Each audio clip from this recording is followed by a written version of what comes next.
This is ChestertonRadio.com. This is Chesterton Radio, your home for podcasts of works by G.K. Chesterton, plus drama, comedy, mystery, science fiction, big bands, and much more. The soundtrack to your Chesterton day at ChestertonRadio.com.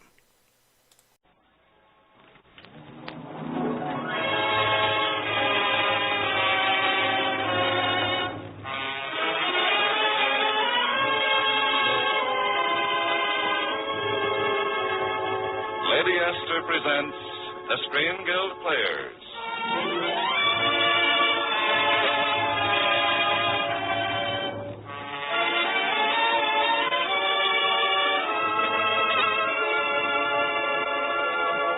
The Lady Esther Screen Guild play tonight, Gaslight. The starring players, this is Charles Boyer. And this is Susan Hayward.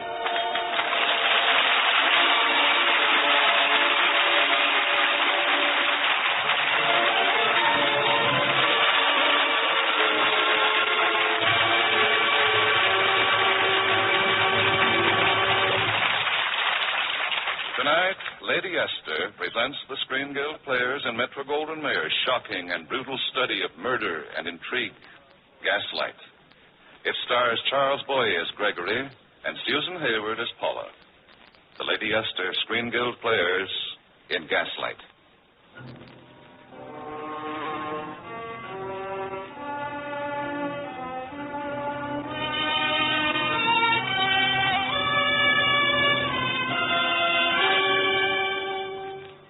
Number 9, Thornton Square.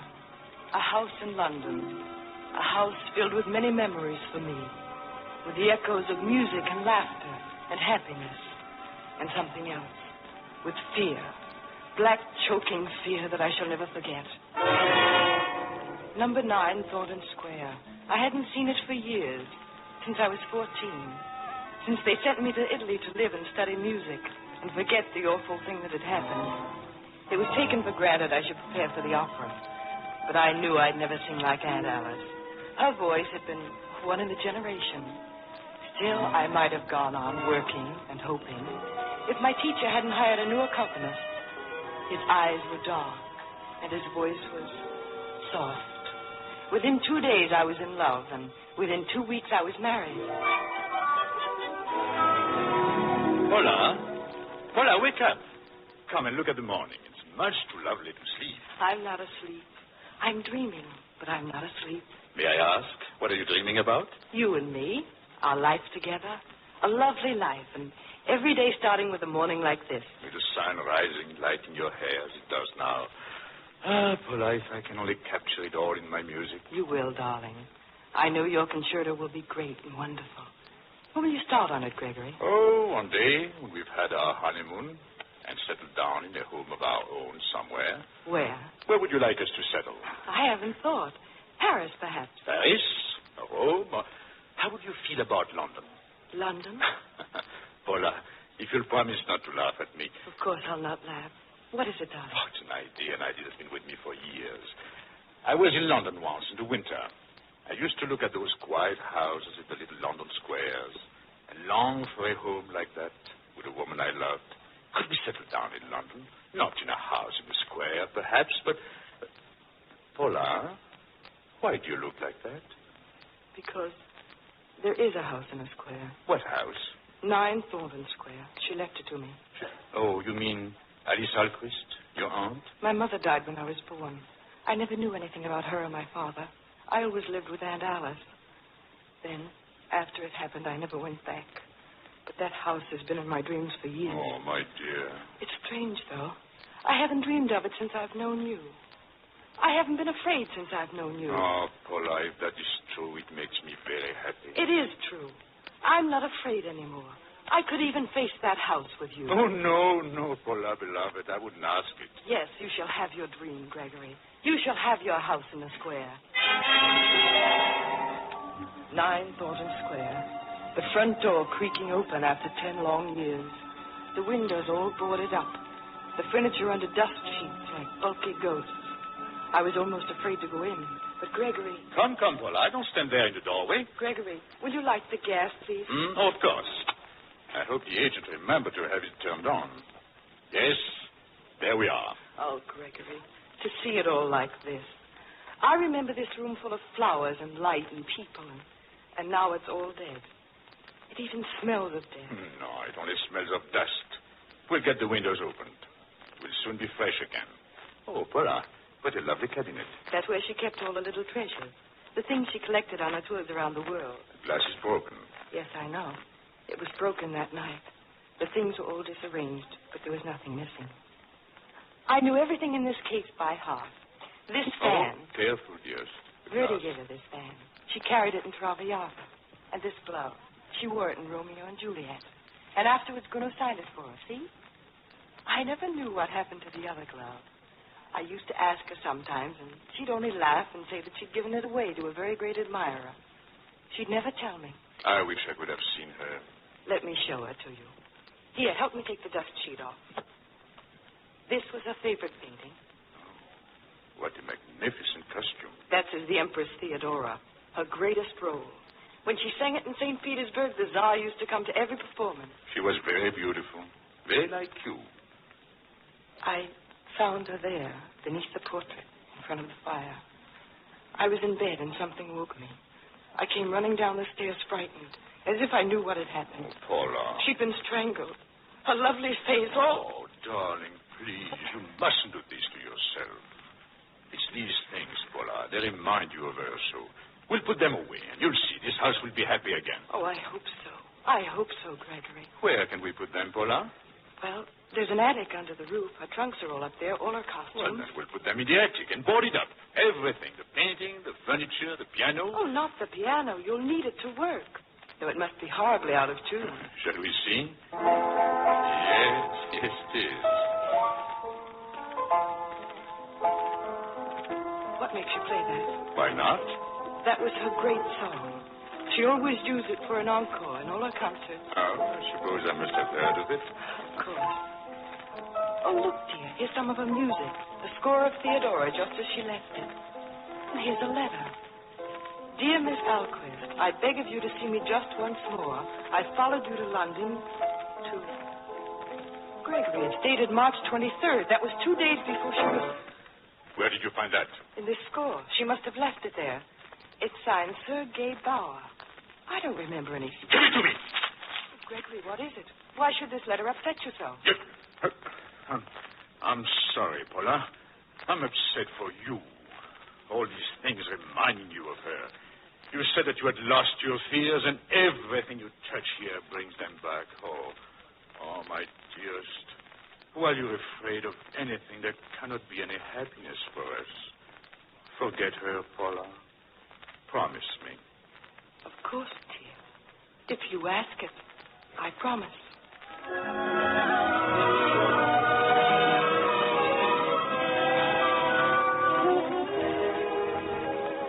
Oh, Gregory, I'm so happy. What a wonderful idea to go for a walk.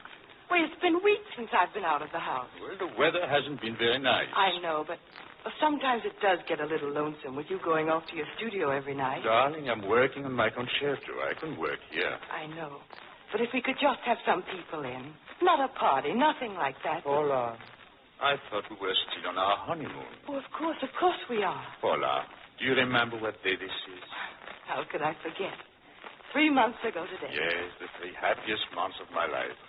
I have a present for you, Paula. Look. A cameo brooch.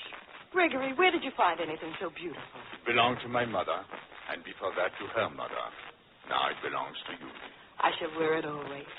Please, pin it on for me. No, I'm afraid the pin is not very strong. Perhaps you'd better not wear it till I have it mended. But, Gregory, You might lose it. You know, you are inclined to lose things, Paula. I am? I never realized it. Just little things. I'll put this in your bag for safekeeping. Now, you'll remember where it is. Don't be silly. Of course I'll remember. I was teasing you, my dear. Let's go for our walk.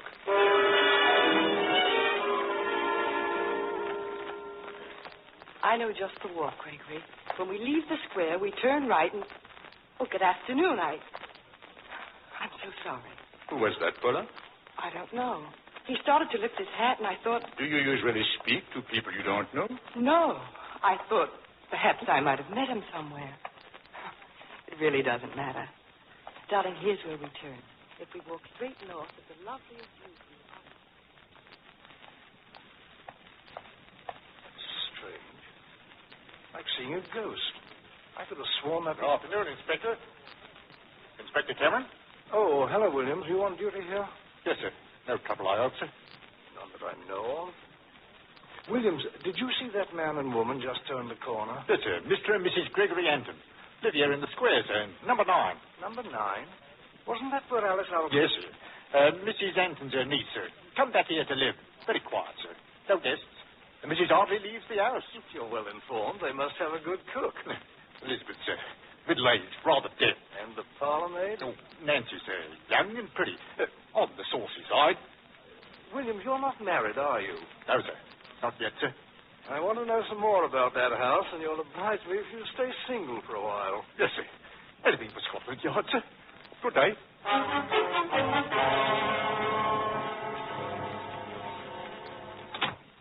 Gregory, why did we have to come back so soon? I could have walked and walked. It is better not to overdo it, Paula. Not until you're quite yourself again. But I am myself. What did you mean? Nothing important. But you have been acting rather strangely. I have? Well, speaking to people you don't know and forgetting things. Really, you've been quite forgetful lately. Forgetful? You know, losing things. And... Oh, it's nothing. You just get overtired. Yes, I suppose I do. Why don't you lie down and get some rest? I thought I would go over to my studio. The concerto is getting to the point where... Darling, you don't mind, do you? Of course not. Then I'll go along. Oh, Paula, you might give me your brooch. I'll leave it to be repaired. Yes, I'll get it out of my purse. But, darling, tell him not to keep it too long. I can hardly wait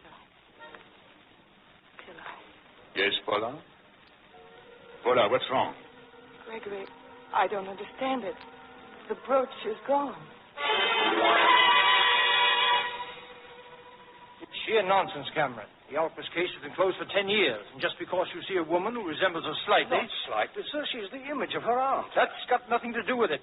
Case is over and done with. No clues, no suspects. And as far as the jewels are concerned, Jewels? There's nothing in the files about any jewels, sir. Well, there were some jewels given by someone very highly placed. Some of the crown jewels of his... Well, now, it seems they were infatuated with each other. Sort of romance. Morganatic marriage, I believe. Very secret. Yes, but what happened to the jewels? We never knew. There were instructions to drop that part of the case. You understand? Yes, sir. Now take my advice and forget the whole thing. Forget you ever saw this Mrs. Anton. That's rather difficult, sir, since I expect to see her tomorrow night. Lady Dalroy's music house. Lady Dalroy? How did she happen to invite Mrs. Anton?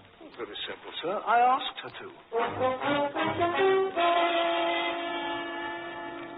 Gregory, wasn't it sweet of Lady Dalroy to remember me? How could anyone forget you, dear? But I was only 14.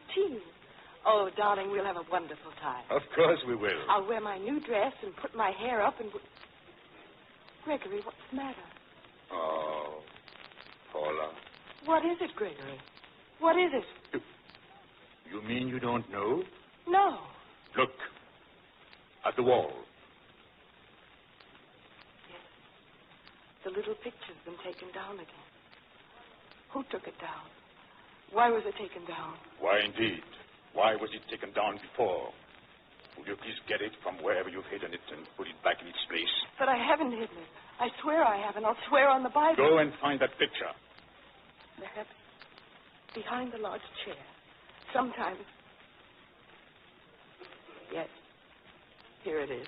So, you knew where it was all the time? No, I didn't know. I only looked there because that's where it was found twice before. I didn't know, Gregory. I didn't know. I think you'd better go to your room. Perhaps a few days in bed. But Lady Dalroy's music house. It's tomorrow night. I've been looking forward to it. Oh, my dear, you're far from well enough to go to the music house. I'll send Lady Dalroy our regrets.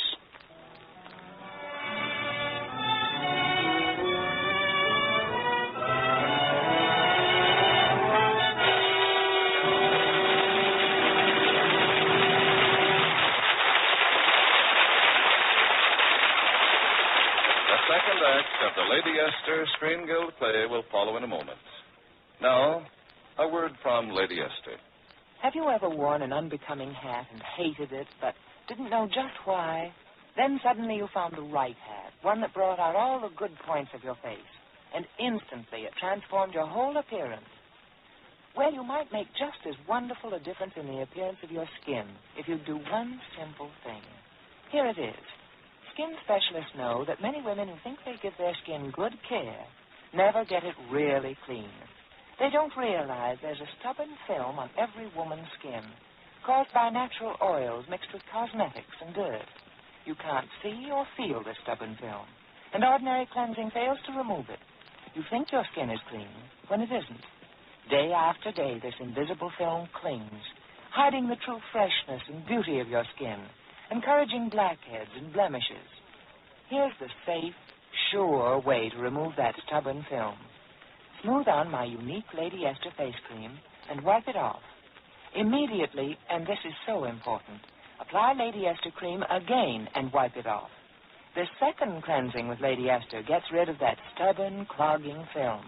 Now your skin is really clean, and instantly you see the difference. The clearer, fresher, younger look. You feel the new softness and smoothness. The very texture of my Lady Esther cream is unique. So soft, so effective. That's one reason why my cream cleanses so thoroughly. If you want compliments tomorrow, remove that stubborn film tonight.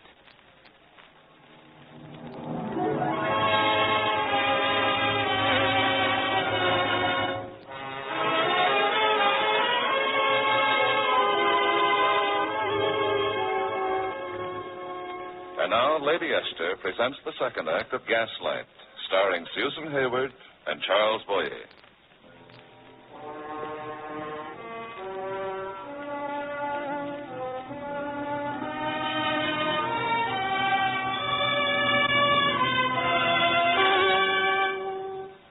Number 9, Fulton Square. From that day on, the house was filled with a nameless terror. Little things, a handkerchief lost, a book misplaced, things I couldn't explain or account for, things that made my days a despair, and the nights when Gregory was away, a horror. Did you ring for me, Mum? Elizabeth, did you turn on the gas anywhere just now? No, Mum. I haven't touched it for hours. Is there any trouble, Mum? Here in my room, it seemed to dim for a moment. Well, the pipes might be stopped up a bit, perhaps. Yes, that would explain it, wouldn't it?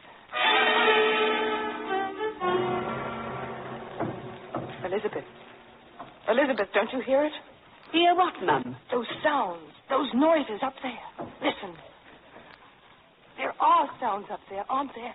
Like someone moving about. Please, Elizabeth, tell me you hear them. Well, Mum, the truth is I don't. But then my hearing's not very good, you know. No, that's right. You don't hear well at all, do you? Gregory, please, I've got to get out of here. I've got to be with people, talk to people. Gregory, I'm afraid. Afraid? You never told me that before. I'm telling you now. I'm afraid of this house. I hear noises, footsteps. I imagine all sorts of things when you're not here. Yes, I was afraid it would come to that. To what? Gregory, are you trying to tell me that I'm insane? It's what I'm trying not to tell myself. But it's what you think, isn't it? It's what you've been hinting and suggesting for months now. Ever since... Since what? Since the day I lost your brooch. That's when it began. No, it began before that. The first day here, the day I found that letter. Yes, I remember. I can still see you standing there and saying, look at this letter, and staring at nothing.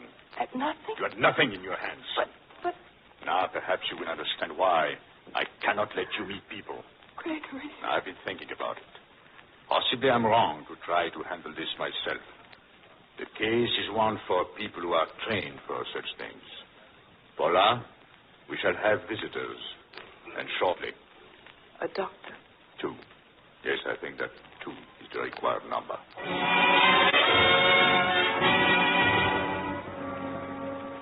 Same thing tonight, Williams. You're sure he followed the same route? Quite sure, Inspector.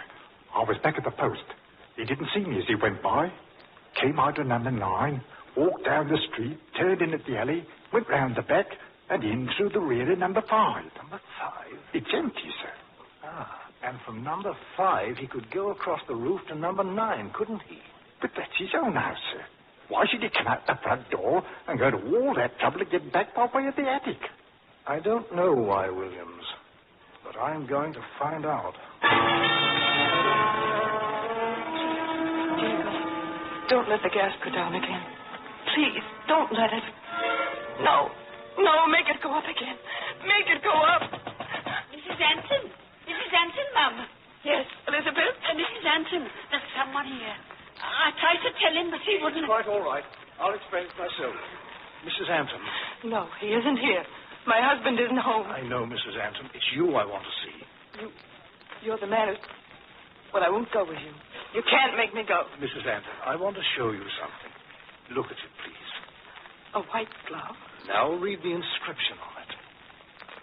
To Brian Cameron, my greatest admirer, from Alice Alquist. It's the other glove from the case. She gave it to you? I was 12 then and infatuated. Now will you trust me? Yes. Is there anyone in the house besides us and Elizabeth? No. Why? The gas just went down. I thought perhaps... The gas? You saw it too. Of course. Then it really happened. I don't just imagine it. Imagine it? The gas dimming down and the sounds in the attic. Every night when my husband goes out, I thought... Wait. Listen. Are those the sounds you mean from up there? Yes. Mrs. Anson, what's up there in the attic? All my aunt's things. Her clothes and stage costumes and trunks and furniture. But the door's boarded up. You can't open the door. There may be other ways. But who? You know, don't you? You know who's up there. Oh, no. He'll be coming back soon. Does he have a gun? In his room, in the desk. We'll have to hurry. Come along. No, nothing here. A pistol case, but it's empty. The chances are he's... Mrs. Anson, what is it? This letter. It was here in the drawer. I was right. There was a letter. And it was from Sergei Bauer. Sergei Bauer? I know that name. Yes, he was a young pianist, played for Alice Alquist in Prague. Let me see that letter. Dear Miss Alquist, I beg of you to see me just once more. I followed you to London to... Mrs. Anton, I have a letter, too. Here, have a look at it. Dear Lady Dalroy, I'm sorry that my dear wife's health is... Where did you get this? From Lady Dalroy. My husband wrote this. Yes, I know. He also wrote this letter from Sergei Bauer. The writing is identical. But he said there wasn't any letter. He said I was going out of my mind. No, you weren't going out of your mind. You were slowly and systematically being driven out of your mind. But why? Why? Perhaps because you found this letter and know too much. Or because he wanted you out of the way so he could search the house as he wished. Search? Search for what? For the jewels for which Alice Alquist was murdered. But nothing was taken. I have her jewels. There were others. Jewels you didn't know she had. The jewels he must have been looking for that night when Alice Alquist found him downstairs. Oh, no. No. Yes, I'm afraid he planned this whole thing. Finding you in Italy, your marriage, bringing you back here. Hola. What is this? Gregory. And you, sir? What are you doing in my room? I don't think it will need much explanation, Mr. Bauer. Bauer? Yes, Scotland Yard's been rather puzzled these last 10 years. It seems... If you think you can take me... No, you don't. Williams, are you still waiting? Right here, Inspector. Well, you're hardly any use down there. Come along and truss him up.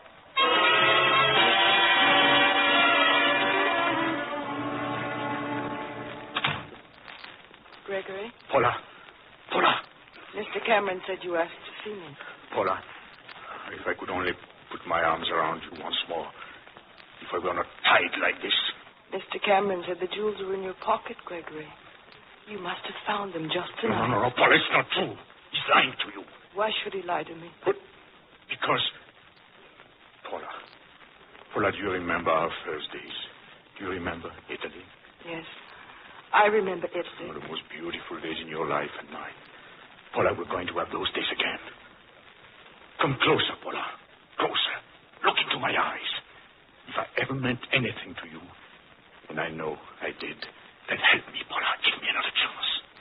Paula, in the drawer of that cupboard, there is a knife. Get it and set me free. Will you do it, Paula? Will you set me free? Yes, I'll get it. I'll get it for you. The left-hand drawer. No, not that one. Don't touch the drawer. Why not? Why shouldn't I? Please, Paula, please. That's strange. My brooch is here. What? The brooch I lost. And a handkerchief I couldn't find. And my watch that I misplaced. Paula, get the knife. Never mind these things now. But, Gregory, dear, I don't understand. Someone put them here.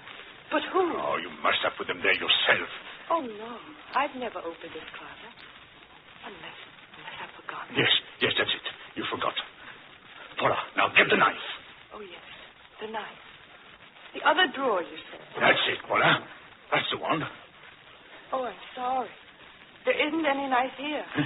But there is. You have it in your hand. A knife? In my hand? Yes, you're holding it.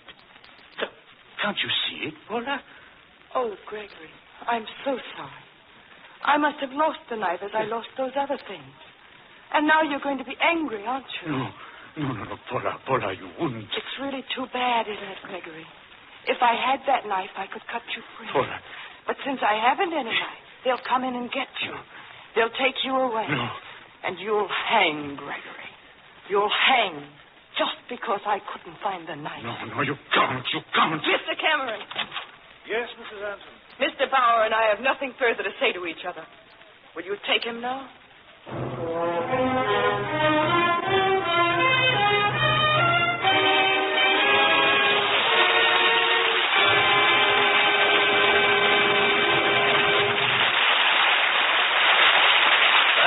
Charles Boy and Susan Hayward for an absorbing story.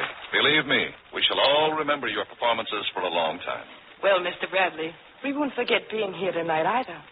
An appearance with the Lady Esther Screen Guild Players is always one of the highlights of the year for us. Because we all know, excuse me, the magnificent work. I'm sorry.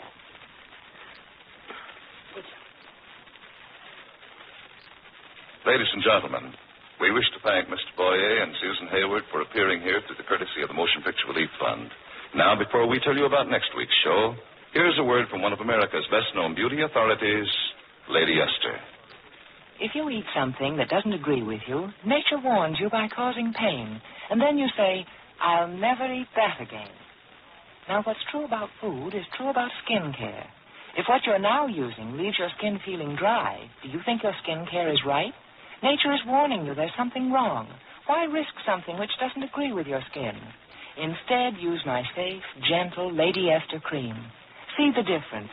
See how my unique cream leaves your skin so much softer, smoother, the first time you use it. The very texture of my Lady Esther cream is unique, specially designed to soften while it cleanses. And here's something else which will help enormously to guard against dry skin. Use Lady Esther cream as a powder base, as well as for cleansing. Let it help protect your skin all day long. Remember, my unique Lady Esther cream is not just a cleansing cream. It's a four-purpose cream. It does four of the things your skin needs most. Cleanses thoroughly, softens your skin, helps nature refine your pores, and makes a perfect powder base. My cream needs no help from any other cream. Next week, the Lady Esther Screen Guild Players will present Heavenly Days. It will star Fibber, McGee, and Molly. Be sure to listen. Gaslight was produced and directed for Lady Esther by Bill Lawrence, adapted by Harry Cronman, and was presented by arrangement with Metro-Goldwyn-Mayer, producers of Lady in the Lake, starring Robert Montgomery, Audrey Totter, and Lloyd Nolan. Tonight's play was based on the Broadway stage play Angel Street by Patrick Hamilton, produced and directed by Shepard Trout. Charles Boyer is soon to be seen in the Enterprise production Arch of Triumph. Susan Hayward will soon be seen in the Walter Wanger production Smash Up. Ladies and gentlemen, I'm sure that you would be curious to know that Miss Hayward has been suffering from a cold and she had a slight indisposition. I'm glad you'd like to know. Music on tonight's program was arranged and conducted by Wilbur Hatch. This is Truman Bradley speaking for Lady Esther. Thank you and good night. This is CBS, the Columbia Broadcasting System.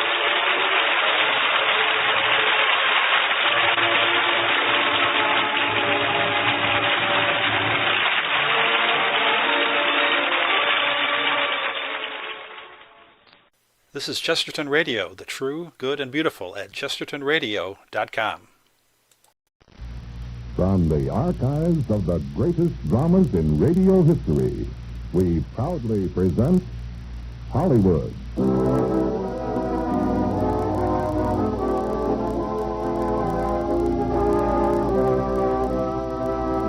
The Radio Theater, starring Olivia de Havilland and Charles Boyer in Clooney Brown. Ladies and gentlemen, your producer, Mr. William Keeley.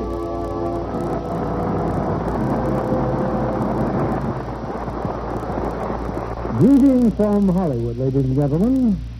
A book that may have eluded your attention, albeit a bestseller in its field, is a hefty volume called Modern Plumbing Illustrated.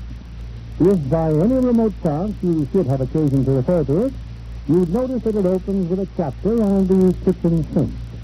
In fact, the kitchen sink takes precedence over laundry tubs, shower baths, hot water tanks, and cellar piping. I mention this because our play tonight is motivated not by just romantic love, but also by a love for plumbing, starting with the kitchen sink. It's 20th Century Fox's screen hit, Clooney Brown. And our stars are Charles Boyer in his original screen role and Olivia de Havilland as Clooney.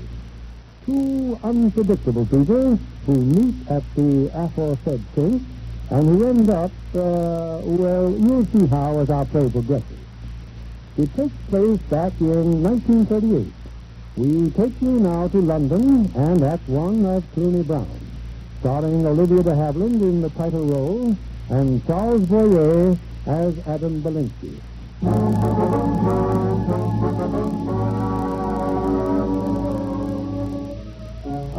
Way back in 1938 in London, an amiable bachelor named Hilary Ames was expecting 50 guests for cocktails when a sudden bolt of disaster descended. His kitchen sink refused to drain.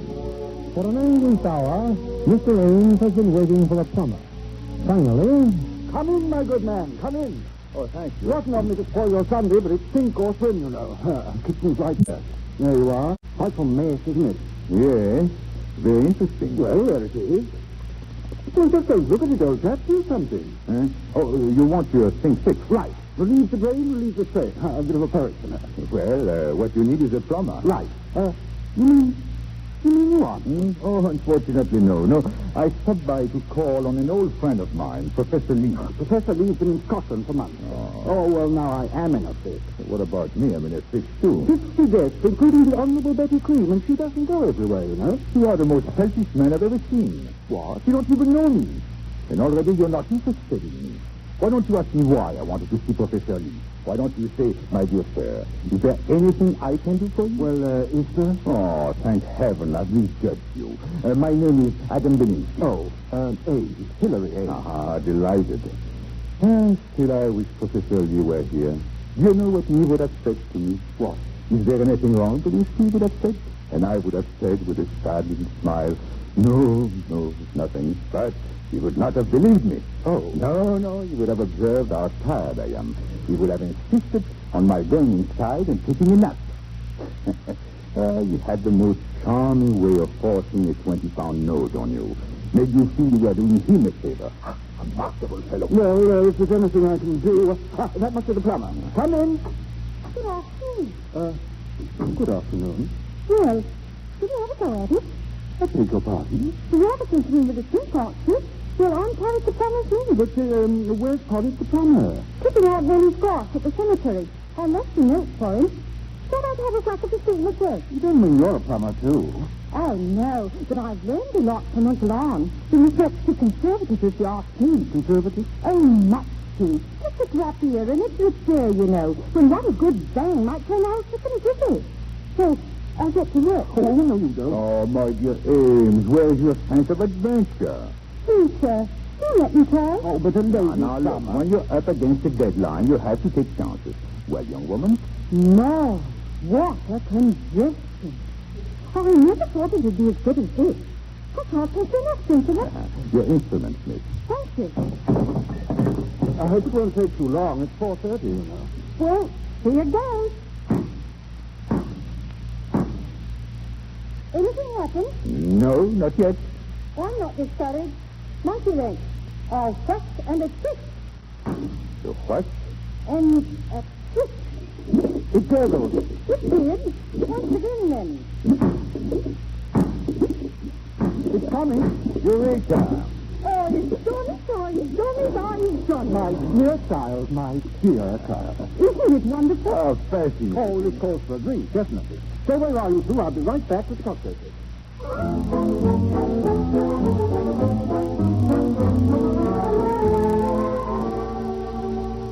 Oh, what a wonderful afternoon. My first drink and my first cocktail with marriage in it. Have another. Oh, thank you. Oh, it feels just lovely. I feel spirited. Spirited? Have you ever had tea at the Ritz? I had last Saturday.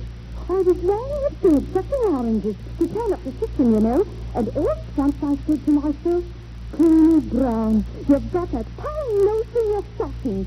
Why don't you have tea at the Ritz? So I did. That's how I things come over me. Was it a good scene? Oh, it wasn't the tea, but to hear them say, the singing. And holding my chair for me. You'd never have thought I was out of place. What made you think you were? Oh, I didn't think I was. It's Uncle Arn. He's always telling me, Cleany Brown, you don't know your place. Think of your place, Cleany Brown. You ought to learn your place. And where does Uncle Arn think your place is?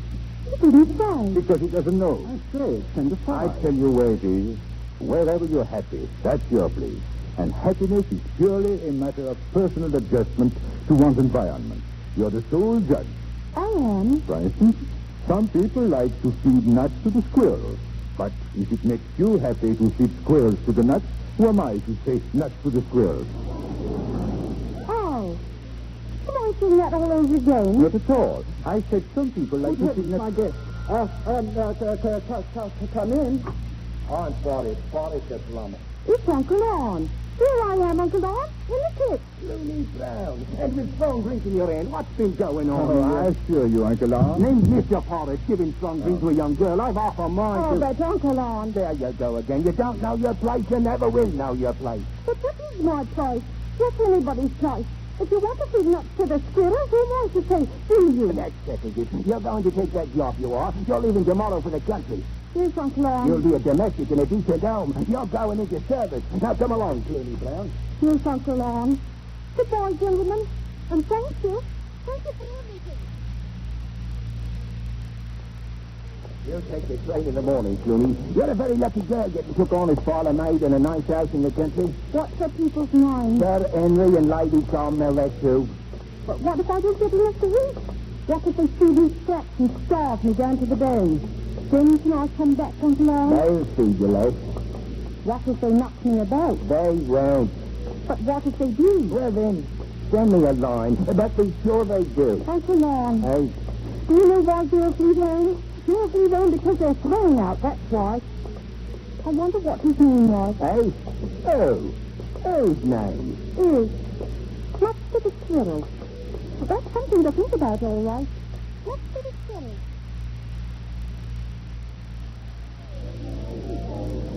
And believe it or not, Andrew, she fixed it. Bang, bang, and away it came. A lady plump. Incredible. And what happened to the chap who was looking for Professor Lee? Oh, he's about somewhere, I suppose. I lost track of him when everybody breathed in. Hello, Betty. You've met our host, haven't you? Mr. Raines, the Honorable Betty Green. I hope you cheered him up, Mr. The Lord and heir of the Cromwell's fortune is in a frightful humor. Oh, not at all. I simply can't understand cocktail parties. No offense, Hillary. When Europe is on the brink. Hitler in Vienna and Prague. Oh, Mussolini... I'm so tired of talk about Hitler. But you must realize we're on the verge of war. Stop talking and do something about it. Well, I most definitely have. I've written a letter to the Times. Then there's nothing to worry about. Now then, I've something interesting to tell you. I've just discovered a man inside. But Miss Green, the place is full of men. This one's in bed. Come on and have a look. What is this? Oh, no wonder. The chap's squid. Good heavens. What's the matter? Hillary, that man. He's Belinsky. Adam Belinsky. You mean I should know him? Is he a gangster? Oh, don't be an idiot. He's a great man. His friend. Oh, Belinsky. Adam Belief? Yes. He's a writer. A professor at Prague. One of Hitler's worst enemies. You mean a master's officer? Certainly. Look at him. Exactly like his pictures. Better, in fact. Nobler. Much nobler. He snores. What difference does that make? He's a great liberal. That man writes Norma says. So do I. Well, I don't. And I'm as liberal as either of you. Excuse me. See, we've wakened them. Hello. Hello. No, it's all right. You can trust us. Our men will come in. Oh, how do you do? And I'm very too. You see? Oh, yes, you are honorable and you don't go everywhere. We don't mean to pry, but you're in trouble, aren't you, Professor? Yes. As a matter of fact, unless a miracle happens, I'm a man without a home. You see, my landlady... Oh, that beast, that terrible beast, Hitler. I wonder if I've made myself clear. Oh, perfectly. And we must do something. Exactly. Gentlemen, I'm afraid you are a little confused. Oh, I know we are. There's so much muddled thinking. I have an idea. Let's scram out of here. Step in the right direction. Hillary? Oh, of course, oh boy, under the circumstances and all. But, where will you go? Yes, where? Some place of sense. Any suggestions, Mr. Beasley? Well, I should say Zurich is a good, safe place. I mean, you could talk things over anyway. Splendid. Let's go. Sorry, Hillary. Wonderful party, but, well, you understand.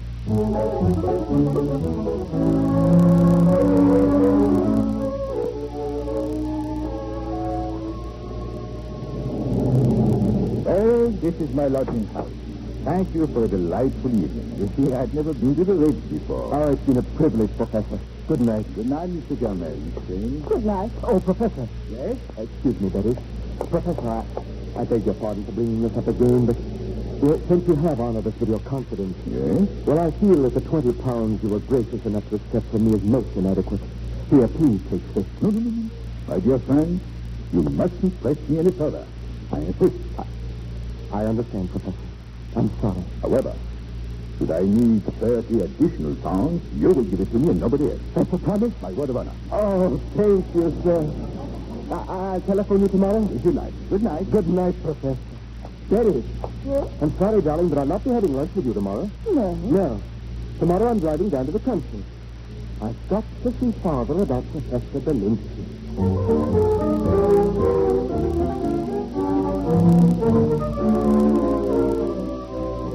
And so, to get to the point, Father, I'm inviting a guest here. Good.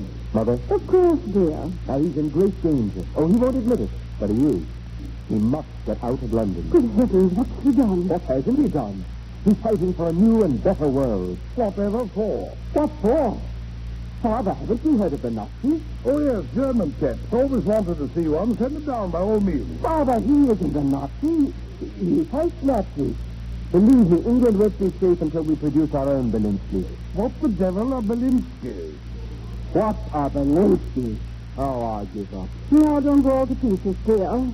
If England must produce Belinsky, why, we'll produce Belinsky. Belinsky is the man's name. Professor Adam Belinsky. Oh, well, we'll be glad to make his weekend as pleasant as possible. But this isn't a matter of a pleasant weekend. It's a matter of life and death.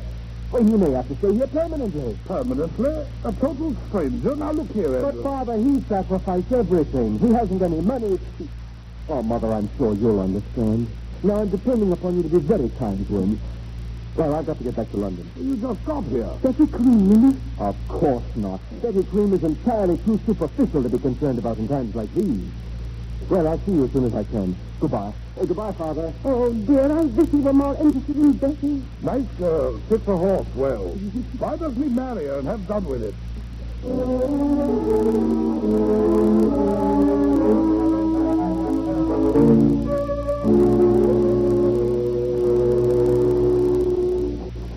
Dear Uncle Anne, I am writing to you on the thing that is carrying me out of your life and into my new career as parlor maid. There is a nice old gentleman across from me and his dog, Robbie. He simply says you will have a car waiting for him at the station, and he will drive me to Sir Henry Palmer's residence. He says any friend of theirs is a friend of his. So lovingly, Creamy.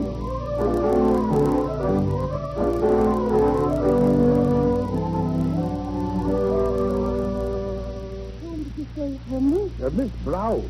Colonel Graham just dropped her off. Well, aren't you going in to see her? But I don't know any Miss Brown. Oh, of course you do. Of course you do. You just don't remember. Andrew. He definitely said Mr. Belinsky. But do you suppose he could have meant Miss Brown? Possibly. Oh, you'll remember once you get a look at her. One of those relatives of yours, probably. Well, I'll have to serve tea anyway. Colonel seemed quite fond of her. Wants us to bring her over there tomorrow night. Miss Brown? Oh, it really doesn't matter, then, shall we say, Lemon? Well, I usually take milk, but I'll try lemon. Well, then, milk by all means. Sugar? Oh, I don't think so. Are you quite sure? Well, if you don't mind, stir, please. Try a crumpet. Oh, thank you.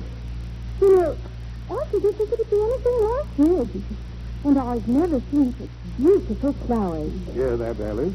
He works in it from morning till night. It's her empire. Maybe you'll let me help you, of course, my dear. I'm so glad you like flowers. You're much nicer than I thought. I didn't think you'd be nice at all. You didn't? I was even afraid to my starving. Instead, here I am having tea with milk and 4 lumps and crumpets. Here, I have another. Good heavens, child, have them all. You won't be sorry. I'm going to do everything to please you, even if second. How's your plumbing? Plumbing? I only wish one of your pipes leaked. I could fix it. By George. Miss Brown, I suppose you've known Colonel Graham a long time. Oh, no. We just met on the train, but I feel as if I've known him ever so long. I'm going to have a puppy. You're going to have a what? A puppy from the Colonel. Jupiter. You see, it's the first time he's ever given one of Roddy's a boy. I promise I won't let it interfere with my work. Your work? Yes. What? I'm Tina Brown. Miss Bishop, the emergency sent me. Didn't expect me. I'm a bit Hellenite. Oh, I see. You thought I was somebody else, didn't you? I'm sorry. Oh, nonsense. You've enjoyed meeting you. Yes, of course. Sir? Yes, Sugar. This is Tina Brown, the new maid. No, don't get upset. But it isn't cleaning. We hope you'll be happy here and stay with us a long time. Thank you, lady.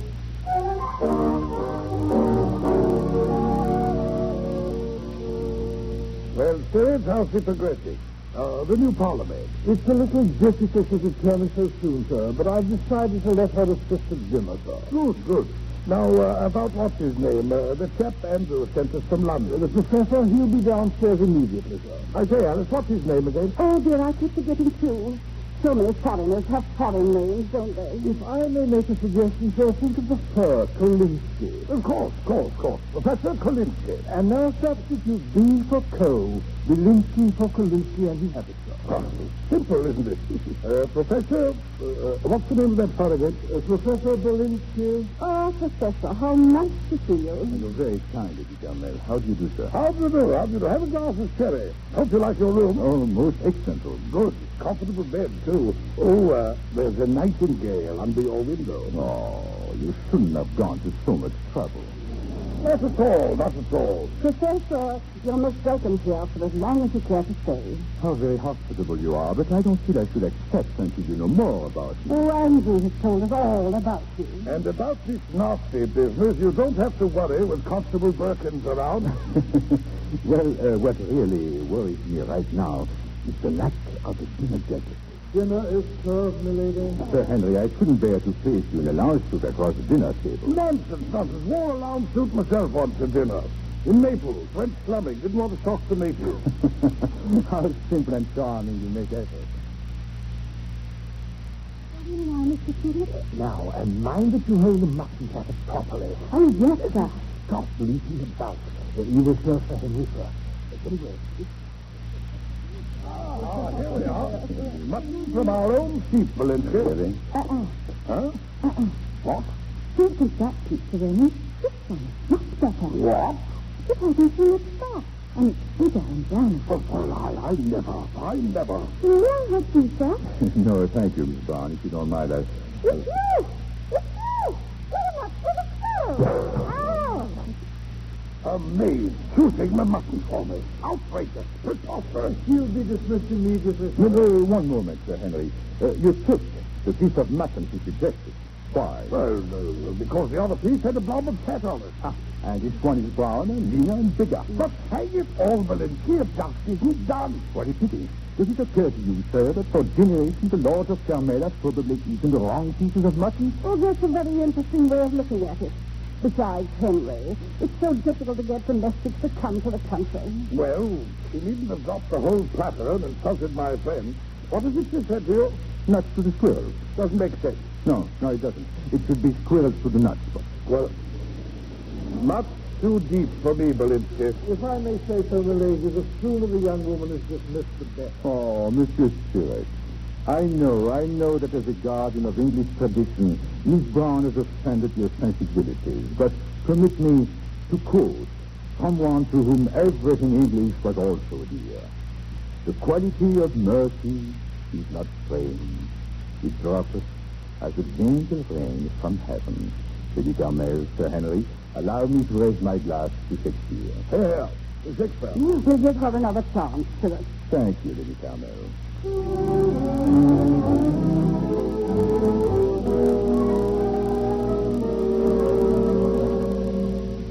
Clooney. May I come in, Clooney? Come. Hello, Clooney. Oh, I'm so sorry I upset you at dinner tonight. I do too, Mr. Belinsky. Forgive me for calling on you at this hour. I would have paid my respect sooner, but I had some difficulty locating your room. Now, for heaven's sake, how did you get here? You remember my uncle, don't you? Oh, yes, that's right. He did speak of sending you into service. Mr. Belinsky. Now, Clooney. But I don't want to be a maid. What about me, Clooney? I'm a city man. I love crowds and traffic and smoke in my lungs. What have I got? A big mouth nightingale right under my window. It's good to talk to someone who's out of place, too. Yes, Clooney, talk to me at any time. Open your heart to me. Okay. Oh, Mr. That's right, Clooney. Put your head on my shoulder. There. Now, there. Oh, please forgive me. For what? For taking advantage of you. I told you that you loved me. It was as if you were my type and leading you on. Sure I'm not. You were just happy to find a friend here, and so am I. Well, we must go on being friends. And as we are not our type, that should be easy. You're like two people on a desert island, waiting for a ship to rescue. Yes, that's right, Clooney, but you know how it is on a desert island. You wait and wait, and then you don't wait anymore. Clooney Brown, let's admit it, we're in danger. Oh, today we are not our type. But as time passes, well, we might not look so bad to each other. And if we remain here long enough, who knows? Oh, no. No, that must never happen, Mr. Belinsky. You must never become the victim of my circumstances. And if you should ever feel romantic to me, don't hesitate. Just kiss me. Good. Let us kick each other. It's a pact. You'll kiss on. Excellent. I feel so much better. How lucky I was to meet you at Mr. Ryan's kitchen sink. Oh, I wish I were back there right now. I wish I could roll up my sleeves and unloosen the drawing. Bang, bang, bang. Yes, Clooney. Well, I think I'll go to my room now and let the nightingale bang me to sleep. Good night, Clooney. Good night, Mr. Belinsky.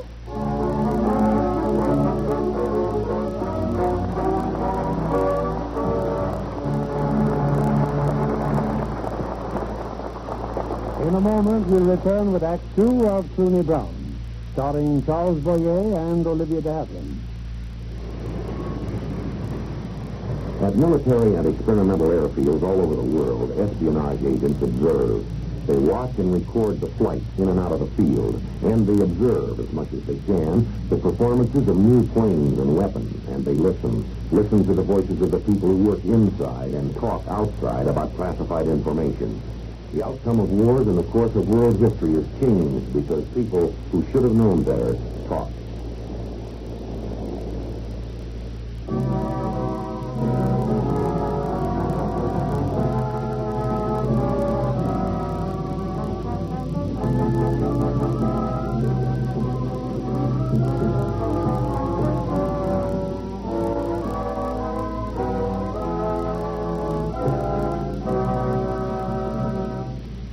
Act Two of Clooney Brown, starring Charles Boyer as Belinsky and Olivia de Havilland as Clooney.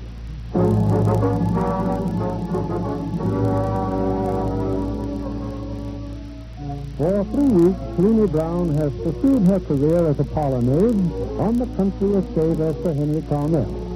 There, Adam Belinsky is installed as a somewhat permanent guest. Now, on a pleasant afternoon, Adam and Clooney negotiate a chance meeting in the village. Clooney! Why, Mr. Belinsky, what are you doing in the village? Oh, just a walk, Clooney, but look at you. Violets on your shoulders, roses on your cheeks, and a whole garden of a hat on your head. What's the occasion? My afternoon off, from 3 to 7. Oh, that's perfect, Clooney. 4 hours, all to ourselves.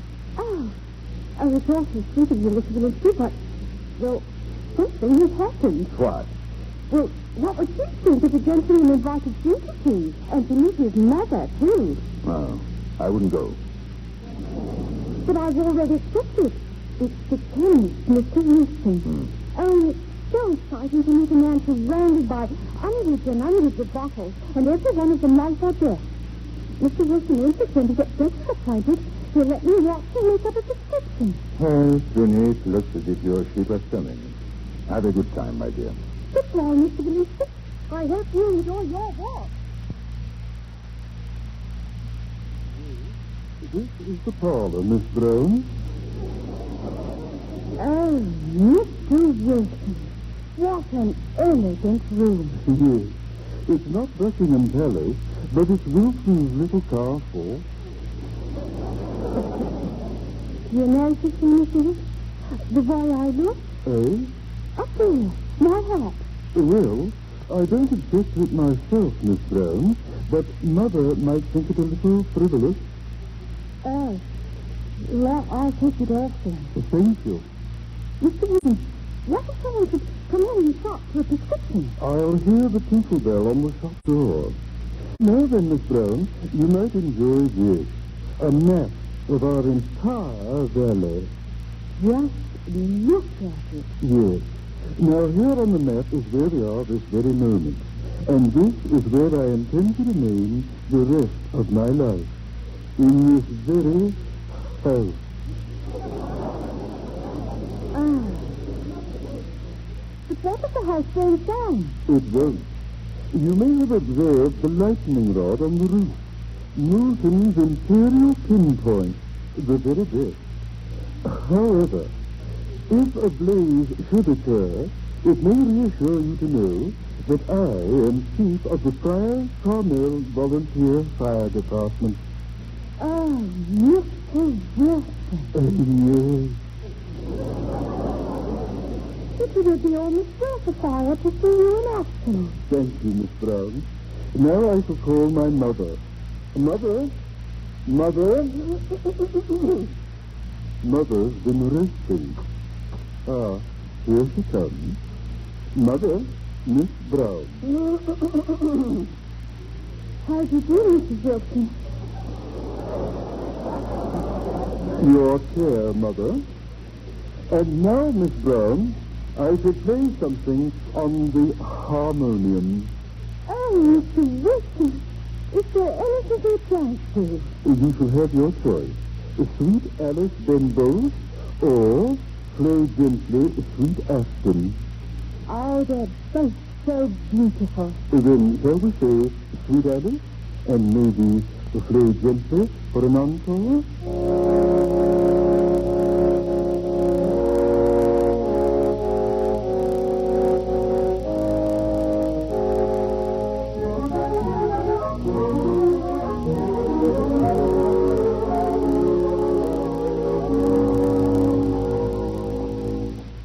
I'm afraid I'll have to leave you at the crossroads, Miss Brown, not as I'd like to go further.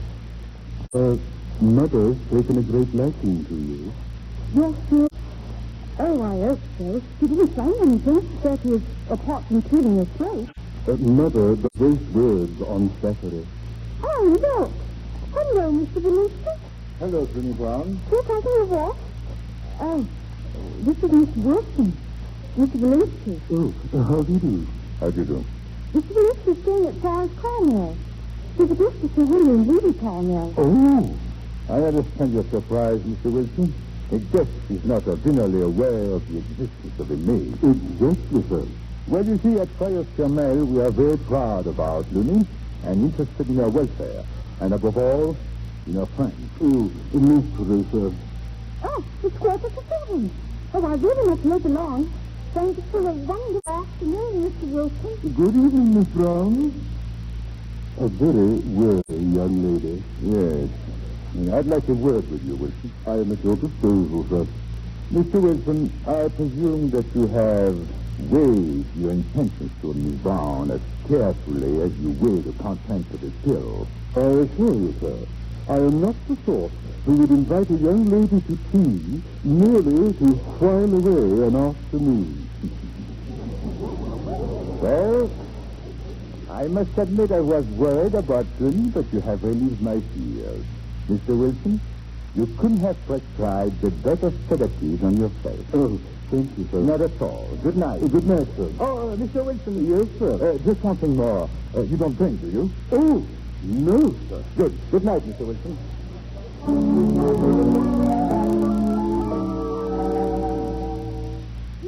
Do you want to have a look about her, Mr. Belinsky? Oh, yes.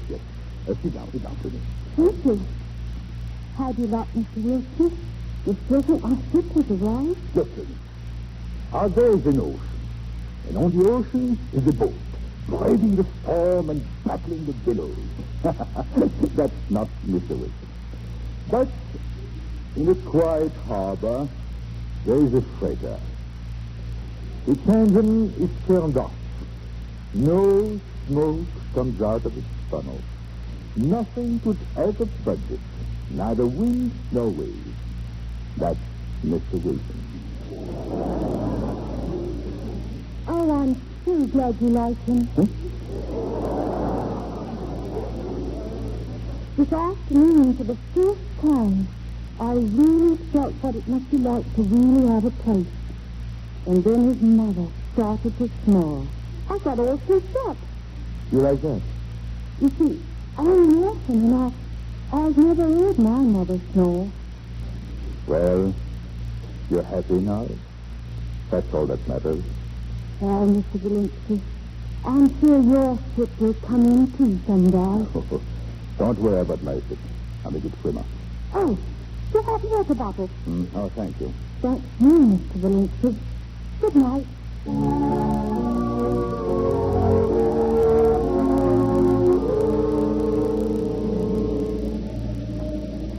Professor Belinsky.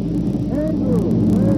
What an unexpected pleasure. Well, I decided quite suddenly to drive down. Tell me, Andrew, how are you? Oh, better, now that I'm out of London. And how is Vicky? Oh, I never want to hear that woman's name again. She's impossible. Self-centered and idiotic. Now tell me, what's been going on? I've neglected you shamefully. Have you noticed anything that looks like a Nazi? Well, there is a cow on your father's pasture that's given me a nasty look once or twice, but... Oh, won't you ever be serious? Professor, from now on, I'm devoting my undivided attention to you. Oh, if you would only listen, Andrew. I've tried to tell you so many times. I'm merely another refugee. I'm not in any danger. You're not in danger? Well, naturally I am. Well, that's more like it, but so are you, the whole world, everyone. Yes, but everyone's not Adam Belinsky. Of course, I had a bad time of it until I had seen them. And mind you, I may have a bad time of it again if they ever publish my book. Well, what's holding it up? Publishers. What a fad. I'm going to write another letter to the Times. Good. No, I'll join the RAF. That's better. Join the RAF. Rise above the Times. Well, not much point sitting here, is there? Let's drive on home.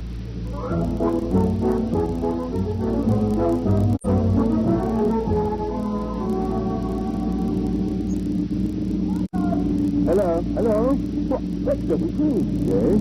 What's she doing here? Riding a horse? She's here for the weekend. Why didn't you tell me? What do you care? You told me she was impossible. Betty, why did you come here? Your mother invited me. Well, have you forgotten that row we had last night? Did you have a row? I don't remember. We had a row all London's talking about.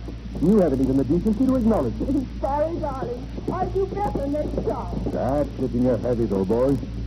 One day, some man's going to marry that girl. Decent sex, probably. Poor thing. Well, there's only one thing I can say for her. Mr. Hornwell, have it.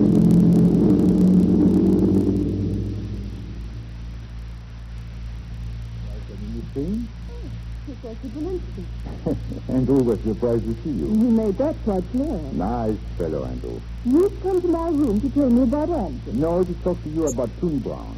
Yeah. I suppose you have not even noticed her.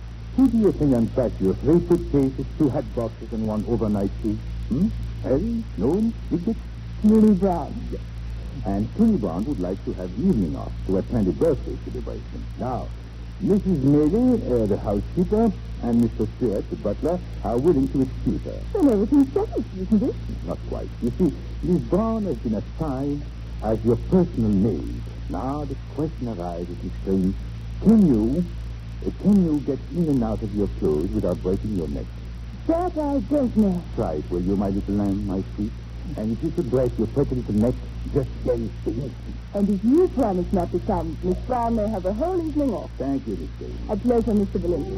Good night,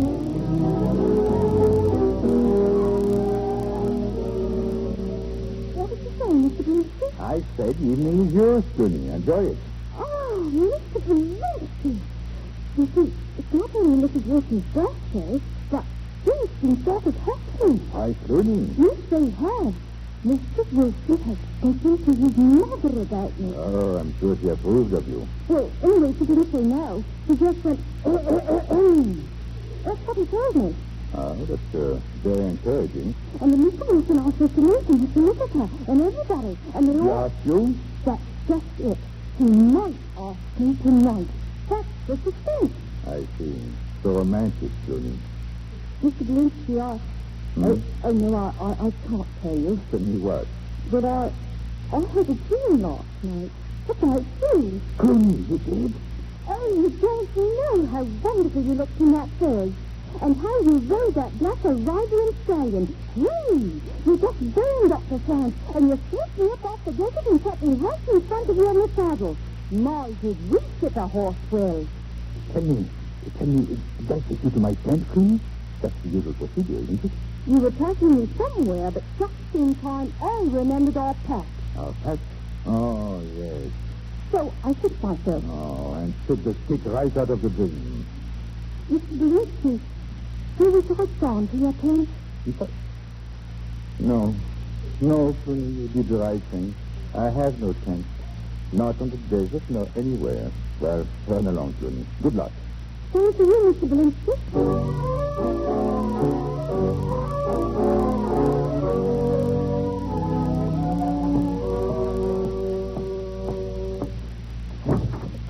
Miss Crane. Oh, Professor Belinsky. Miss Crane, what does one do with a woman like you? One gets out of my room, Professor. Especially at this hour of the night. I was about to go to sleep. A good beating. That's what I ought to give you. A good beating. Think it over, will you? But not in here. Or would you like me to scream? Why are you so vicious to my friend Andrew? Tonight after dinner you did nothing but... this time it's about Andrew.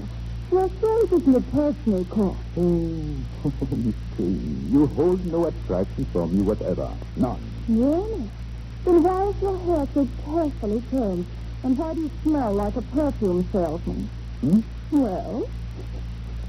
Yes, it is me, isn't it? Well, that's very interesting. You know, I could have sworn I came in here for no other reason than to speak for a friend. Now, is it possible that when I reached for the brillantine, way down deep in my subconscious, I was reaching for something else? Maybe.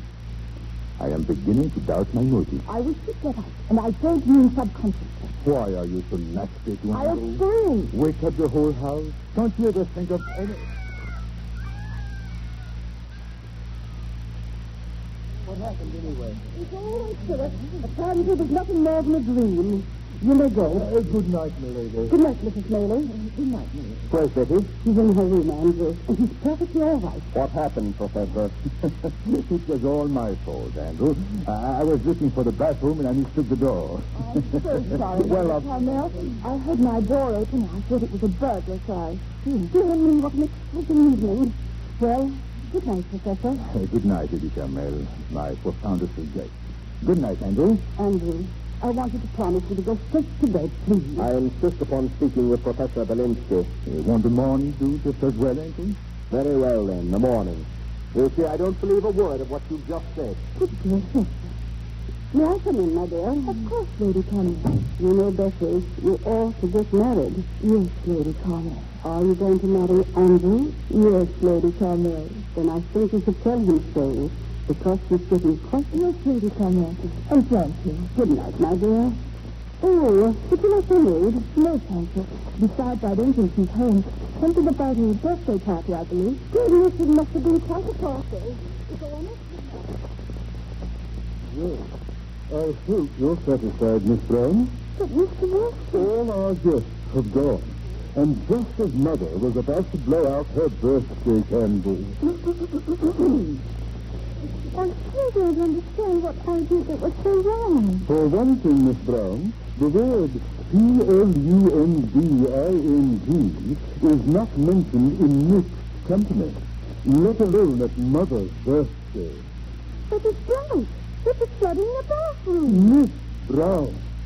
And I thought I was being so helpful fixing it. And I did fix it. I fixed it fine. We can't discuss it any further tonight, Miss Brown. If at all. Yes, Mr. Wilson. Good night. Good night, Mrs. Wilson.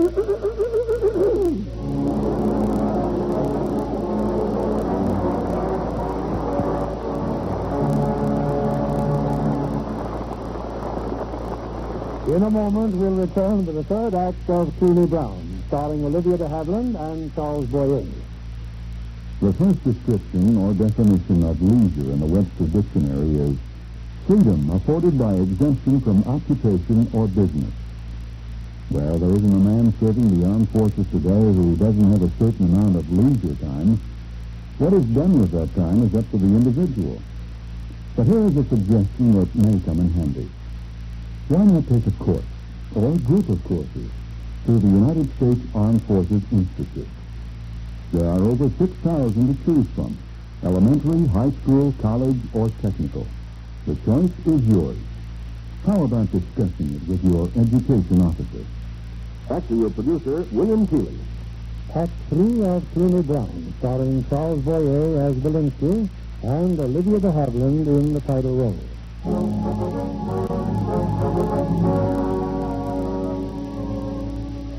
It's been a bad night for both Clooney Brown and Adam Belinsky. Clooney's propensity for plumbing has shattered her budding romance with Mr. Wilson the chemist, while Adam's brave attempt to smooth the path of love for Andrew Carmel and Betty Queen likewise has fizzled sadly. It's a solemn-faced Adam who faces Andrew's father at the breakfast table.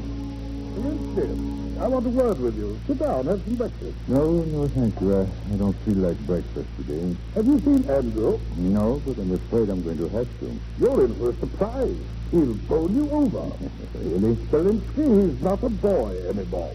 Two-fisted man, overnight, scared the wind out of there. Oh. Know who did it? That fellow you're running away from. What fellow? What's his name? Hitler. Good heavens. What else happened last night? Was war declared? Oh, no. But Andrew thinks it will be.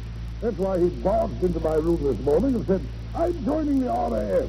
Never spoke to me like that in his life. Oh, the RAF. Well, I think I'll have some breakfast, that's all. I say, Belinsky, this talk about war, all poppycock, isn't it? No, Sir Henry. I know Hitler. Written a book, hasn't he? Well, what more does he want? If you really want to know, Sir Henry, read the book. It's sort of an outdoor book, isn't it? What's it called? Oh, yes, My Camp. Yes, sort of an outdoor book. The old German idea of sport. Sir Henry, there will be a war. It's inevitable.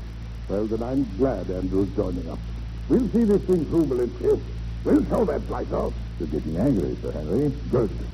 Stay angry, and everything will be all right. Oh, good morning, Professor. Good morning, Lady Carmel. Good morning, Miss Dane. Good morning, Professor.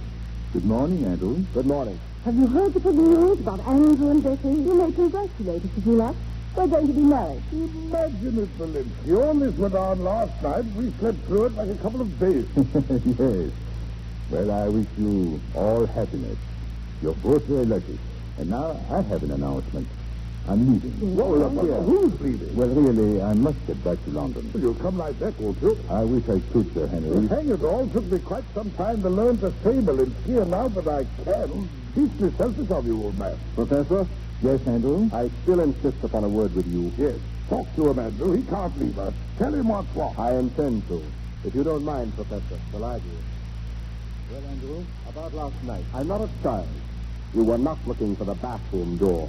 You don't believe it, eh? I didn't believe it last night, and I don't believe it now. I don't believe it either. But if I should tell you, I went into this change room last night to talk about you. Would you believe that? Would you? No, but I did. Professor, I have great respect for you as a writer, as a man of principle. Thank you. But I'm going to knock you down. Sorry. Well, let's get it over with. Wait a minute. How much do I owe you? It doesn't matter. But it does matter. If anything should happen to you, I want to be sure of how much I owe you. Now, let's see. You lent me £20 in London, £4 yesterday. Oh, forget it. What kind of a man do you think I am? Are we going to have this out or aren't we? Indeed we are. But I want you to know that I'm fighting under a handicap. To hit a man who lent me £24 may slow me up badly. Are you ready? Yes. Now, I know. I think you have to know that I was once lightweight champion of all Czechoslovakia. And I think you should know I was middleweight champion of all Oxford and Cambridge. Middleweight, eh? Pretty warm, isn't it? Rather. Oh, it's no use. Can I trust you to wait here? Where are you going? Never mind where I'm going. But if you know what's good for you, be here when I come back.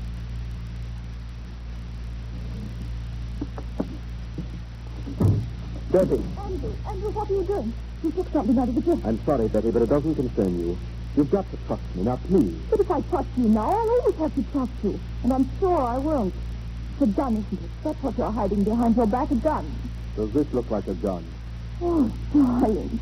Oh, darling, it's only money. And I suppose you'll think it's absurd of me to lend the professor £50. Absurd? Give him 100, 200. Oh, and I thought you were going to shoot him. Well, maybe I ought to. After all, walking into your room like Thank heaven he did. If I hadn't screamed last night, we wouldn't be engaged today. Oh, you're so right, Betty. I've said it before and I'll say it again.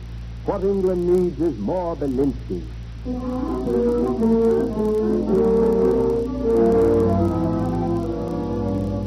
sent for me, sir?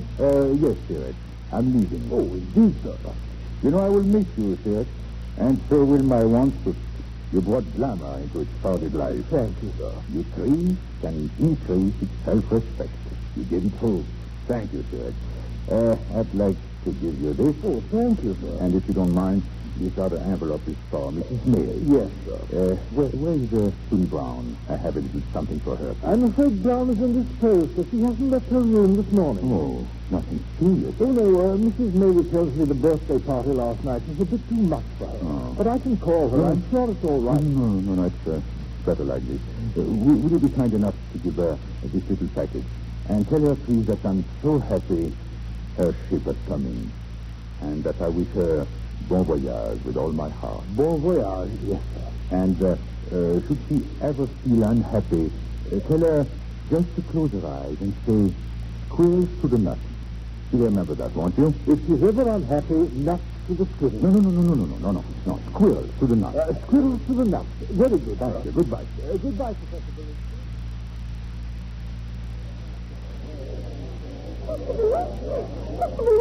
Rooney. Oh, Mr. Belinsky. How was it going to be done? Why should you be afraid of that? Because I wanted to thank you. Nashville stockings, Mr. Belinsky. Oh, they are beautiful. I'm glad you like them. Why didn't you say goodbye to me? You might never see such a thing. Yes, I know, Tony. It's kind of awful to think of. Yes, it is awful. How is Mr. Wilson? Well, I like him better, Mr. Belinsky. Was he sick? No, he was upset about his mother. What's the matter with her? Oh, he was upset about me. Mr. Belinsky, I distressed myself last night. Clooney. You know what plumbing does to me. I just can't keep my hands off it. Oh, I don't blame Mr. Wilson. No, just don't value plumbers. Oh, you mean then it's all over? You and Mr. Wilson? Well, you think so, wouldn't you? But it's listen. He telephoned me this morning. Oh. He's going to ask his mother to give him another chance. Isn't that Jenny's having? Yes, I might still be Mrs. Hector Wilson. That is, if I can keep away from quite strong enough. Well, this train is leaving, Clooney. Yes. Well, goodbye, Mr. Belinsky. Get on the train. What? Get on the train. But yes, Mr. Belinsky.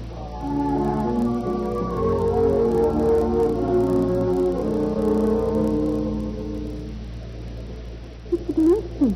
Yes, Clooney? Where are we going? General delivery, London. General delivery. Are you expecting a letter? Always. That's what's so wonderful about general delivery. Letters pour into it, millions of them, from all parts of the world. You know, I've never thought of that. Oh, you do make one see things, Mr. Belinsky. Among all those letters, there might be one for us. Mind you, it might be very disappointing, but it also might be very encouraging. It might come from America. Mr. Belinsky, you sound as though you like me. Clooney. Clooney, if I were rich, I would build for you the most beautiful mansion with the most exquisite and complicated plumbing. And right in the middle of the most elegant housewarming party, I would hand you a hammer and a monkey wrench, and I would say, ladies and gentlemen, Madame Clooney Belinsky is about to put the pipes in their place. Madame Belinsky. Clooney, never again are you going to have to serve 3 meals a day. On the other hand, you may not have 3 meals a day. Sometimes maybe only one. And sometimes maybe only none. I don't care. As long as we eat it together, Mr. Belinsky. Just for that, we're going to have 3 meals a day, with hors d'oeuvres and champagne and snacks in between. You know what you've done to me, Clooney? What? I was going to write a book, Morality versus Expediency. Well, with luck, I might have made barely enough money for myself. But now, you know what I'm going to do? I'm going to write a bestseller. A murder mystery. A murder mystery? What's it going to be about? A murder. A man gets murdered. Who's man? A rich man. Oh, yes. There's no use murdering a poor man. Oh, all right, you are. You see how well we work together? Who killed him? Who did it? For 360 pages, I will not know myself. But when on page 361 it finally comes out, how will I be surprised? And so will millions of others. Clooney, this book will make enough money for both of us. But Mr. Belinsky, what if there should be 3 others? Well, then I'll write a sequel. But why limit ourselves? I'll write a serial. Oh, Mr. Belinsky, how do you think I'm going to have much time for plumbing?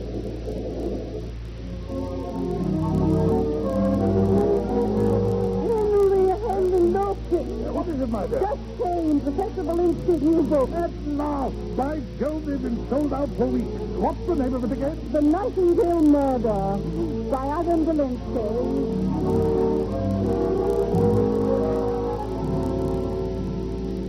Where have you been, darling?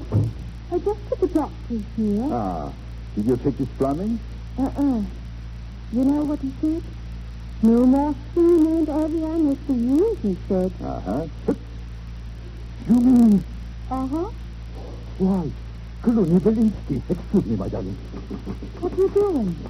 The Nightingale strikes again by Adam Belinsky.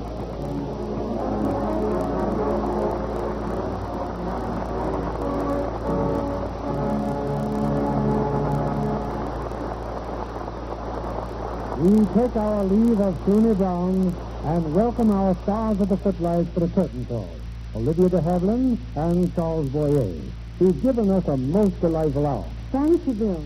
I really enjoyed being Clooney Brown. Does that mean you have a yen for plumbing, Olivia? No, sir. The only bathroom fixture that I understand is soap. Good night. Good night, and thanks again for Clooney Brown. This is William Keeley, saying good night to you from Hollywood.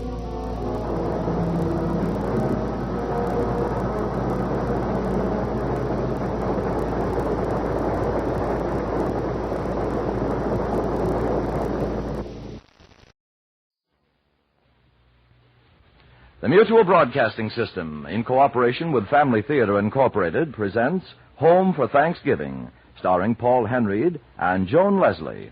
Charles Boyer is your host.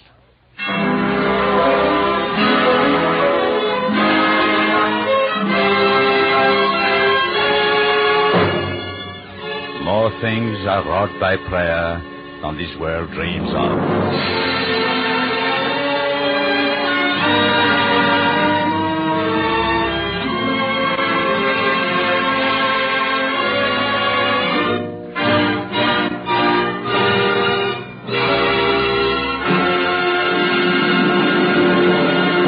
Across the country tonight, in millions of hearts and homes, there is a spirit of happiness and thanksgiving. It is more than thanks for turkey dinners, more than our happiness in the reunion of family and friends. It is a renewal of our faith and trust in God. For Thanksgiving Day is meaningless without our prayers of thanks to Him whose goodness comes to us each day.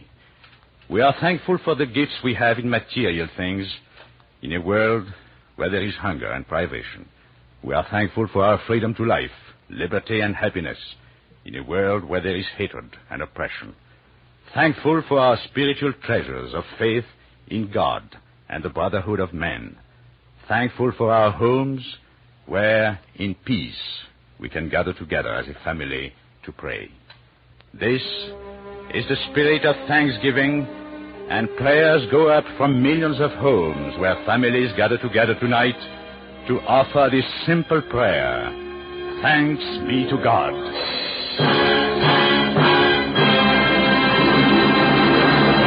Charles Boyer will return later in the program. Now, tonight's Family Theater stars Joan Leslie and Paul Henry in True Boardman's Home for Thanksgiving.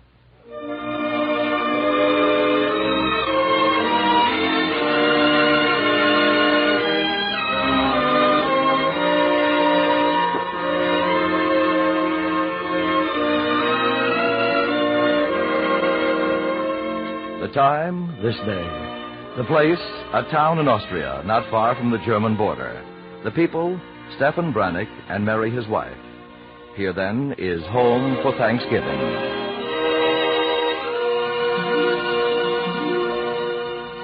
Mary? Yes, Stefan? You were not asleep? No, I was waiting for you. I finished. Oh, read it to me. Oh, I don't know. It says it all badly, but perhaps somehow behind the words is what I feel for this day. I hope so. Oh, I'm sure it is. Read it, dear. Very well. 27th November, 1947.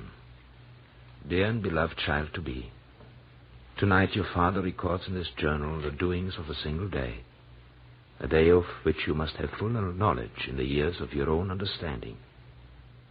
Your father writes it in deep affection and with great humility of spirit. He writes it with a prayer, the prayer that in your life there may come to be at least one such day as this has been for me. Here then, dear child, here for you with your mother's love and my own is the journal of this day, the day of your parents' homecoming to the land of your fathers. Oh, Stefan, and you were afraid that what you felt was not in your words. It's beautiful. Go on. Sunrise of this day, my child, found your mother and me already on our way from our last overnight stop in Germany. As the sun made gold the sky of dawn, we rode eagerly along the main highway from Passau to Linz. Of our vehicle, we were very proud. It was a truck, a 2.5-ton truck, and I, at its wheel, felt like a conquering hero returning from the wars. Stefan? Yes? Take it easy, darling. You said yourself it was only 100 kilometers, and we have all day. Was I going too fast? I'm sorry. I don't mind, but you look so intent. Watching you drive, I could only think of Ben-Hur and the chariot. I am flattered, but Brunhilde is not. She's far superior to any chariot. You know, sometimes I think that if you ever really had to choose between this truck and me, I'd be the one to lose out. It would be a difficult decision. To me, you are both beautiful. And Brunhilde does not have the habit of looking at me out of the corner of her headlights and laughing at me. Oh, maybe she doesn't love you enough to laugh at you. She loves me to the bottom of her carburetor. And besides, I wasn't laughing. Not really. I was just happy for you. You're like a 10-year-old. You're so excited. And why not? When any moment now we shall arrive at the border, after nearly 10 years. Would you expect me to be calm? Oh, on the contrary. The moment we cross into Austria, I fully expect you to stop Brunhilde, get out, and kiss the ground. That's what a lot of our GIs did when they got home. Well, I shall vary the procedure. Instead, I shall stop Brunhilde and kiss my American wife. Oh, darling, I am so happy for you. For both of us. But mostly for you. We should make a kind of family holiday of this date. The day the Brannock family came home. It's a good idea. Let's see, what's today? Thursday, November the 27th. Stefan, I didn't realize. Thursday, the last Thursday in November? It's Thanksgiving. Yes, of course. This is a holiday in America. Yes, a wonderful one. Tell me, what would you do this day if you were home? Well, the family would go to church, all of us together. Then Jim, my brother, and I would go with Dad to a football game. Then there'd be the family Thanksgiving dinner. A real feast, eh? Oh, I'll say. Turkey with a wonderful chestnut dressing Mom makes. Cranberry sauce, mashed potatoes and giblet gravy, 2 or 3 vegetables, salad, and mince pie or plum pudding with brandy sauce. Then, after dinner, when the dishes were all done, we'd all gather in the living room before a fire, and I'd play while the whole family sang songs. My dad always felt that too many people forgot the real meaning of Thanksgiving, and he didn't want us to. So we'd always sing. A hymn or two at first, and then old songs that we all knew and loved. We were good, too. Mom's contralto, my sister Carroll's soprano, and Dad's deep, deep bass.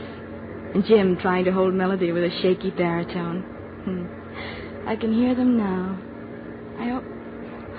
I'm sure you can. Oh, Stefan, stop the truck. Please, please now. Well? Darling, listen. Oh, I know how that must have sounded, but all of that belongs to Mary Connors, a girl who doesn't exist anymore. I'm Mrs. Mary Brannock, and there's no place in the world I'd rather be at this moment than here with my husband, the man I love, the man whose child I'm going to be proud to bear. That's true, Stefan. I give you my word it is. Yes, darling. I believe it is. Mary Brannock, I love you very much. Oh, darling, hold me. Now, we go on. See, the place you choose to stop, just ahead. The border. There will be a delay here while our papers are checked and our goods examined. You had best wait in the customs house. All right. Perhaps there'll be coffee. Look. Oh, but of course. We should have expected it. There is an American MP in addition to the Austrian border guard. Halt! Stefan, don't say anything. Let's see if he can tell. Halt, Grenzinspektion. Guten Morgen, Herr Inspektor. Mein Name ist Stefan Brannock. Meine Frau und ich fahren nach Nürhofen. Alle Papiere sind in Ordnung. Ich werde die Papiere durchsehen. Aber der amerikanische Feldwebel muss sie auch examinieren. Aha. Oh, hello. Good day, Sergeant. My name is Brannock. Oh, good morning. Glad you speak English. My name's Jensen. The truck you're on? Yes, war surplus, purchased from UNRWA. I have the bill of sales right here. Okay, we'll check it. Say, this may take a little while. Maybe your wife would like to wait inside where it's warm. Maybe she would. Oh, she speak English, too? Well, a little, you know. Gnädig Frau, inside, warm, rest? Thanks, Sergeant. It sounds like a great idea. See, Stefan, I'm a success. Oh, you're an American. Check. Where from? San Francisco. San Francisco? Hey, the captain's from Seattle and his wife's from Portland, Oregon. Oh, we're practically neighbors. Look, miss, ma'am, you stay right inside and I'll call the captain. He'll want you to stop in and see his wife. They're billeted just a little ways from here. Mrs. Davis is crazy for news from home. Well, Sergeant, I'm sure Mrs. Brannock would be delighted to meet your captain's wife. Make your call by all means, Mary.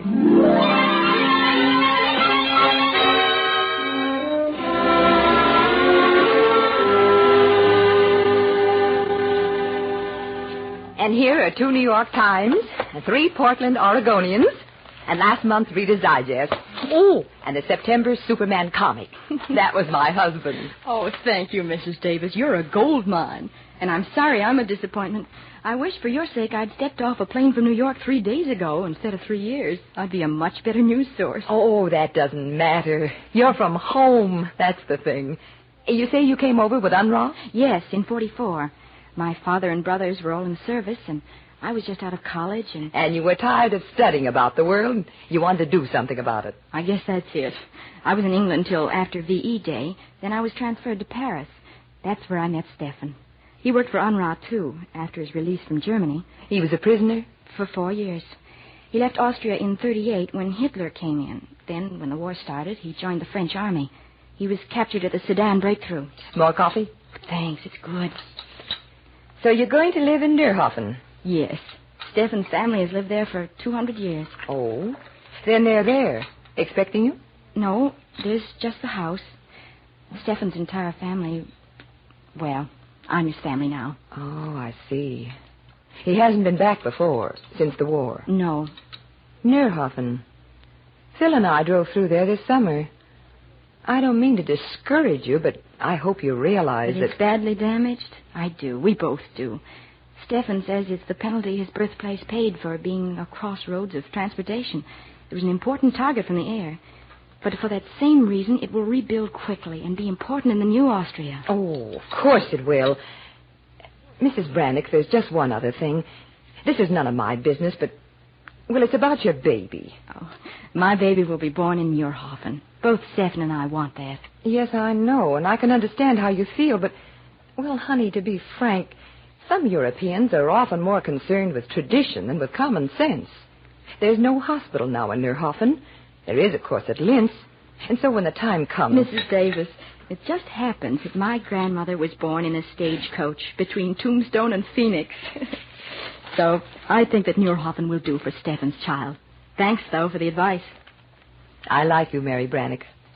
I think you're an incurable romantic, but I like you. And what's more, I envy you. Thanks a lot, Captain. Oh, here are the men folk.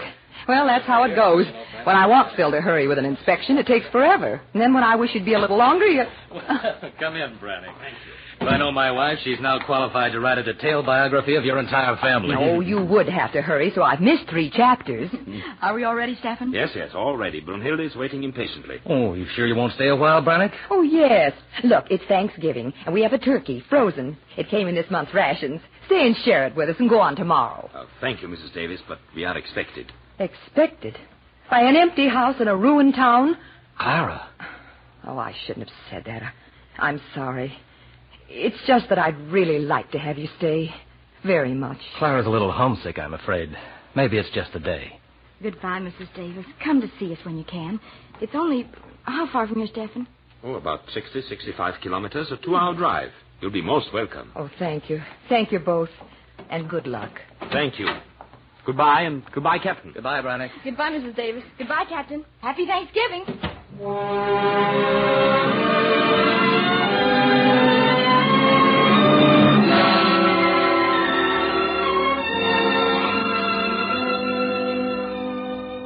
And such, dear child to be, was the entrance of your mother and myself into Austria, with words of welcome and words of warning.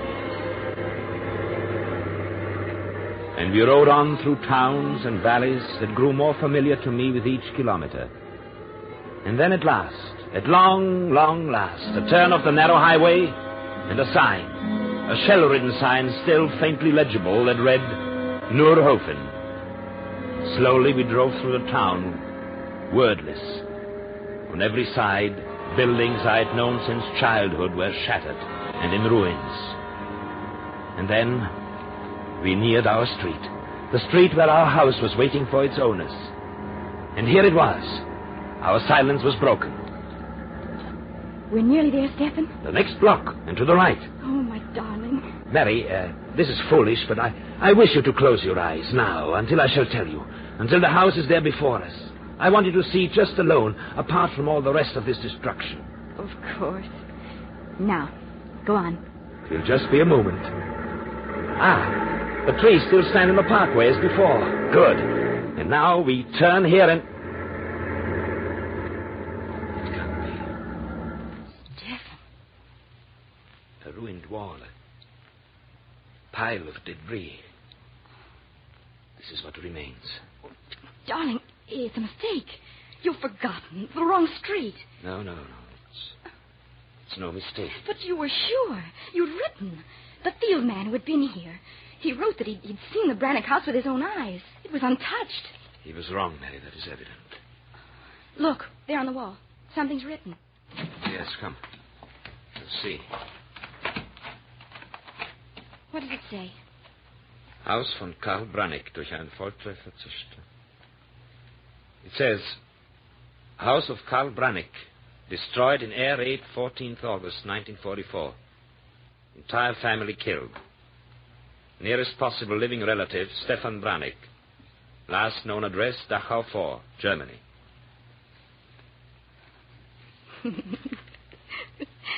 So we're home at last, Steph.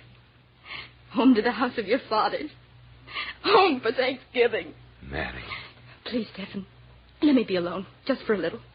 I'm going to cry. And I don't want to cry before you. My darling. Oh, please, Stephen, I'm not blaming you. I just want to be alone. There are moments for which there are no words. When to love truly is to be silent. And so I watched as Mary quickly turned and moved back to the truck and inside.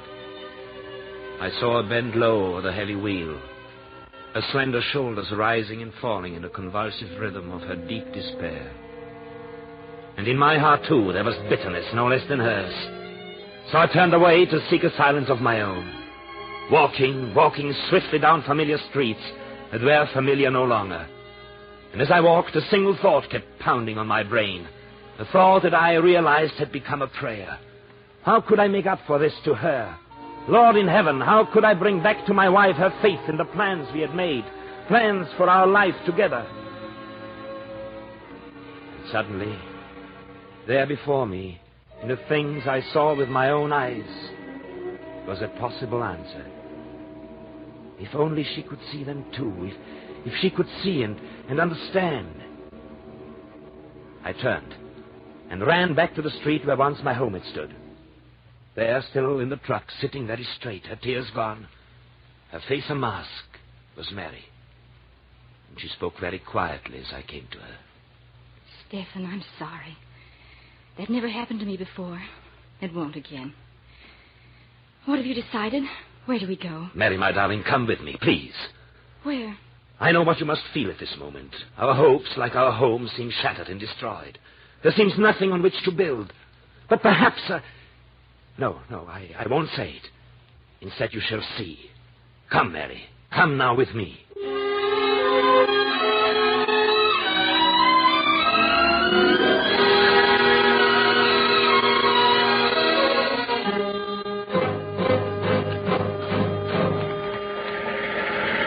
Here. This you must see first. A house being rebuilt. Not just a house, Mary. Do you see the old man over there who supervises the work? Let us go and speak to him. You know him? Oh, very well. We shall see if he still knows me. Herr Pfarrer. Ja? Ja, was möchten Sie? Oh, Herr Pfarrer Brunner. Erinnern Sie sich noch an mich? Ist das... Aber ja, Stefan Brannick, ja. Willkommen, mein Sohn. Herr Pfarrer, das ist meine Frau. Sie spricht nur wenig Deutsch. Sie ist eine Amerikanerin. Mary, this is Pastor Brunner. How do you do, Father Brunner? Welcome, my child. So beautiful. Stefan, you were always the lucky one. The work here, it's the church you're rebuilding? Yeah. You see, for a tractor, we use what was once a German tank. For materials, what we can find. For labor, the hands are all who can serve. It goes slow, but it goes sure. Stefan, you have returned to Neuhofen to remain? I'm not sure yet, Herr Pfarrer. Oh, may it be so. And you, Frau Brannick, may the honor be mine to christen your child within the newly risen walls of this church, if God wills. Thank you, Herr Pastor. Well, come, Mary. One other place you must see. Auf Wiedersehen, Herr Pfarrer. Auf Wiedersehen, Stefan. Wiedersehen. Gott sei mit euch.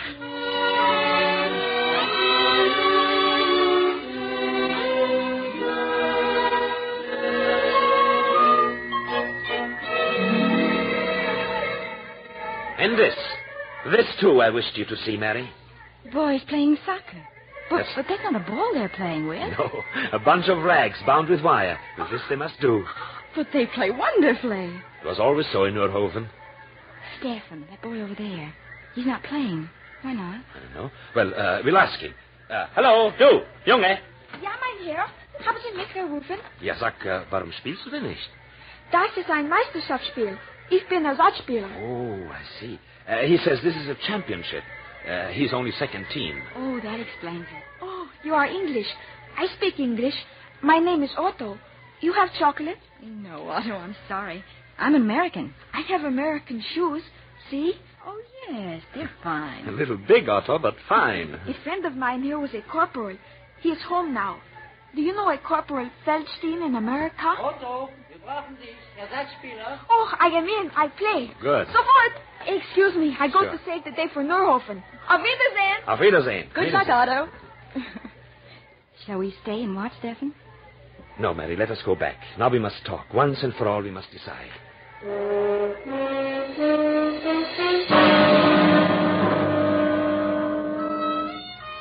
And so in the early dusk of the autumn day, Mary and I walked back toward Brunhilde, arm in arm.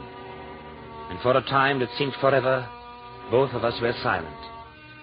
And I suddenly felt forlorn and sad with a strange new sadness.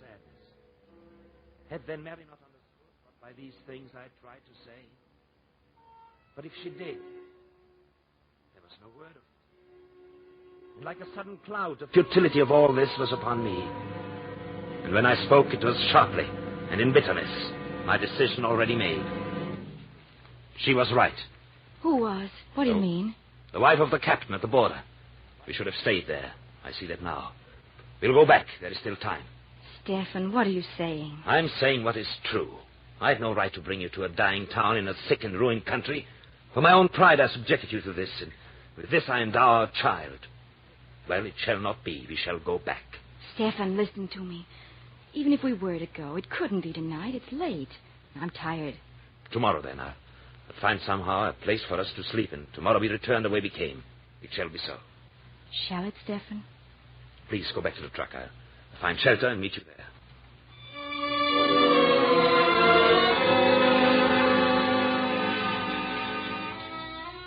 Shelter for the night. In other days, it would have been easily found. But in a town where each house still standing already had a family in every room, it was most difficult. But at last, in the home of an old friend who remembered me, it was arranged. For one night only, I assured them. And so for the last time this day, I walked back and turned the corner of the street where Brunhilde had been parked, before the ruins of my childhood home. The truck was gone. Unbelieving, I ran on, from the corner to where it had stood. And then I saw, there amid the debris, close against the shattered wall, back on the property where the house itself had stood, was Brunhilde. As I approached, I saw on the tailboard of the truck, scribbled in bad German script, which I recognized at Mary's, these words. Haus der Familie Brannig. Willkommen. House of the Brannig family. Welcome. And as I stood staring, still unbelieving, the canvas curtain across the back of the truck bed was raised, and there was Mary's face smiling at me in a pretense of impatience. Stefan, you're late. Don't you know a Thanksgiving dinner shouldn't be kept waiting? Still only half believing, I entered the house of Familie Brannig. There, with a kind of magic, the truck had been made into a room. To one side, blankets and sleeping bags had become a bed. And just behind the cab, on packing boxes, a table was laid with candles and a bottle of wine, and garnished with cheese and biscuits from a K ration, an open can of Spam. Again I looked in wonder, and Mary said, Stefan, will you please say grace so we can sit down and carve the turkey? I had trouble enough warming it on the engine. If we don't hurry, it'll be cold. Oh, and since I have my choice, I'll have a drumstick and a piece of breast. Mary Brannig, what is this? Oh, I just moved in, that's all.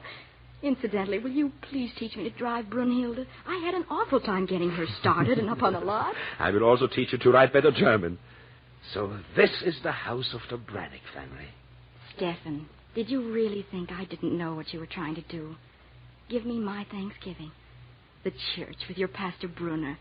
The football game with the boys playing soccer on the ruined field. But one part of the day you couldn't give.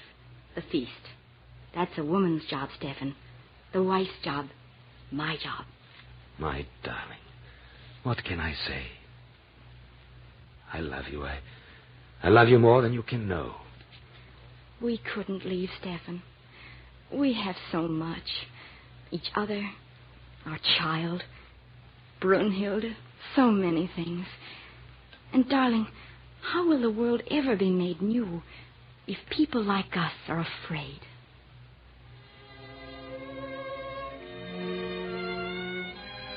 And so, dear child-to-be, this day has passed of which I've written this journal for your eyes to someday read. Written that you may know in the years to come of a truth I've learned this day from your own mother. The truth that a day of thanksgiving belongs to no one people and no one land, but is in the hearts of all people, of all nations, who love and understand and who face each today with courage and each tomorrow with unbounded faith. Written at Noorhofen, this 27th day of November, 1947. The day your mother and I, in the goodness of God's blessing, came home for Thanksgiving.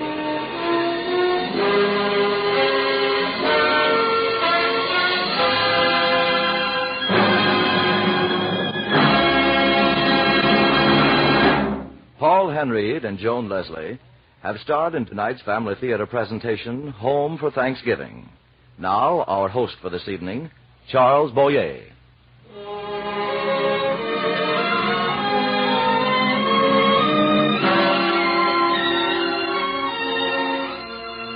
Dear Lord, on this Thanksgiving Day, accept our humble thanks.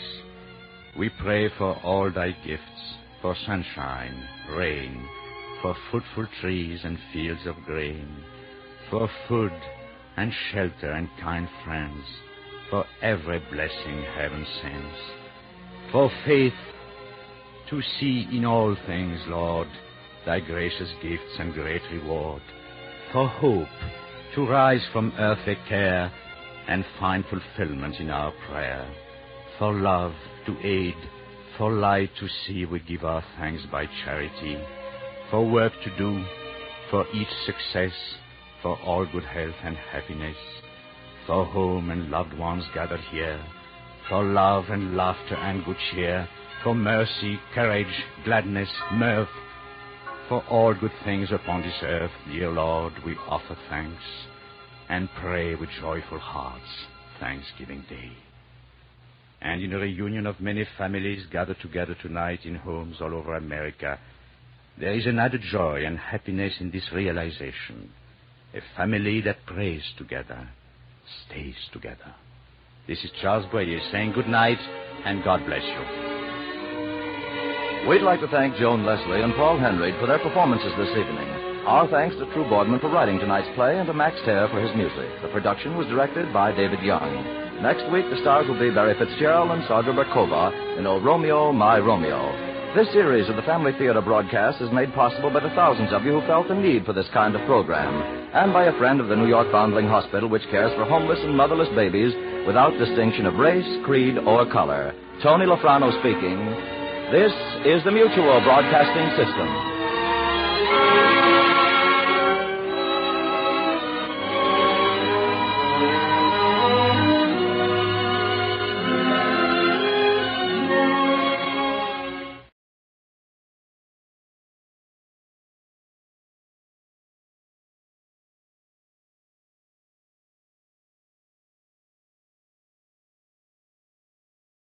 Lux presents Hollywood.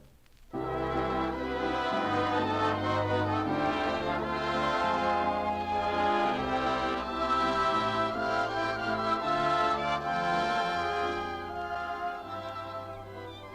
Lux Radio Theater brings you Charles Boyer and Hedy Lamarr in Algiers. Ladies and gentlemen, your producer, Mr. Cecil B. DeMille.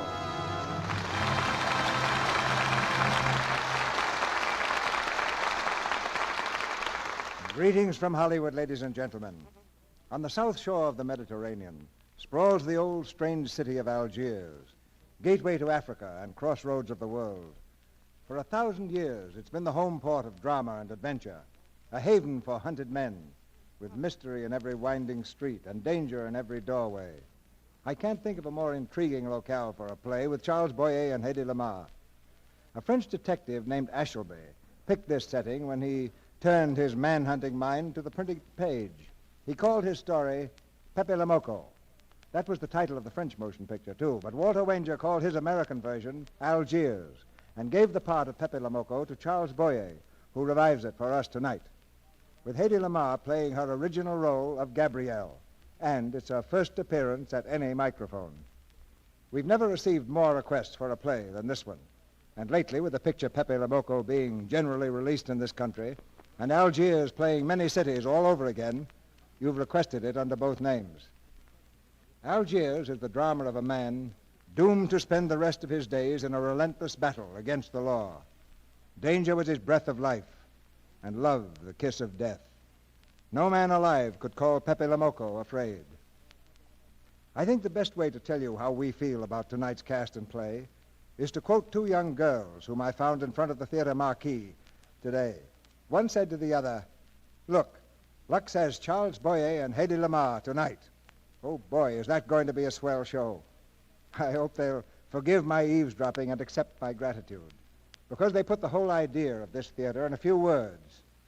It is Lux Flakes that makes a production like this with stars like these possible. And your support of both our theater and product keeps things humming on this side of the footlights. You took our word for it that Lux Flakes was worth a fair trial. And we have your word for it that it came through with flying colors. From coast to coast now, the house lights go down, and the curtain goes up on Algiers, starring Charles Boyer as Pepe Le Moko, Hedy Lamarr as Gabby, and Alan Napier as Inspector Slimane.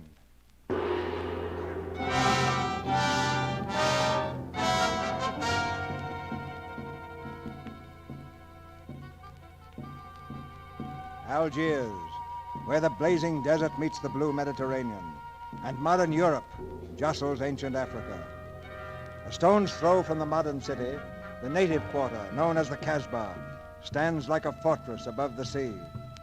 Here mingle the people of many tribes and races, drifters and outcasts from all parts of the world, and criminals seeking refuge from the law. Supreme on these heights rules one man, Pepe Le Moko, long wanted by the police. Far below the Casbah, at police headquarters, the new commissioner demands his capture. I'm not interested in hearing excuses about local conditions, Inspector. Here's a criminal whose exploits have made him notorious throughout Europe. And for 2 years he's been living here in Algiers within a stone's throw of your headquarters. As you say, Commissioner. I'm here to settle this, and I want it done quickly. Commissioner, you have only just arrived in Algiers. You are not familiar with the Casbah. Casbah? What's that? Some kind of nut? A very hard nut to crack. You see, Pepe Le Moko lives in the Casbah. Well, why not go in and take him out of it? You cannot arrest a king in his own palace, and Pepe is well guarded. Let me show you this map, Commissioner. Ah, this is fantastic. As a civilized man, you do not like fantasy. As a police officer, I don't believe in it. Yet here it exists. Now, this is the native quarter known as the Casbah. As you look at it here, it is just a few lines on the map. But the reality is something stranger than anything you could have dreamed. It is only a step from the modern city to the Casbah, but when you take that step, you enter another world, a melting pot for all the sins of earth.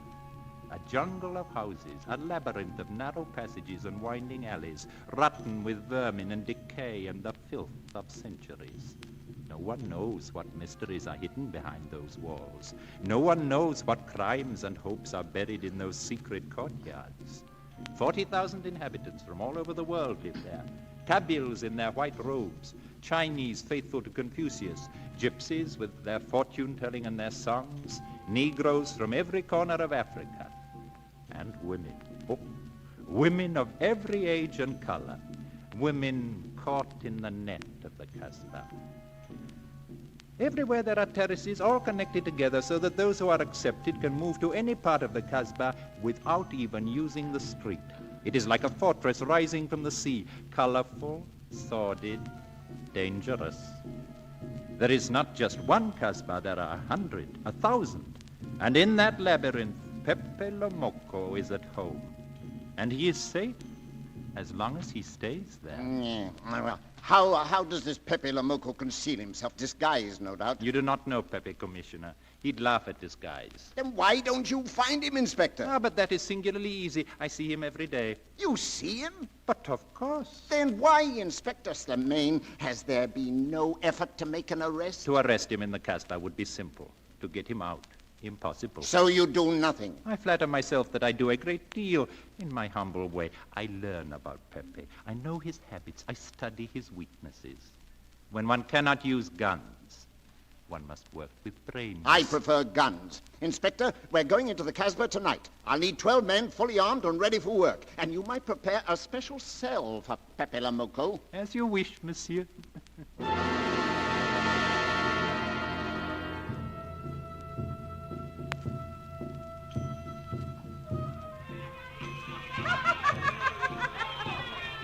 The police are coming! Police!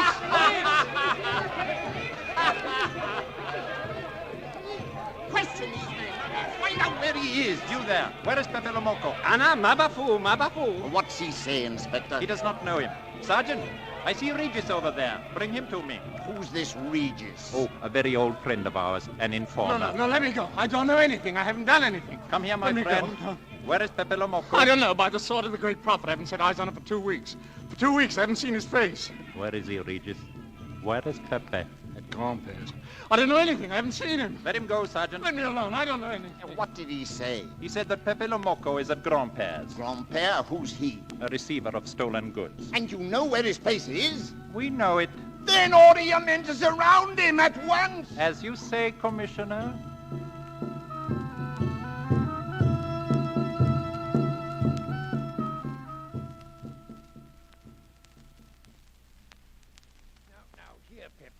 Look at this pearl. A remarkable specimen. You know, you and I have the same feeling for beauty, Pepe. Yes, this pearl belongs on a very special kind of ear. Like a pink shell, with a little curl of gold hair. A special kind of gold. I can just see it. Pepe, let's get down to business. We want to sell the stuff, not talk about it. Be quiet, Carlos. Carlos is definitely uncouth. Grandpère, you took the words out of my mouth. He's trying to cheat us, Pepe. All this talk is so he can get a better price, so he can make fools of us. Yes, so easy to make a fool of me. Why don't you try it sometime? Well, Grandpère has dealt with us for 2 years. We must have confidence in each other. That's the way to get along, eh, Grandpère? That's the truth, Pepe. You know, this was once my trade. I began life in a jewelry store. And when you left, you took the store with you. Yes, it became a habit. You know, I dream about settling down sometime, away from the Casbah, in a great city where people understand the things of beauty. I'd make a collection of jewels like this, just for myself, for people to see in glass cases, with Max here in a uniform to take care of them. Okay. And me, Pepe? You, Pierrot, you, my young friend, you would have a uniform like a general and be in charge of everything. Oh, I'd like that if you were there, too. I want to stick with you, Pepe. Ah, Pierrot, I have great hopes for you someday. The signal. Get that stuff off the table. Leave it alone, Carlos. Who is it? It's Ines. Quick. Ines, open the door. Come in, Ines. Pepe, the police, they're coming. Police? Pierrot, look out the window. How do you know it's the police? I saw them. They're coming across the terrace. Down in the street, everywhere. They're surrounding the house. Well, that's funny. How did they know I was here? Here they come, Pepe. Pierrot, give me that gun! When will you learn to obey orders? Pepe, I only thought that... There, you see? That was too close. Don't take so many chances, Pierrot. I don't want a bullet to come between us, the way that one almost did. Pepe, they're at the door downstairs. Now they'll break it again. Oh, every few weeks I have to get new doors. You'd better go, Pepe. Go on, quick. Across the roof. Ines, you come with me. I want to speak to you. The rest of you, out the back way. I'll see you later. This way, Ines.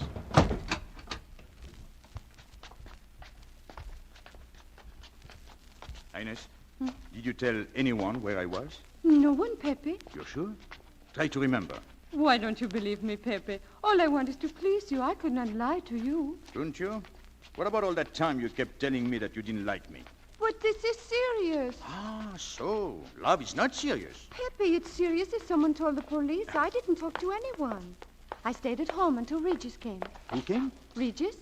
Oh, Regis. My old and trusted friend. As soon as he told me, I ran to you. What did Regis tell you? About the police. He wanted me to warn you. Well, it was nice of him, wasn't it? And that's what I thought. Yes. Is that all you thought? Was there anything else for me to think? That's what I like about you, Ines. You're such a child. I don't understand you, Pepe. Never mind. Here, hold out your hand. I have something very beautiful. See? A ring? Oh, Pepe! No. Don't grab. It's unlucky. You want to give it to me, Pepe? No, it's for some fat old woman. Oh, let me have it, Pepe. Sometime I'll get fat. But you would lose it before that. Oh, no, I'll keep it for a charm. Then you must keep your fingers crossed. All right. So, there, see? Oh, this ring will mean that I'm always yours, Pepe. With my fingers crossed. Pepe, they've seen you. There he is! Keep down, Iris. Pepe, run, they'll catch you. Don't worry. You get back to Grandpère's. I'll meet you in the morning. Pepe, be careful. Be careful. There he goes! Across the roof! Get after him! It is useless, monsieur. Keep firing! Don't let him out of your sight! Monsieur, will you help me, please? Madame, get off the street. I'm afraid I don't know which way to go. In this doorway. Here, quickly. Thank you, monsieur. Not at all. But might I suggest that the Casbah is not a safe place to visit in the evening, particularly when one is wearing jewels such as yours. But you see, I wasn't alone. I came with some friends, and we became separated when those men began to shoot. Good evening. Make yourself comfortable, please. Something to drink? No, thank you. Evening, Aisha. We will just wait in here for a moment, if you do not mind. Make yourself comfortable, monsieur. What is this all about? What's happening out there? Oh, it's nothing, madame. You know how the police are. They like to keep everything in an uproar. A very profound observation. You see, madame, they are after a certain Pepe Lomoco, a jewel thief. They've been trying to catch him for 2 years. 2 years? The police must be rather stupid. As one of them, I consider that a triumph of understatement. You are one of them? I have that doubtful honor. Inspector Slimane is my name. And this Pepe Lomoco, how does he manage to keep out of your way so successfully? Oh, he is clever. A good head. It's not his head that saves him, it's his heart. A man with such a good heart could get around anyone. He sounds very intriguing, your Pepe Lomoco. That is a matter of taste, madame. Good evening, Aisha. Pepe, don't come in here. Well, Inspector Slimane. And how are you, Pepe? Pepe, then this is... Pepe Lomoco. We were just talking of you, my friend. Good evening, mademoiselle. Good evening. Why, your arm is bleeding. You're hurt. Oh, it's nothing. A flea bite. One of the inspector's bullets scratched me. Well, this is a very pleasant surprise, mademoiselle. I often see the inspector, but never in such charming company. Are you looking at the lady's jewels, Pepe? No, I'm looking at the lady, Inspector. You've never been to the Casbah before, mademoiselle, have you? No. I'm just passing through Algiers with my friends. Oh, you will come again. There is something about the Casbah. Once you've been here, you can't stay away. Really? Perhaps you're right. Well, Inspector, why aren't you out chasing the fox? Oh, it's such a silly business. I prefer to use my brain. You know, your friends did a little better than usual tonight. At least they found me. That's pretty good for them. Shall we say a step in the right direction? Excuse us, mademoiselle, if we talk shop. Cigarette? Please. They thought I was at Grandpère's. Poor old man. He has no luck. They won't even let him sleep in peace. Sometimes I feel sorry for them. They'll never get me by these techniques, Slimane. I know. I have tried to point that out to them. Well, for once we agree, the inspector and I. You know, Pepe, in the end, I am the one who will get you. Really? I can hardly wait for the day. And not only you, but the others, too. Pierrot, Carlos, Grandpère, all of you. He's funny, my friend Slimane. He looks normal, doesn't he, mademoiselle? But he has delusions of grandeur. He thinks he can arrest me. And that's exactly what I'm going to do. Sure. You know what I like about you, Inspector? I'm humbly waiting for you to tell me. Your face. It is a perfect face for your job. To look that false is almost the equivalent of being honest. Oh, I am honored that my appearance pleases you. Don't mention it. Well, I'm afraid I have to go. Business, you know. Good night, mademoiselle. Good night. Good luck, Pepe. It is a shame, isn't it? What? A waste of talent. An unusual intelligence. One hates to see him buried so young. Buried? It is the same thing. What makes you so sure? I have marked the date of his arrest on the wall of my room. High up, where it reads black in the rays of the setting sun. Shall we go?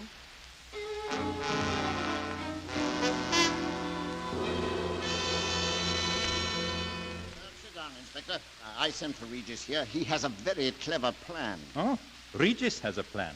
And what is it, Regis? Well, Inspector, we've all learned that there's only one way to arrest Pepe, and that's to get him out of the Casbah. That is very intelligent of you, Regis. Shall we send him an engraved invitation? Pepe's too clever to fall into a trap. But some of his friends are not so clever. Get to the point. Well, suppose Pierrot comes down into town, eh? Pepe will be worried by his absence, and he'll come down into town to find him. You have overlooked just one little point. How do you get Pierrot to come down? Ah, that's my plan. Magnificent plan. You see, Pierrot has a mother, very old. Now, if she should be sick and send a letter to Pierrot, why, what could he do but leave the Casbah and come down here to town? He's a bad boy, Pierrot, but a good son. When he comes, we keep the arrest a secret. And soon Pepe comes down to look for him. And when Pepe comes out of the Casbah, we have him. Huh? Are we agreed? Agreed. But how do we know we can trust you not to make a better bargain with Pepe? What? I'm an informer, not a hypocrite. What are you laughing at, Inspector? It amuses me to see you sell your friends at bargain prices. You have a flair for business, Regis.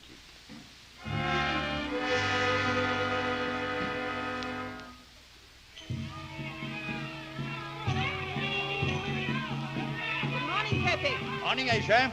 Good morning, Pepe. Hello, Betty. Better watch out, Pepe. Women will be the death of you yet. Say happy death, Inspector. Good morning. Coming my way? With pleasure. Well, did you get home safely last night? Why not? Nothing unpleasant, eh? Yes, we had one rather unpleasant experience. Yes? With you. She didn't think so. What makes you so sure? What did she say? Say, oh, you know, women, they talk about nothing. I hardly listen. Was there anything special about her? Yes. Pearls, the color I like. Handcuffs I can appreciate. Platinum and diamonds. And she didn't buy that perfume in Algiers. What about the eyes? Huh? Well, they all have eyes. But all that silk and jingle, you don't see much of that in the Casbah. But you do where she comes from, eh? She asked quite a few questions about you. Oh, she did? What did you tell her? Oh, what could I tell her? Why? Did you think she might be afraid of my past? No, but she might be a little appalled at your future. I told her you might get off with 20 years with a good lawyer. You wouldn't want me to get 20 years. You're too fond of me. What's her name? So, you are thinking about her. Now, how could I be thinking about her when I don't even know her name? Her name is Gabrielle. She's stopping with friends at the Hotel Madeleine. You can see her there any time, Pepe. I see. Thank you, Inspector. I'll wait for her to come back to the Casbah.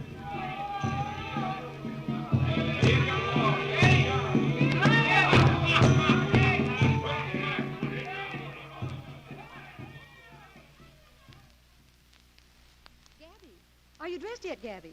Andre just phoned. He's waiting on the terrace. Andre phoned. If I'm out of his sight for 5 minutes, Andre phones. Well, don't you like having him so attentive? I love it. I've just been sitting here thinking that I'm the happiest girl in the world. Well, you should be. Marrying a man who adores you and can give you everything in the world you ever dreamed about. That's my trouble. I'm such a fool. I go dreaming about the wrong things. Oh, that's a terrible mistake. Marie, remember the time in the Bonton bargain basement? The two of us behind the counter? Handkerchiefs, gloves, hosiery? Yes. And don't you forget it. I won't. After all, you don't marry for fun. I didn't. Oh, come on, Gabby. Inspector Slimane is there, too. Inspector Slimane? Well, didn't you tell me you invited him? Oh, of course. I'd forgotten. I'm ready, Marie. There you are, Gabby. Sit down, dear. Good morning, Andre. Good morning, Inspector. I see you've already met my fiancée. I took the liberty of presenting myself. As you see, I could not wait to take advantage of your invitation last night. I'm glad. Yes, we're all glad. Inspector, will you tell my fiancée where I was last night during the shooting? You were with me. There. You see, Andre? I never doubted you, Gabby. And whom did we meet, Inspector? We met Pepe Lamarr. Pepe Lamarr. Nice friends you have. In business, one cannot choose. Inspector, have you seen him since? Yes, mademoiselle. Did he say anything about me? Well, in a way. Oh, I know. My pearls. A connoisseur can admire pearls without neglecting the wearer. Oh, he means if he stole your pearls, he'd steal you with them. Oh, he sounds marvelous to me. I'd like to meet him. It can easily be arranged if you wish to visit the Casbah again with a suitable guide. Well, I hardly think it necessary. Of course, would love to go. Tonight, Inspector, if it's convenient. I am at your service, mademoiselle.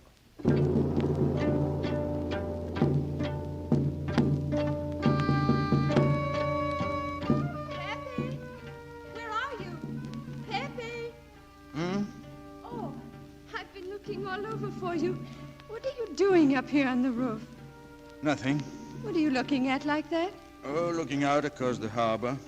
What's there, Pepe? What do you see? Home. Oh, you can't see your home from here. Well, there's no harm in trying. Pepe, what are you looking at? Down there in the bay. That ship. Doesn't it make you seasick to look at boats? Doesn't it give you a headache to ask so many questions? No. Have you got a headache? No, I'm thinking. Oh, that's sure to give you a headache. Oh, I don't think with my head. I think with my heart. Then you better tell me what you're thinking. It's nothing. If it's nothing, you better tell me. Oh, Inez, I'll get mad if you go on like this. I want you to get mad. Shout at me and hurt me, but don't treat me as if I'm not here. Oh, I know you're here. No, you don't. You're dreaming about something with your eyes wide open. Oh, Pepe, I wish you'd dream about me. Look, you always lived in the Casbah.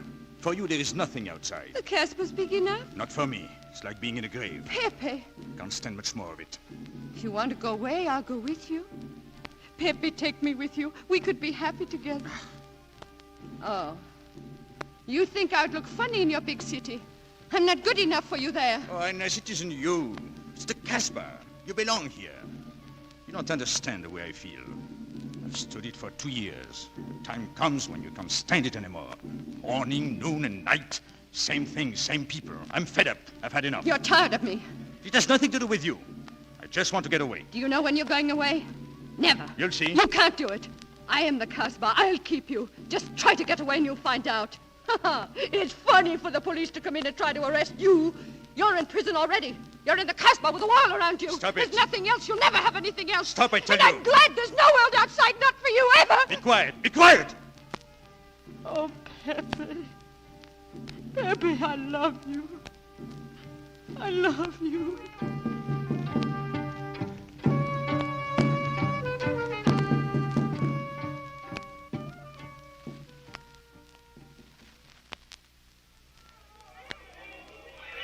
Where are we going now, Inspector? I thought perhaps a cafe or two, mademoiselle. Yes, that would be interesting. I'm sorry your fiancé did not care to join us this evening.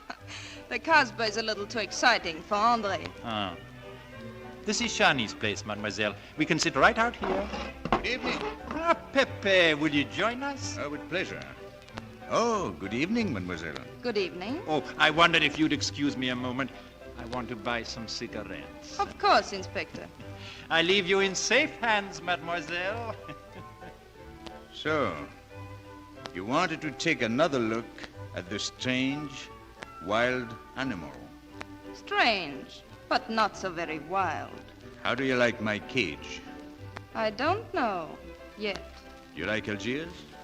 I don't like traveling. Makes me homesick. Does it? If I can't see the same old streets when I open my eyes in the morning, I want to go right back to sleep. So do I, and yet I've been in the Casbah for 2 years. You are homesick, too? Uh-huh, very. Pepe! Excuse me. Well, Carlos? Pepe Piero's gone to the town. What for? I don't know. It was something about a letter from his mother. Regis went with him. Regis?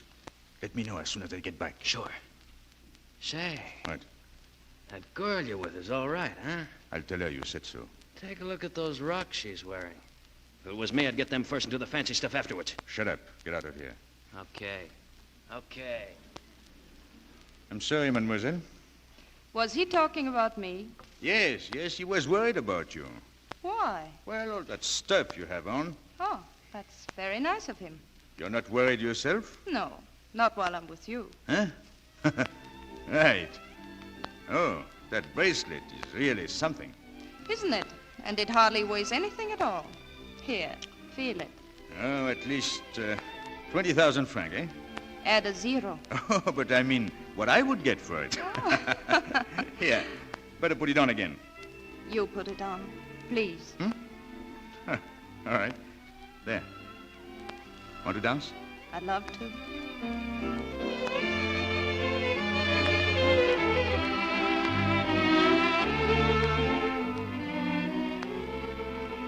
Your name is Gabrielle, isn't it?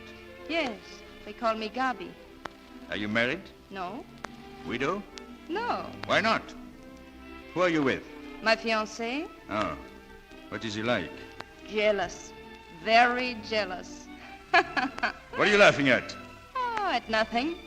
Too bad. What's too bad? Too bad I don't know you better. Why? Because I would slap your face. See, when people laugh around me, I like to know why. I wasn't laughing at you. I was thinking of Andre's face, if you could see me now. Dancing with Pepe Le Moco. Come with me. Where? Outside on the terrace. But Inspector Slimane will be looking for me. You said you were in safe hands. Come outside. All right.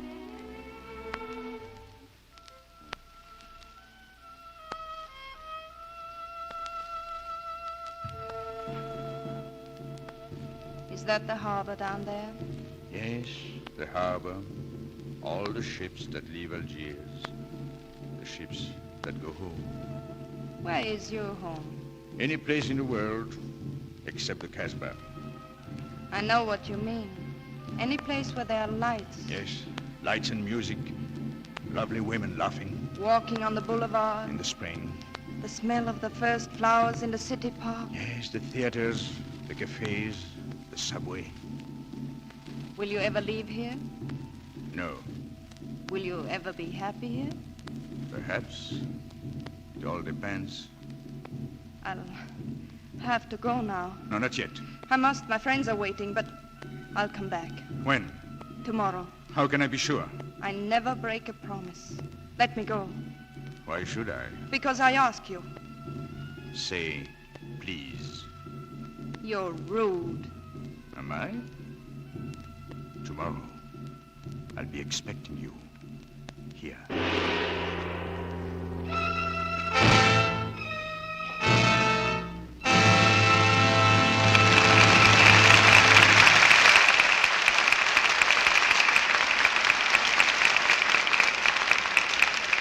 Mr. DeMille will be back in just a moment to bring us Act Two of Algiers with Charles Boyer and Hedy Lamarr. But first... Flight number 4, United Airlines, mainliner sleeper plane, leaving for Denver, Omaha, Chicago. Tonight we have as our guest Miss Frances Litiger, one of the lovely young stewardesses who fly with those huge mainliners. Chosen for poise, charm, expert training, these girls have an exciting and glamorous job, and one that's very hard on stockings. So we're especially proud that so many of United Airlines' 194 stewardesses use Lux Flakes for their stockings, both silk and nylon. Over 81% of the girls who have told us what care they give their stockings use Lux Flakes. Miss Litiger, what part of your job would you say was hardest on stockings? Why, I'd say making up the berths in the sleeper planes. We have to kneel right down on the floor to change the seats into lower berths. Stockings have to be elastic to take strain like that. Other things are hard on them, too, Mr. Roy, like serving meals. You mean sandwiches and so on? No, indeed. I mean real hot meals. Things like broiled filet mignon and tomato juice, salad, dessert, and coffee. Well, how can anything that sounds so good be hard on stockings? Well, we keep the hot dishes in a special compartment down near the floor of the plane. So every time we serve one, we have to stoop down. And we serve 1 million meals a year. Yet you find time for the rest of your job, too? Oh, yes. Actually, we spend most of our time talking with passengers, answering questions. What question are you asked most often, Miss Litiger? Most people want to know how high we are. Well, I'd like to know, too. Our usual flying altitude on United is about 1.5 miles to 2 miles high. I guess that makes your recommendation just about the highest praise Lux Flakes has ever had. Lux deserves high praise, Mr. Roy. I've found, and so have many of my friends, that it cuts down on runs and helps stockings to wear better. Thank you, Miss Litiger. Everywhere you go, New Quick Lux is the favorite stocking care. Every woman who stoops down to dust the furniture at home or open a filing cabinet at the office knows that stockings have to keep their elasticity if they're to stretch without breaking.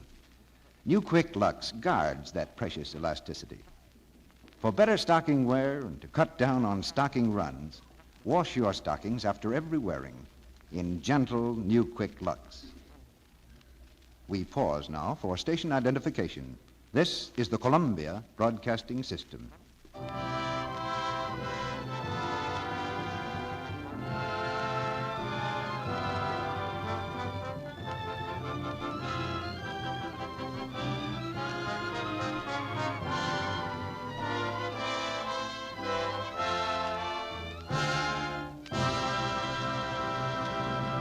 Act 2 of Algiers, starring Charles Boyer as Pepe Lamoco and Hedy Lamarr as Gabby, with Alan Napier as Inspector Slimane.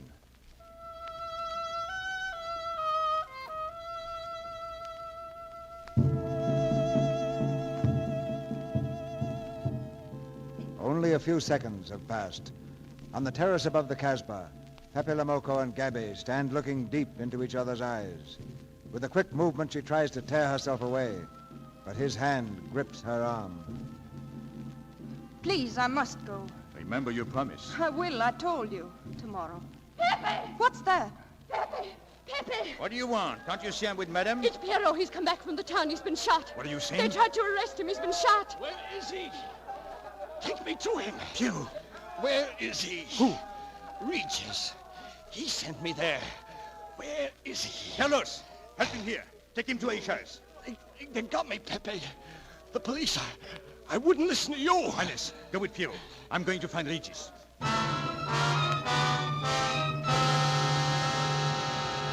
Let me go, Pepe. Let me go, please. No, sit down. You were fond of Pierrot, weren't you, Regis? Oh, I was. Eh? I am fond of him. Where is he now? I tell you, I don't know. No, please, Pepe, let me go. No, you don't want to leave before he gets back. You want to know why he's been detained, don't you? I don't know anything about Pierrot, Pepe. You know me. You know I'm all right. Tell me you do. Last night, I was the one who came to warn you. Yes, you were the one. Pepe, I got Pierrot here. Pierrot? Pierrot! Bring him in. Put your arm around me, Pierrot. Where is he? No, Pierrot. I'm your friend. No, don't shoot me. Carlos, Don't shoot me, Pierrot, no. hold my arm. No. Steady. No, please don't. No, please, Pierrot. No. Pierrot, You no. sent me down there. And now you pay you. No. Pierrot. He's dead. He's dead. You killed him, Regis. No, don't kill me. Give me that Don't gun. kill me, no.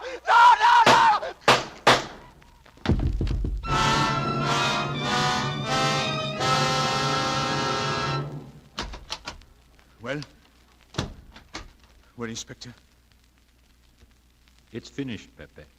I did everything for Pierrot that you would have done yourself. I was all alone at the cemetery. I followed the custom of your people, a handful of earth on the body, and flowers to make him feel at home in such a strange place. It is hard not to be able to go down to say goodbye to your friend on his last journey. Pierrot is dead. There's no sense to it. I wasn't even there. Oh, Pepe, I know how you feel. You are a prisoner in the Casbah. But a day will come when they will not be able to prevent your leaving. You will go out of the Casbah in spite of them all. I'll get out whenever I wish. And when you go, you will go quietly, the way Pierrot went. Feet first. I am sorry for you, Pepe. Tell me, how is she? She? You know, Gabby. Oh, I'm afraid you will not see her again. Her last visit to the Casbah was a little too much for her. She got a bad impression of the Casbah. It's a pity.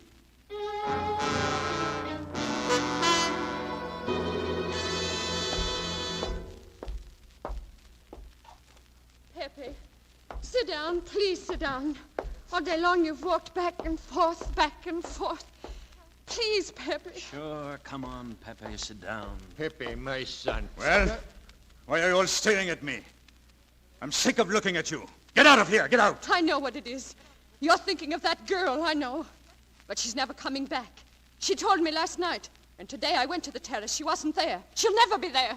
Never coming back, eh? I told you to get those jewels. You had them right in the palm of your hand. Stop it! Your friends have no tact, my dear Pepe. I know how it pains you to live among this cattle, but let me assure you... They can't keep me here. I'm free. Free to go. I'm sick of it. All of you. I'm sick of listening to you. And I'm sick of looking at you. I'll get out when I feel like it. None of you can stop me. Pepe, listen to me. Now, don't go near the town. I don't need your advice. None of you. I'm free to do as I please. Free! You hear that? You're walking into a trap. You know better. They can't touch me. I'm going down. Get out of my way. When I please, I said. And when I please is now. Get out of my way! Pepe, come back! Pepe! Pepe's leaving the Casbah. He's leaving the Casbah. Get out of my way! Pepe Lamoco is going out. Pepe, come back! He's going out. Pepe's going Out of my way! Pepe. All of you! I'm going out. You hear? I'm going out. Pepe! Pepe, wait! Don't go! She's here, Pepe. I saw her. She's waiting for you. What? You told me she wouldn't come again. I lied to you, Pepe. I lied. Forgive me. Where is she?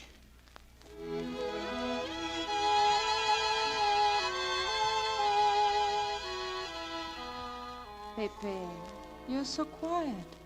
I'm looking at you. I can't speak when I do that. When you met me tonight, you were so very strange. Did you think I wasn't coming back? I was afraid you weren't. Oh, you're beautiful. That's easy to say, isn't it? But what I'm telling you is different, see? For me, you're more than that. For 2 years, I've been lost, like walking in my sleep. Suddenly, I wake up, that's you. I don't know what I've been doing all that time, waiting for you without knowing it. Do you know what you are to me? You're all the world outside. You're all those lights and music we were speaking of. With you, I escape. See? Do you know what you remind me of? The subway. Close your eyes. Listen. Can you hear it? That's my heart beating. Does it go like a subway train? Oh, much faster. You're all silk, and you jingle when you walk. And with all that, you make me think of the subway. Isn't that funny? Tell me, what did you do before? Before what? Well, before the jewels. I wanted them. Pepe, it's late. I'll have to go. Suppose you don't come tomorrow. Suppose I don't. Pepe, can't you ever get away from this Casbah? No. I'm caught here. Like a bear in a hole. Dogs barking, hunters all around. No way out of it. Do you like that? Maybe it's lucky for you. I don't like it, and it's not lucky. You're right. If you don't come back, I might do anything. I might go down to your hotel to get you. No, don't. Please don't. Tomorrow, then? Tomorrow. I never break a promise.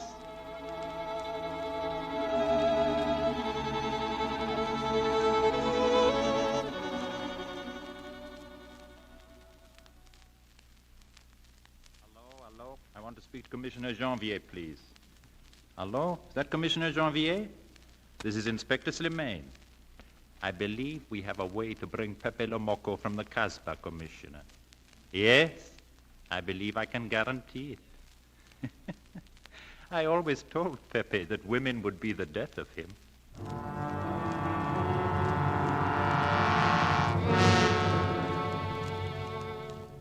Sit down, Inspector. What was it you wanted to see me about? Monsieur, it is about your fiancée. My fiancée? Yes. My mission is rather a delicate one, but necessary. I merely wish to suggest that your fiancée is a little too fond, shall we say, of the local color of the Casbah. What is all this? The Casbah is hardly the place for a woman alone. She attracts too much attention. We naturally wish to protect her from any embarrassment. Monsieur, she must not return to the Casbah. I understand. Will you wait here, please? I'll speak to her.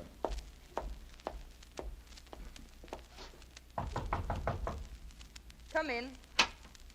Sorry to disturb you. Oh, going out? Looks that way. Where are you going? For a walk. But where? To the park. May I ask you to give me a sensible answer? Then ask me a sensible question. Where could I go? I don't know anyone in Algiers. I just walk straight ahead. And where does that take you? I'll know when I get there. No, you won't, because you're not going. Oh, yes, my dear. Your hotel bores me. The head waiter looks like an undertaker. And every time I step into this apartment, it looks more like a funeral parlor. Goodbye, Andre. Wait.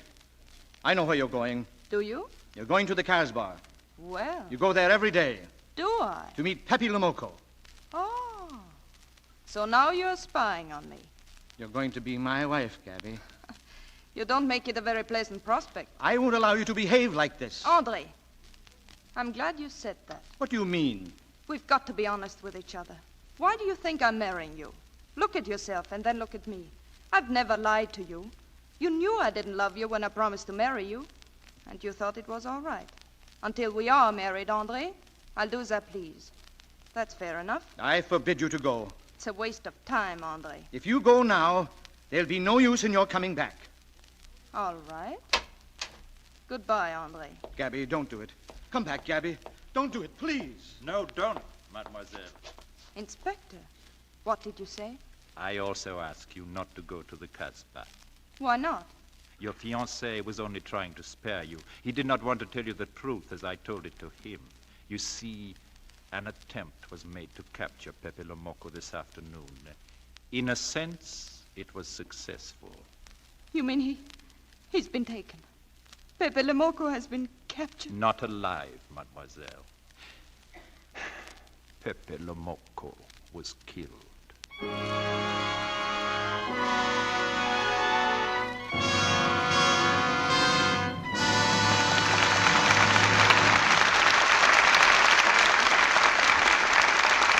In just a moment, you'll hear Act 3 of Algiers with Charles Boyer and Hedy Lamarr. Now, I want to tell you a real-life story which happened to Mrs. Florence Dewey of Morris, Illinois. About 5 or 6 years ago, Mrs. Dewey bought some material for a new dress. It was a washable rayon crepe, a beautiful print with bright-colored sprays on a navy blue background. That was a long time ago. But just recently, we heard from Mrs. Dewey about that same dress. Here's what she said. I followed your advice about using Lux Flakes, and I've never used anything else in laundering this dress.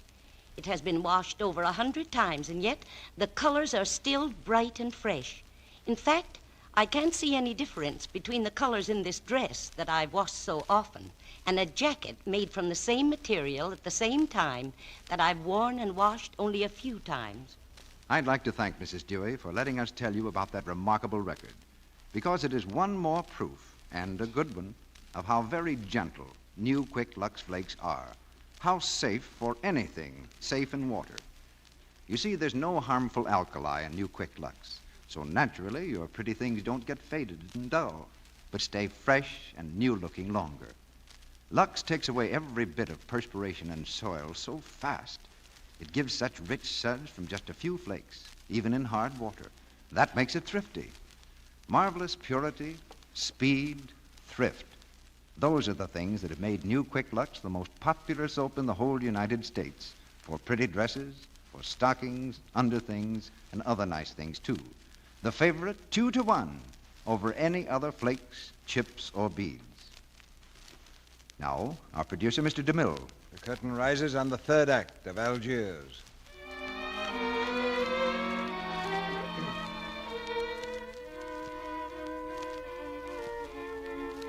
Pepe Lomoco is not dead. That was only a ruse of Inspector Slemaine's to keep Gabby away from the Casbah and to bring Pepe out. In vain, Pepe waits for her to appear at their meeting place. At last he returns to his room, weary and bitter. Hello, Pepe. Anything wrong? What's the matter? This morning you were singing. Why don't you sing now? Why don't you mind your own business? Oh, so that's the way it is. All right, I'll leave you to yourself. I'm going into the town. To town? What for? I'm like you. I'm bored. Anything on your mind? No, just to look things over. When are you going? Now. Would you do me a favor?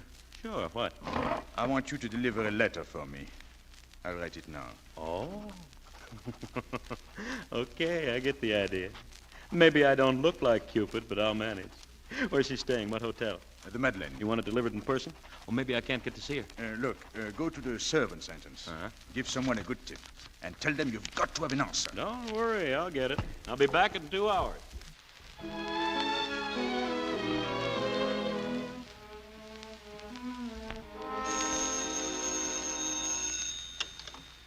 Hello? Yes, this is Andre Giraud. Oh, yes. What boat is that? The Ville d'Algiers at 6 this evening? Yes, make the reservations, please. Well, Gabby, are you coming with me? Gabby, I asked you if you're sailing with me. You want me to? Yes. You know I want you to. Even after what I told you this morning? Oh, you were excited, Gabby. You didn't know what you were saying. But I did, Andre. I never thought so clearly in all my life. Gabby, I won't pretend you haven't hurt me. I'm sorry. I didn't mean to. But I still don't understand. This man, this Pepe Lomoco, what could he have meant to you? I could never make you understand that. I don't even understand it myself. I only know that when I was with him, I never wanted to leave. And when I was away from him, I didn't live until I saw him again. Gabby. I was going to meet him this morning. He'd hold out his hand to me and smile, and we'd climb up to the terrace above the Casbah and look out across the harbor. And I'd be happy with him. That's all I know. I'd be happy with him.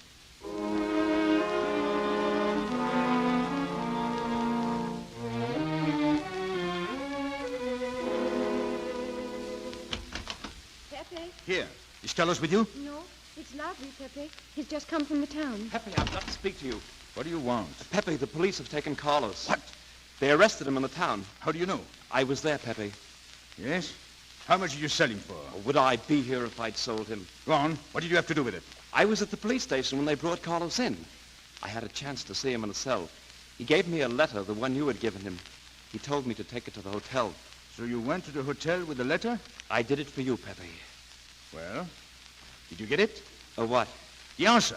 Oh, she wanted to write to you, but she couldn't. She's being closely watched. But she expects you this morning. You can go down without any risk. Go to the service entrance in the back of the hotel. She'll be watching from a window. Oh. Is that all? Well, she wanted to come up, but she couldn't get away. You're not going down, Pepe. You can't. Shut up! Go on, Larby. Well, that's all, Pepe. She's waiting for you. Well, I'll have to leave. No, wait. You said Gabby couldn't write because she was watched. Yes, Pepe. But in a little while, she'll be able to see me. At the back of the hotel, yes. Oh, that's very funny. Oh, well, he's going to be away. Oh, I see. But why couldn't she write to me? Because he was there then. Then how could she talk to you? Well, because you don't know. Pepe. Something else. You think Carlos is dumb enough to give you my letter? But you wrote a letter. Do you think me so stupid as to believe he would give it to you? Pepe, I give you my word. So Gabby couldn't write, but she could talk to you. Yes. Well, for a woman who is so closely watched, it's funny the way she can do things. Now I've left enough. You hear me? I'm through laughing. Pepe, on the head of my Carlos father. was arrested, that's true. I told you, You Pepe. had my letter, that's true. But I told you. After that, it fits. But after that, nothing fits. Now tell me what happened. Pepe, let me go. Tell me what happened. Shall I break your neck to refresh your memory? No, Pepe. Tell me, you hear? Tell me the truth. I'll tell you, Pepe. I'll tell you everything. All right. Well? Slimane planned it all. Slimane? Then she never got my letter. No. He told me to come to you. Go on. He thinks you'll come down. And then? Well, the hotel is surrounded. They're waiting for you. Did you see the girl? No. Why didn't she come up here? He told her you'd been killed. Well, that's what she thinks. She thinks you're dead. Oh, I see. She's leaving tonight on the Ville d'Algiers. But Slimane planned the whole thing. Is that all? Yes. So, they're expecting me, are they?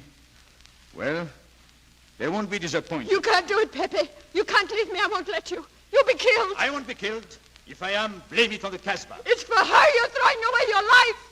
Pepe, come back! Pepe!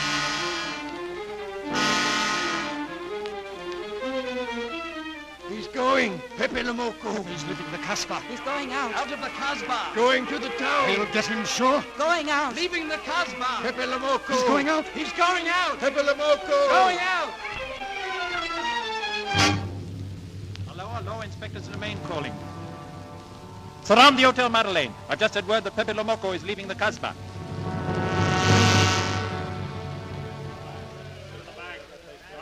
Cover that back entrance. When he comes, don't let him out of the courtyard. Wait! That girl! Hold that girl! Let me go! Bring her here! Come along now, come along. Let go!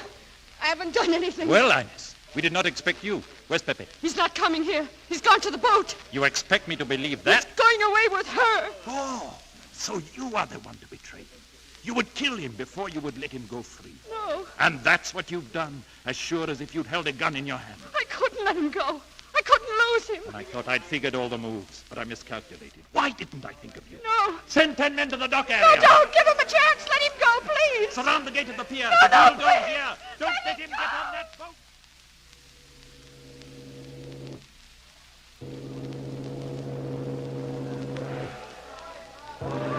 Gabby, we're almost ready to leave. Gabby, do you hear me? I'll make you forget, dear. I'll make you forget everything. Forget. You still don't understand, Andre. I don't want to forget.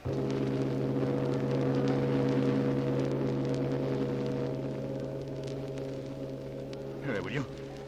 Give me that ticket. Here you are, sir. One passage on the Ville d'Algiers. You can just make it. Thanks. Put up your hands, Pepe. What? You see, Pepe, we meet at the appointed time. Put the handcuffs on him. No, Simen. Not here. She may see me. Not here, please. As you wish. I cannot refuse an old friend. Simen, could I... Let me wait here until the boat leaves. It's not too much to ask. I can't get away. All right, Pepe.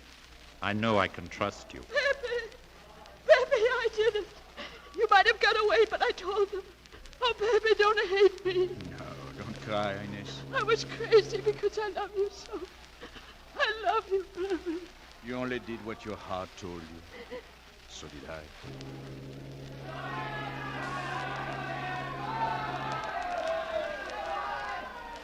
It's leaving, Pepe. Shall we go? No, not yet, please. Look! I see her. She's at the rail. Gabi! Gabi! She can't hear you, my friend. Gabi! Gabi! Gabi! He's getting away! Gabi! Get him now! Don't shoot! He can't get away! Don't shoot! Gabi, come back! Come back! Gabi! Gabi, spit me! Gabi, heal me! Gabi! Gabi! You fools! I told you not to shoot. He was not trying to get away. Oh, Pepe. Look at me, Pepe. Is it bad? Your men, they're learning to shoot. Much better. Oh, Pepe. I'm sorry, Pepe. He thought you were going to escape. Escape? And so I have. My friend. Gabi.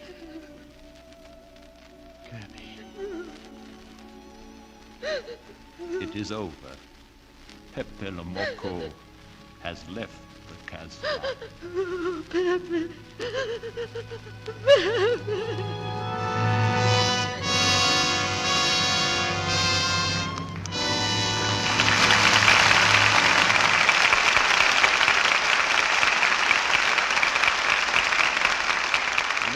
Mr. DeMille returns with our stars for their curtain call. He'll also bring us advanced news of plans for the fall season. Meantime, we of the Lux Radio Theater wish our many friends a very happy summer. We know from what you tell us that Lux Flakes contribute in many ways to happy, warm weather living. Nowadays, the smart woman lives in Luxables all summer long and looks cool and crisp, fresh as a daisy with no trouble at all. For new Quick Lux Flakes makes daintiness easy. Just a dip in these fast, gentle suds, and everything that's washable comes out delightfully fresh and sweet. Underthings, dresses, sports things. Of course, you'll Lux them every day or so during hot, sticky weather, and it's a wonderful help to have flakes that are so fast. It's reassuring, too, to know that these gentle flakes are so safe, that they keep nice things, nice colors, new-looking longer. Wherever you go this summer, or wherever you stay, at home, in the country, at the shore, keep that friendly box of Lux Flakes handy to guard the most important of all charms, daintiness. New Quick Lux comes in the same familiar package, costs you no more. Now, here's Mr. DeMille with our stars. It isn't often we can say that one of our stars is taking his first curtain call in the Lux Radio Theater. But tonight, both of our stars are here for the first time. They're back on the stage now. Charles Boyer and Hedy Lamarr. Thank you, Sibin. I'm delighted to be here. It was a great pleasure to work with Hedy again. Oh, wasn't Algiers your first experience with a camera here in Hollywood, Hedy? Yes, Mr. DeMille. And it was a thrilling day for me when I played my first scene with Charles. She was so beautiful, even the cameraman sighed. I can understand his point of view, Charles. I think you're ribbing me. Ribbing? That's pretty good American, isn't it, Mr. DeMille? Excellent, Hedy, but we mean it. I haven't seen you around the Paramount lot recently, Charles. Have you finished Hold Back the Dawn? Yes, we finished a few days ago, Sibin. So I have a little vacation coming. Perhaps I'd better begin it right now by saying good night and thank you again. Good night, Mr. DeMille, and I've enjoyed it so much. Good night. You two have a wave of an audience. When the clock on your mantel strikes the hour, the Lux Radio Theater completes its 7th season on the air. Down the long succession of Monday nights, Lux Flakes and Lux Toilet Soap have brought you about 350 different plays. And that means we've cast almost 8,000 parts with the best actors we could find. What counts most is that during those 7 years, 7 of the most important years in the history of the world, you've made this theater a kind of national meeting place, an all-American theater that has become a symbol of the American way of life. And we are well aware of our responsibility to you in the significant years that are to come. Our first responsibility, of course, is entertainment. And for your entertainment in the first few weeks of our 8th season, starting in September, we plan to bring you stars like Cary Grant, Irene Dunn, Bob Hope, Rosalind Russell, Claudette Colbert, and Barbara Stanwyck in plays that you yourselves will ask for. Meanwhile, we recommend the program the Columbia Broadcasting System will present at this time during our 8 weeks holiday. The program is called Forecast and presents leading stars of Hollywood radio, the theater, and the concert stage. As Forecast number 1 next Monday, you'll hear The 1001 Nights with Marlene Dietrich as Scheherazade in a radio production of the Arabian Nights. You've made the Lux products behind this theater, Lux Flakes and Lux Toilet Soap, a national habit. And we know from past experience that you're not going to break that habit during our summer vacation. So we're going to thank you in advance by promising that next year will be the best yet in the history of the Lux Radio Theater. And now, before we say goodnight, there's another kind of promise we'd like to make. 3 days ago, on the 4th of July, the President of the United States asked every one of us to dedicate himself anew to the principles of freedom and justice, which are the foundation of this democracy. And so, in company with all those who pledged their hearts and hands on Independence Day, we now pledge the Lux Radio Theater to do everything in our power to defend and protect this American way of life, and to bring that bright day nearer when life, liberty, and happiness can be pursued in peace by all men. Our sponsors, the makers of Lux Flakes and Lux Toilet Soap, join me in wishing you a happy summer. And until September 8th, this is Cecil B. DeMille saying good night to you from Hollywood. Hedy Lamarr appeared tonight through the courtesy of Metro-Goldwyn-Mayer. Charles Boyer will soon begin work in the Universal picture Appointment for Love. Included in tonight's play were B. Benaderet as Inez, Hans Conrad as Regis, Bruce Payne as Grandpère, Frederick Warlock as Janvier, Leo Cleary as Andre, Jeff Corey as Lobby, Lou Merrill as Carlos, Virginia Gordon as Marie, Paul Dubov as Pierrot, Noreen Gamil as Aisha, and Howard McNear as Max. Our music is directed by Louis Silvers, and your announcer has been Melville Ruick. This is the Columbia Broadcasting System.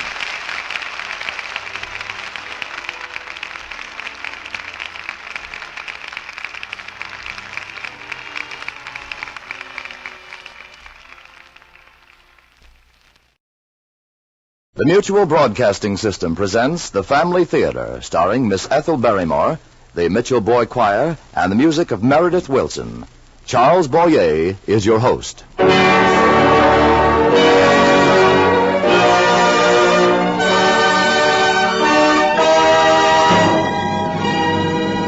More things are wrought by prayer than this world dreams of.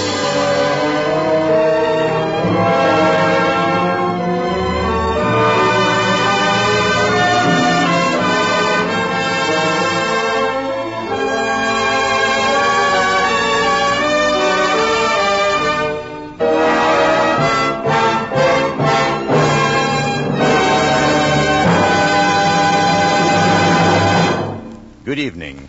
This is Charles Boyer. As your host for this evening, I should tell you something about family theater and a story you will hear tonight. Therefore, if I may, I would like to remind you that family theater is dedicated to your family, with the hope that your family would always be happy. As you probably know, many of us in all phases of the entertainment industry join with so many of you in the sincere belief that a happy family is a family that acknowledges God and seeks his help. To put it another way, a family that prays together stays together.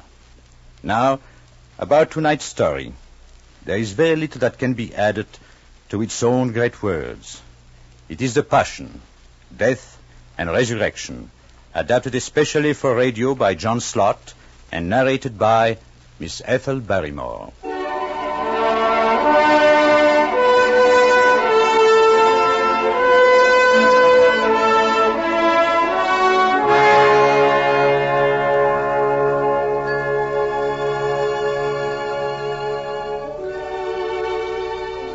In these days of a slow dawning toward a new world of peace, we need the old words to guide us. And what greater words can we thus express for this festival day than the words of the Passion, death, and resurrection?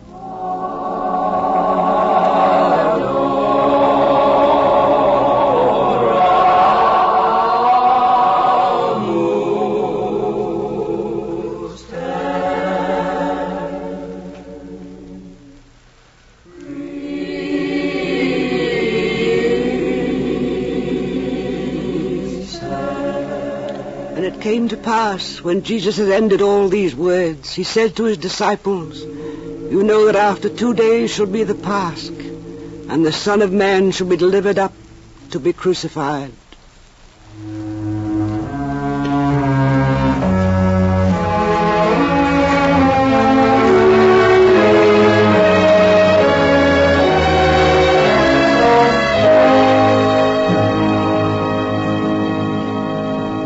Then were gathered together the chief priests and ancients of the people into the court of the high priest, who was called Caiaphas. And they consulted together that by subtlety they might apprehend Jesus and put him to death. But they said not on the festival day, lest perhaps there should be tumult among the people.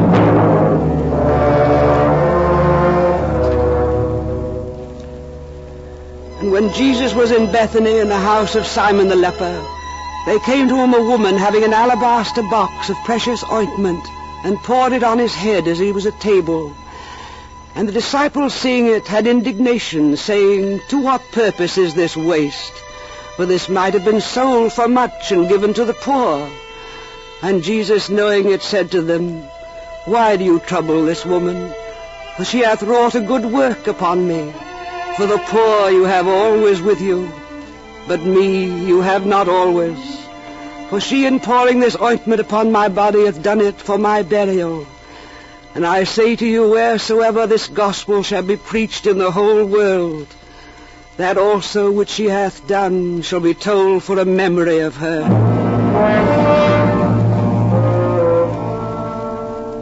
Then went one of the 12, who was called Judas Iscariot, to the chief priests, and said to them, "What will you give me, and I will deliver him unto you?"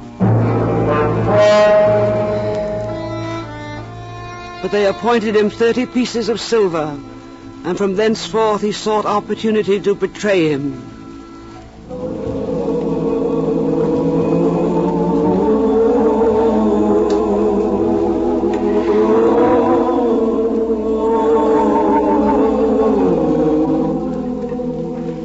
On the first day of their Azims, the disciples came to Jesus, saying, "Where wilt that we prepare for thee to eat the Pasch?"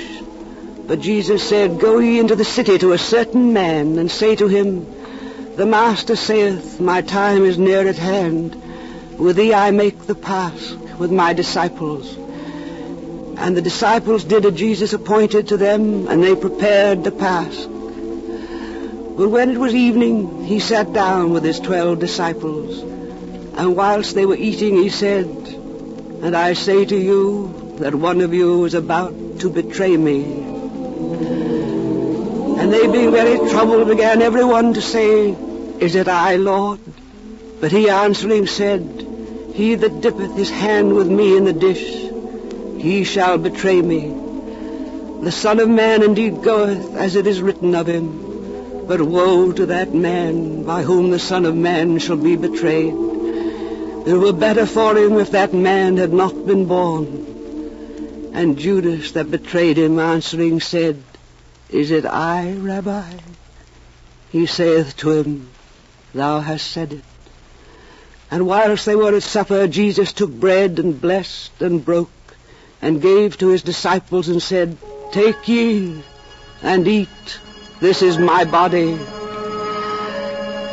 And taking the chalice, he gave thanks and gave to them, saying, Drink ye all of this, for this is my blood of the New Testament, which shall be shed for many unto remissions of sins.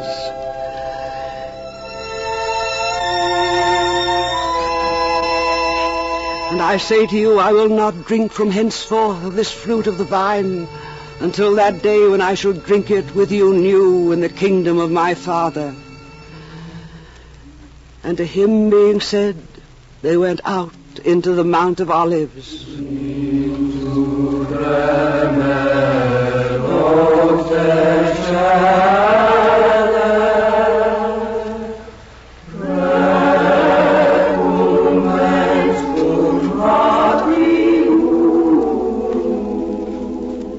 Jesus said to Peter, And I say to thee that in this night before the cock crow, thou wilt deny me thrice. Peter saith to him, Yea, though I should die with thee, I will not deny thee. And in like manner said all the disciples.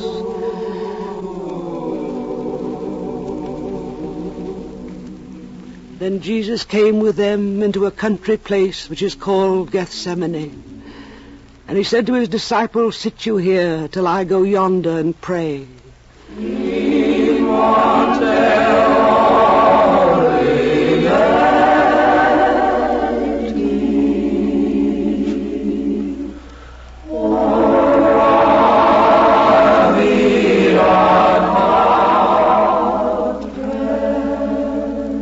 And taking with him Peter and the two sons of Zebedee, he began to grow sorrowful and to be sad. Then he saith to them, My soul is sorrowful even unto death. Stay you here and watch with me. And going a little further, he fell upon his face, praying and saying, My Father, if it be possible, let this chalice pass from me. Nevertheless, not as I will, but as thou wilt.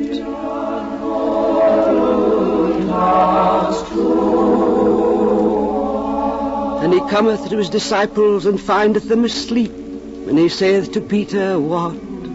Could you not watch 1 hour with me? Watch ye and pray that ye enter not into temptation. The spirit indeed is willing, but the flesh weak.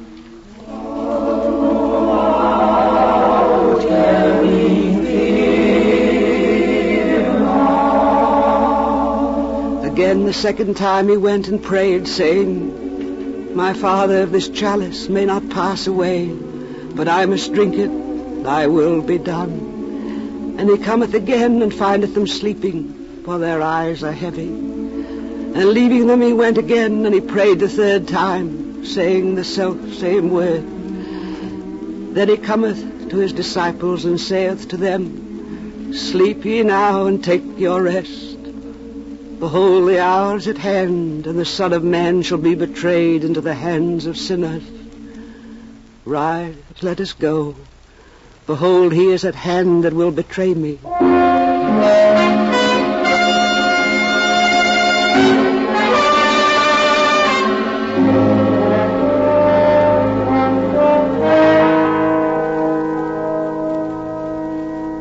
And as he yet spoke, behold, Judas, one of the 12, came, and with him a great multitude with swords and clubs, sent from the chief priests and the ancients of the people.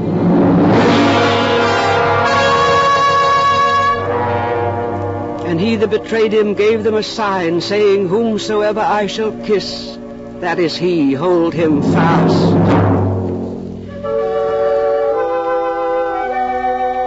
And forthwith coming to Jesus, he said, Hail, Rabbi, and he kissed him.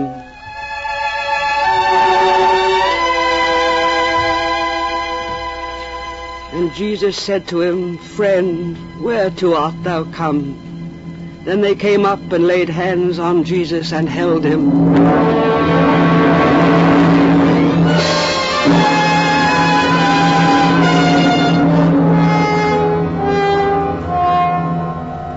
And behold, one of them that were with Jesus, stretching forth his hand, drew out his sword, and striking the servant of the high priest, cut off his ear.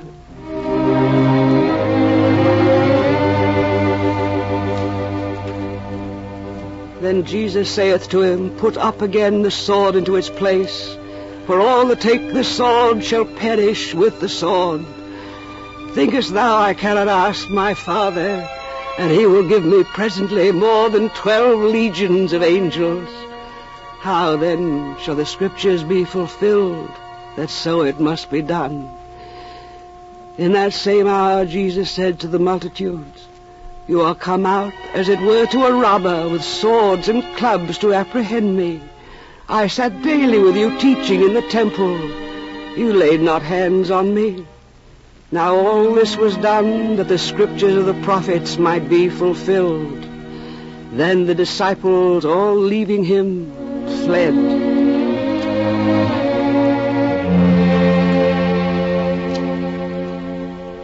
But they, holding Jesus, led him to Caiaphas, the high priest, where the scribes and the ancients were assembled.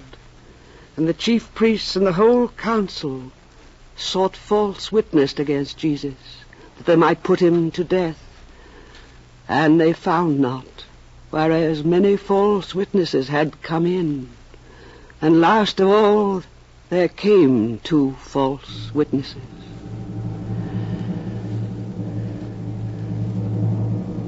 And they said, This man said, I am able to destroy the temple of God, and after 3 days to rebuild it. And the high priest, rising up, said to him, Answerest thou nothing of the things which these witness against thee? But Jesus held his peace, and the high priest said to him, I abjure thee by the living God that thou tellest if thou be the Christ, the Son of God.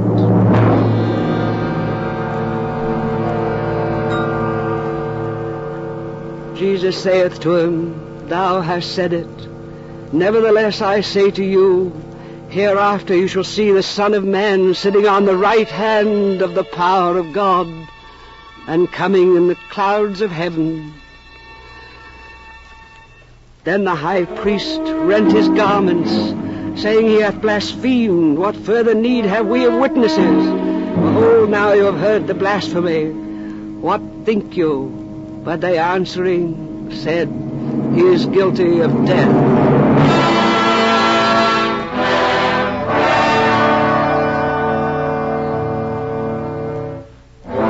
But Peter sat without in the court, and there came to him a servant maid, saying, Thou also wast with Jesus the Galilean. But he denied before them all, saying, I know not what thou sayest. And as he went out of the gate, another maid saw him, and she saith to them that were there, This man also was with Jesus of Nazareth. And again he denied it with an oath, I know not the man. And after a little while they came that stood by and said to Peter, Surely thou also art one of them, for even thy speech doth discover thee. Then he began to curse and to swear that he knew not the man. And immediately the cock crew.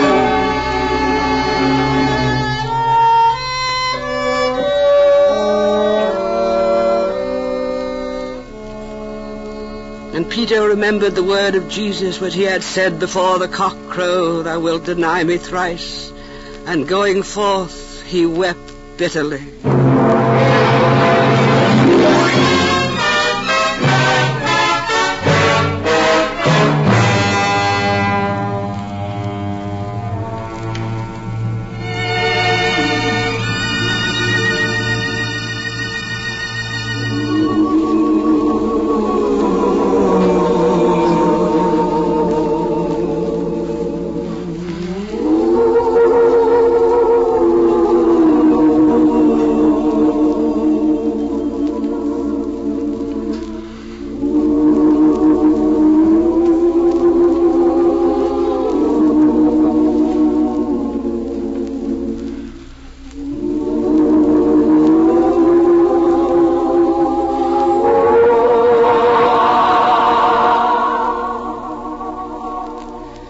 And when morning was come, all the chief priests and ancients of the people took counsel against Jesus, that they might put him to death. And they brought him bound and delivered him to Pontius Pilate, the governor. Then Judas, who betrayed him, seeing that he was condemned, repenting himself, brought back the 30 pieces of silver to the chief priests and ancients, saying, I have sinned in betraying innocent blood. But they said, What is that to us? Look thou to it. And casting down the pieces of silver in the temple, he departed and went and hanged himself. But the chief priests, having taken the pieces of silver, said, It is not lawful to put them into the corbona, because it is the price of blood. And after they had counseled together, they brought with them the potter's field, to be a burying place for strangers. For this cause that field was called Haseldana, that is, the field of blood, even to this day.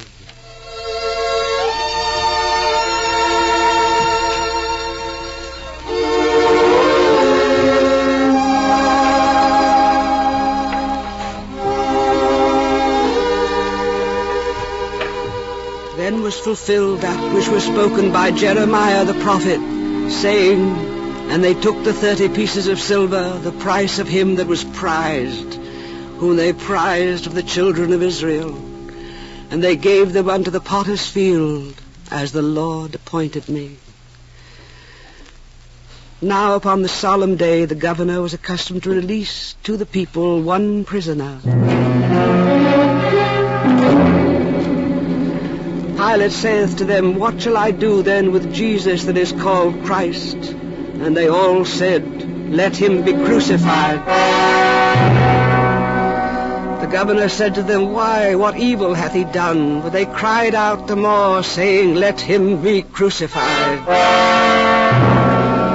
And Pilate, seeing that he prevailed nothing, but that rather a tumult was made, taking water, washed his hands before the people, saying, I am innocent of the blood of this just man. Look you to it.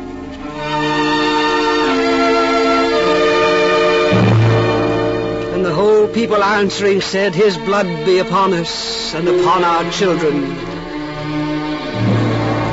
Then having scourged Jesus, he delivered them unto them to be crucified.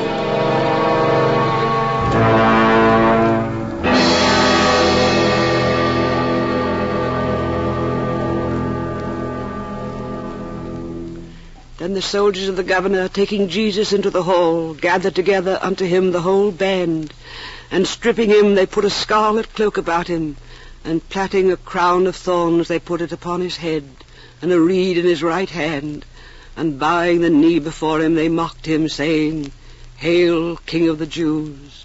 And spitting upon him, they took the reed and struck his head. And after they had mocked him, they took off the cloak from him and put on his own garments, and led him away to crucify him. And going out, they found a man of Cyrene, named Simon. Him they forced to take up his cross. And they came to the place that is called Golgotha, which is the place of Calvary. And they gave him wine to drink mingled with gall. And when he tasted it, he would not drink.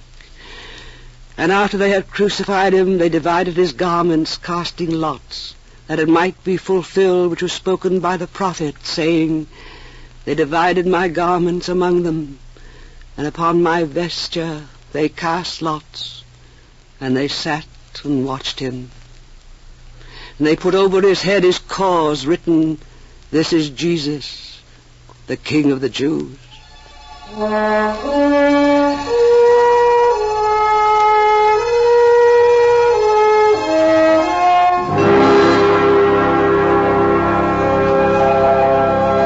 Crucified with him 2 thieves, one on the right hand and one on the left. And they that passed by blasphemed him, wagging their heads, saying, Vah, thou that destroyest the temple of God, and in 3 days dost rebuild it, save thy own self. If thou be the Son of God, come down from the cross. In like manner also the chief priests with the scribes and ancients, mocking, said, He saved others, himself he cannot save. If he be the King of Israel, let him now come down from the cross, and we will believe him. He trusted in God. Let him now deliver him, if he will have him. For he said, I am the Son of God.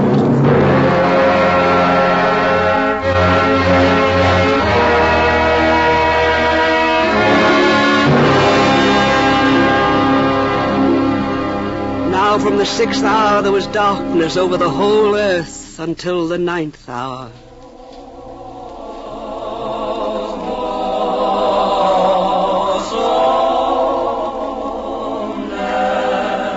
And about the 9th hour Jesus cried with a loud voice, saying, Eli, Eli, lama sabachthani.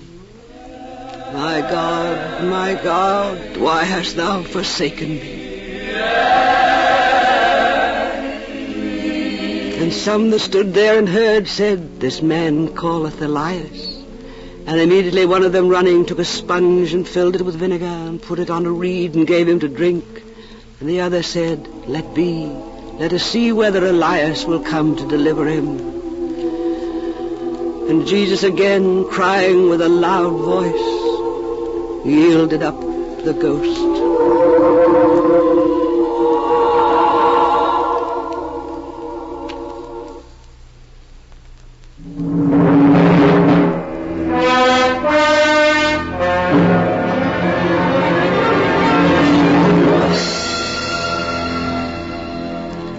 The veil of the temple was rent in two from top even to the bottom, and the earth quaked and the rocks were rent, and the graves were opened, and many bodies of the saints that had slept arose, and coming out of the tombs after his resurrection, they came into the holy city and appeared to many. Now the centurion and they that were with him, watching Jesus, having seen the earthquake and the things that were done, were sore afraid, saying, Indeed, this was the Son of God.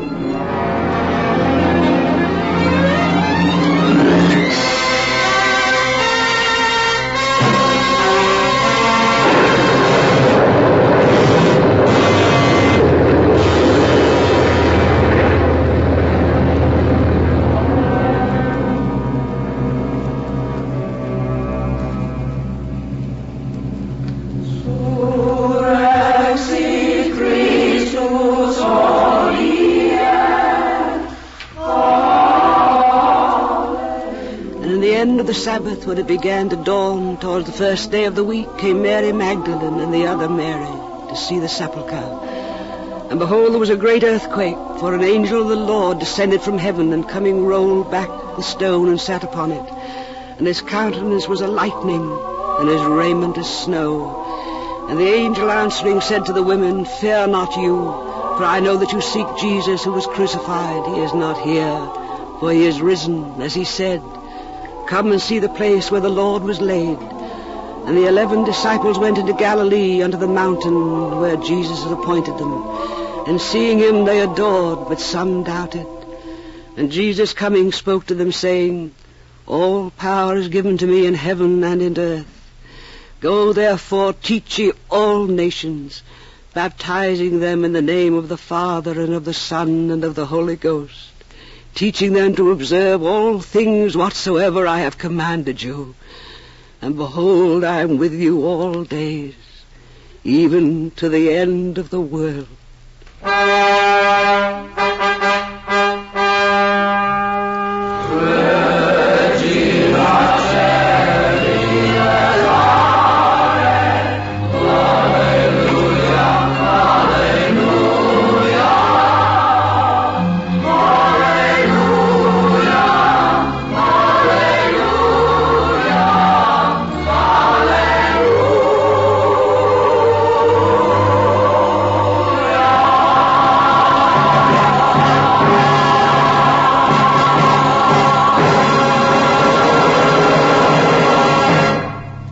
This is Charles Boyer again. I'm sure you were just as moved as I was with Miss Barrymore's reading from the New Testament. The story you heard tonight is a true story, hundreds of years old. It's a story that will never die so long as someone lives to read it or to tell it. And that story is especially wonderful for this program, Family Theater, because it is a story of sacrifice. And after all, the story of your family, of any good family, is a story of sacrifice, is it not? What mother has not given up so much for her children? what father has not sacrificed for his wife and family.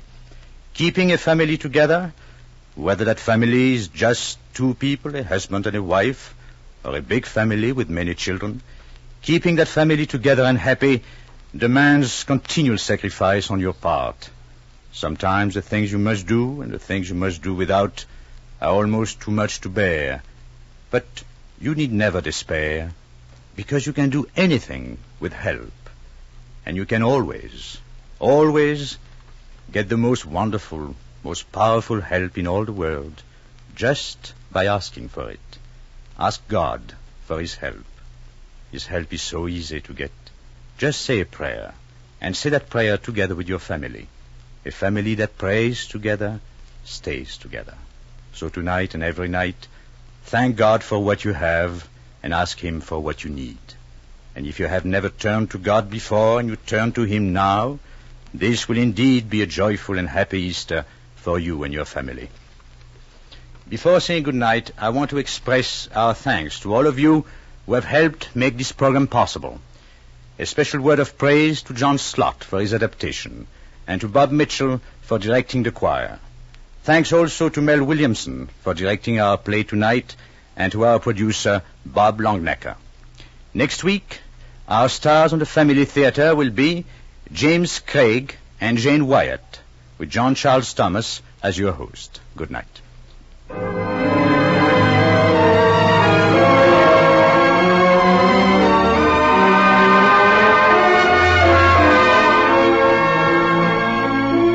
This series of the Family Theater broadcast is made possible by the thousands of you who felt the need for this kind of program, by the Mutual Network, which has responded to this need, and by the actors and technicians in the motion picture and radio industries who have volunteered their services to fulfill it. Tony Lafrano speaking. This is the Mutual Broadcasting System.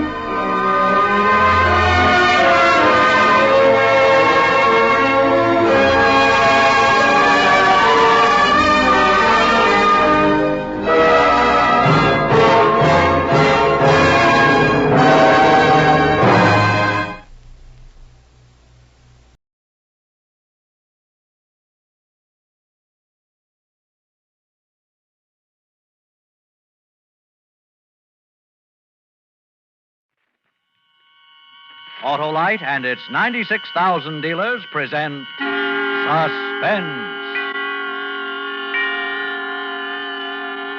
Tonight, Autolite brings you Mr. Charles Boyer in the case of Henri Vibar, a suspense play produced and edited by William Spear.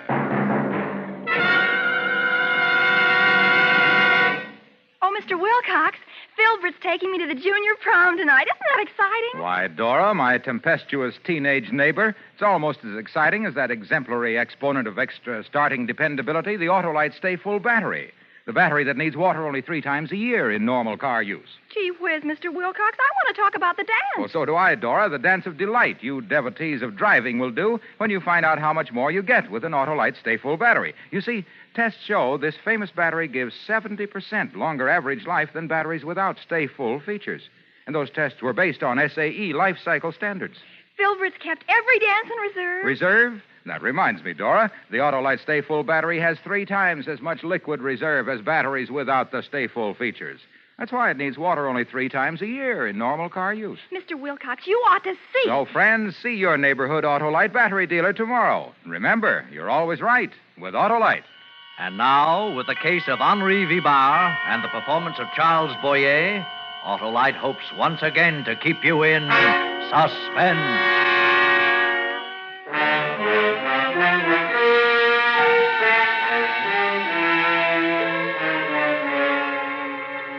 I watched the taxicab enter the gate and roll slowly up the driveway toward the entrance.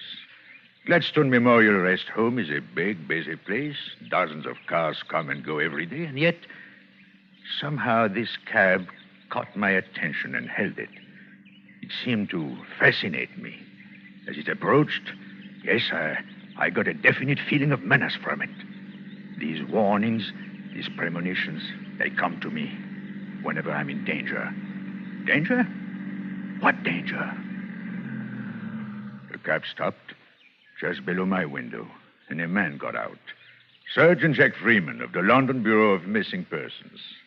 He came here often, checking on new arrivals. Nothing to fear from Freeman. He's just a big, good-natured moron. But now he was assisting a woman from the cab.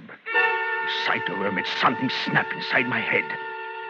The woman was Mary, my wife. Mary, the sudden sight of her made me furious. I would have enjoyed striking her dead then and there. But how was it possible? Mary, free, walking around like a decent woman? She'd been convicted of murder, sentenced to life in prison. Now, was it possible she was out on parole? No, English justice is harsh with killers. And Mary's crime had been cold-blooded murder. Suddenly I understood. Mary was being brought here to Gladstone Rest Home to identify me. Such simple people. Trap and Rivibar. It was amusing. I might have a few unpleasant moments, but that would be all. I would make a fool of her. I'd always made a fool of her. I remained by the window for some time, planning just what to say and how to act. After a while, there was a knock on the door. Oh, this would be Dr. Sampson, the chap who runs this place. Nice fellow, Sampson. Not too smart, but... Come in. Good afternoon, Monsieur Leclerc. Oh, Dr. Sampson, come in. You have a visitor. Sergeant Freeman again. He'd like another chat with you in my office. Oh, Freeman, the bloodhound. Tell me truly, Doctor, does he ever find any of the people he looks for? Oh, indeed he does. Hundreds of them every year. Well, he has failed utterly in my case. With you, monsieur, he has a good excuse. Most victims of amnesia have people searching for them, friends or relations who can identify them. I'm beginning to think you'll just have to recover your own memory. Recover my memory? I wish I could forget. A few minutes later, I was sitting across the desk from Sergeant Freeman. I had the upper hand, of course, because I knew what was coming. As usual, he was humble, apologetic, and yet, for the first time since I'd known him, I got a definite feeling that he was deliberately trying to trap me, catch me in some trifling mistake. Yes, I have an instinct that warns me. Just a few more questions, Monsieur Leclerc. Well, as many as you like, Sergeant. You're looking very well. Oh, thank you, sir. Now, think hard, sir. Does the name Vibar mean anything to you? Henri Vibar? Vibar? Vibar. No, I can't say it does. How about Falmouth? Ever spend a summer at Falmouth down in Cornwall? Never heard of the place, Sergeant. Very well. How about the name Willard, an American, retired sea captain? Sickly old fellow in a wheelchair. Oh, tell me more about him, Sergeant. Well, sir, unless we're wrong again, you married his daughter. Oh, a wife and a father-in-law. You're very generous, Sergeant.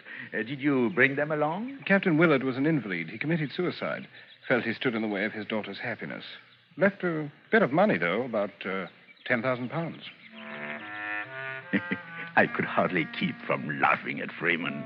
He went on telling how Mary and her father came to England on a visit, how I met her at Falmouth, how her father objected to our romance.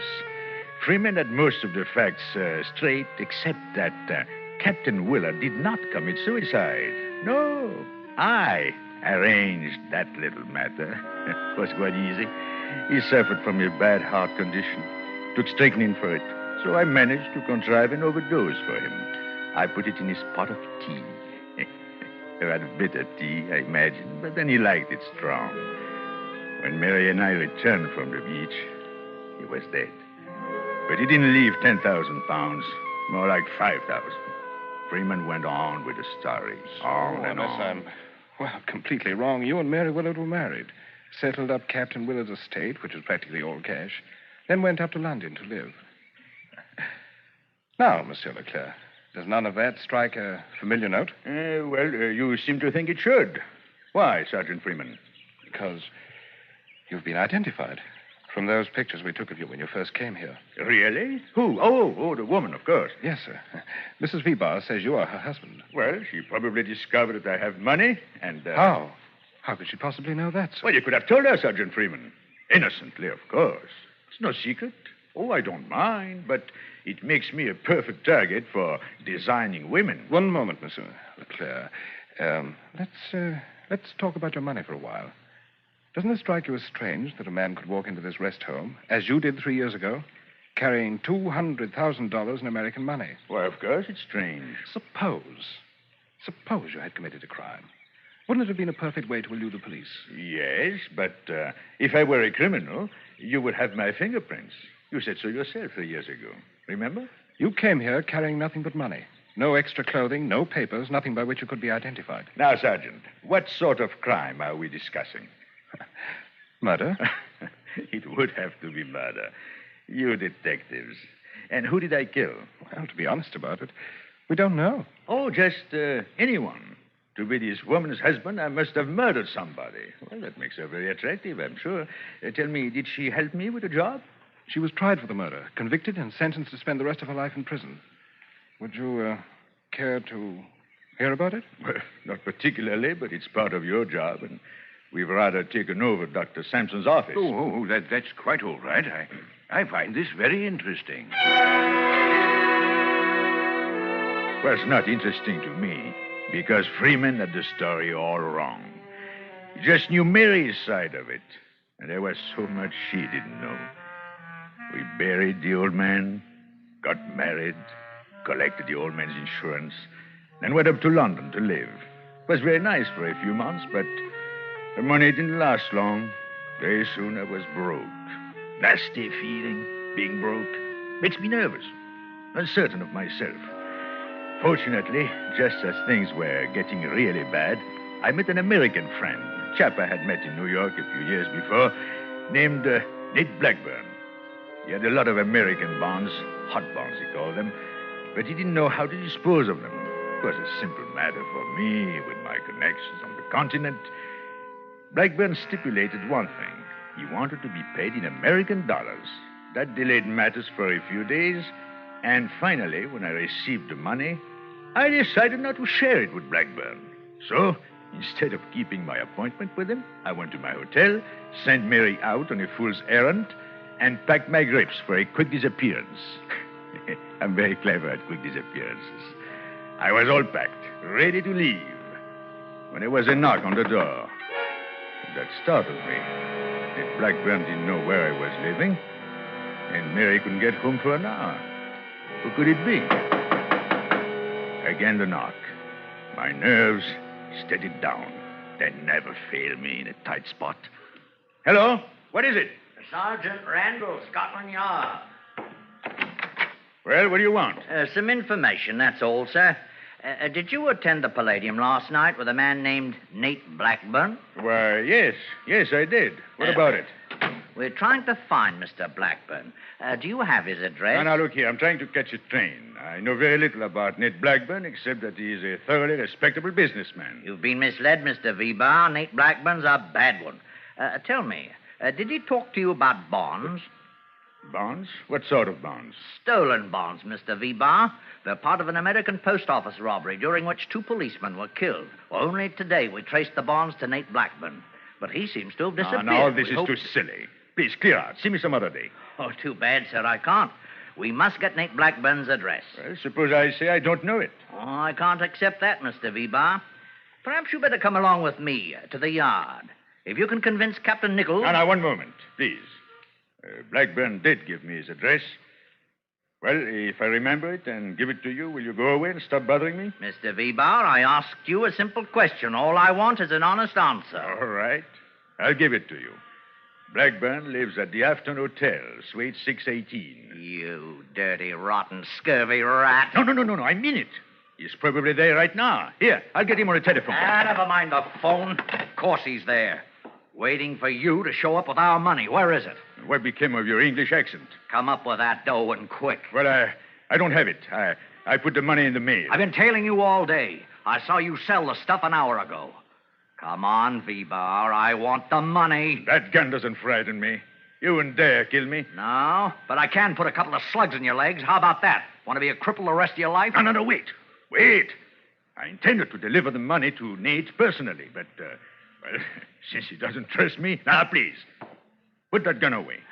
There, that's better. I have an aversion to firearms. Where's the money? There, in that grape on the table. Huh? The small one. Huh.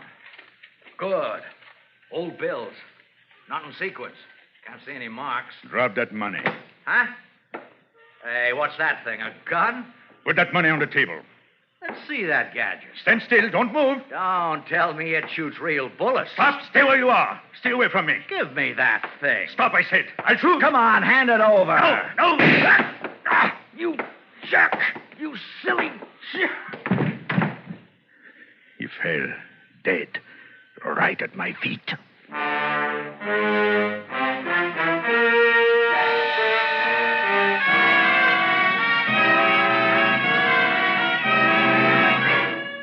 Autolite is bringing you Charles Boyer in the case of Henri Vibar, tonight's production in radio's outstanding theater of thrills, Suspense.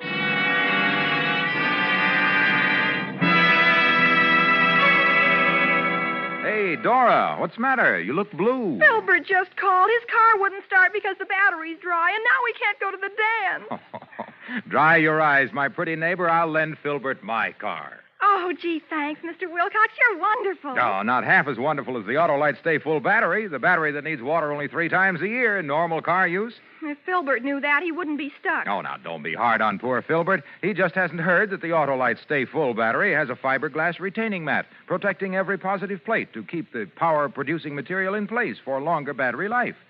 Why, in recent tests, based on SAE life cycle standards, Autolite Stay Full batteries gave 70% longer average life than batteries without Stay Full features. I can hardly wait to get started. Well, you don't have to wait to get started with an Autolite Stay Full battery. It's a demon for starting stamina and needs water only 3 times a year in normal car use. I'll tell Filbert to remember. You're always right with Autolite.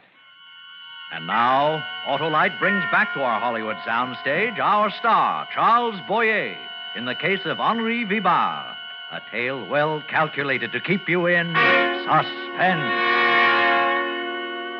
It's a terrible thing to kill a man like that, to see him go limp and pitch forward on his face.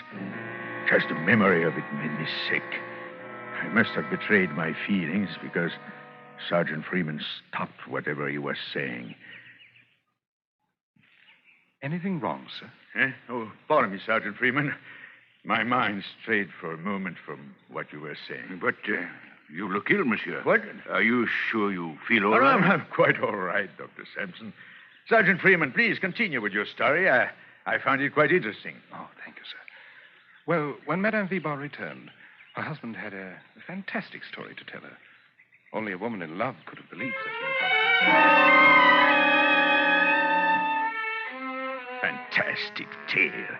There you have an example of Sergeant Freeman's intelligence. Fantastic? It was a masterpiece. Far above anything his meager brain could understand. I think I told you how my mind works best in a crisis. Well, it worked now, like a well-oiled machine. I had nothing to fear from the police. I could explain this dead man as a thief or a burglar. But what about Nate Blackburn? After this, it never stopped looking for me. Nate is a killer. Human life means nothing to him. No, I'd have to disappear. Make it absolutely convincing. Well, I could do just that. No one, not even my adoring wife, would ever hear of me again. I would dissolve into thin air and take $200,000 with me. The sight of the dead man sickened me. So I dragged him into the bedroom and closed the door. Then I sat down and planned out every detail of the wonderful scheme.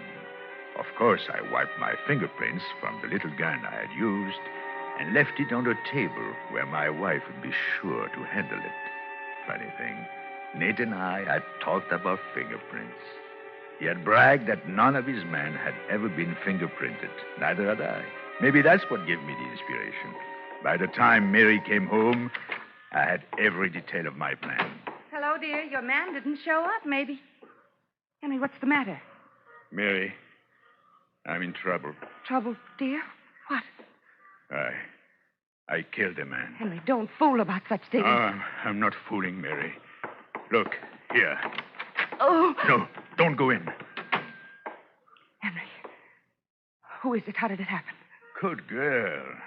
I was afraid you'd go to pieces. Never mind me. What about you? Well, I'm in for it, I guess. No, it couldn't have been your fault. You wouldn't hurt anyone. Please, Henry, how did it happen? Well, this man in there, he gave me some bonds, asked me to sell them for him. I lost them. Don't ask me how. Oh. Some thief must have picked my pocket. Anyway, this man came up here today and demanded the bonds or the money from them.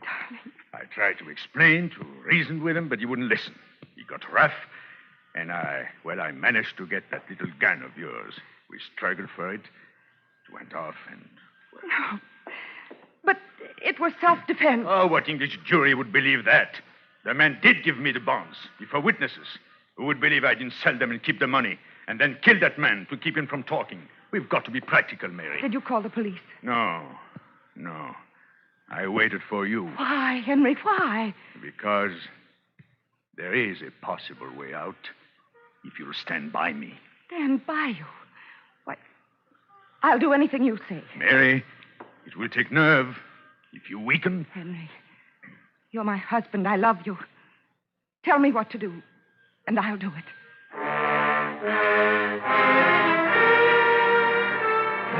If all life's problems were as simple as women. I told her my plan. The dead man looked like me in a general way. My size, black hair, eyeglasses. And after he dropped 20 floors to the street, he wouldn't have any features. Mary would simply hurry downstairs, perhaps a bit hysterical, which shouldn't be difficult in the circumstances, identify my broken body, and allow herself to be consoled. Could be suicide or an accident, whichever suited her. Only she forgot. She forgot about the bullet in the man's body. Yes, the bullet that would convict her of killing her own husband. My plan was a great inspiration, but it had one terrifying angle. To make identification complete, I had to change clothes with a dead man. That was a fearful ordeal, a nightmare, but it had to be done. It was almost too much for me, but I think I told you, I'm equal to anything if I put my mind to it. But I'll take to my grave the horrible memory of dragging that body to the bedroom window and pushing it through.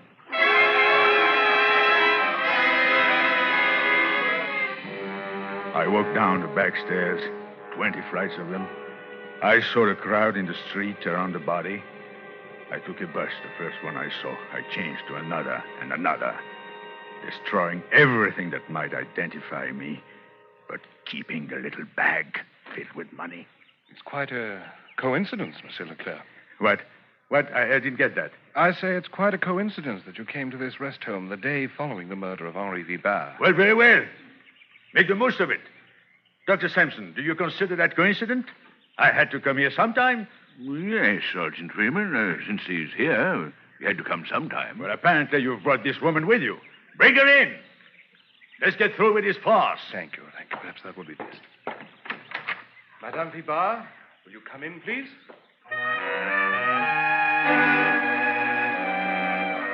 The big moment. And I wasn't even excited. I'm like that. Little things may bother me, but big things, really important things, and my nerves are like steel. Mary walked into the room. I looked at her without a flicker of an eye. She was a changed girl now, so different from the girl I married. Prison does that, I suppose. She was looking at me. Our eyes met and held. For a moment, there seemed a shadow of doubt in her face. Then she took a step toward me. Hello, Henry. Now, young woman, please. Don't try to involve me in your troubles. I have plenty of my own. Henry, it won't do. You can't get away with it. Now, Dr. Sampson, this woman is either crooked or crazy. Let's take this calmly. Madame Vibar, you're positive this man is your husband? Oh, yes. This is Henry Vibar. He pronounces it Henri. Never mind the pronunciation. Is he the man? Yes, sir. He's changed a little. It's only 3 years. But he looks older. His hair has turned gray, and he isn't wearing his glasses, but he's the same man. Glasses? One moment, please. I never wore glasses in my life. My vision is perfect.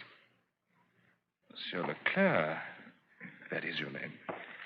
Suppose you try to read this newspaper without glasses. Oh, no. Look, I'm in no mood to give demonstrations just to please. There, you see, he doesn't dare. Make him try. He can't read a word, I tell you, not a word. Monsieur Leclerc, it might be expedient. It would certainly settle the issue once and for all. Oh, very well, Doctor. Since you suggest it. Give me the paper. I pretended to be nervous, just to give them a thrill. Then I opened the paper to the want ads and read them off glibly. The small print.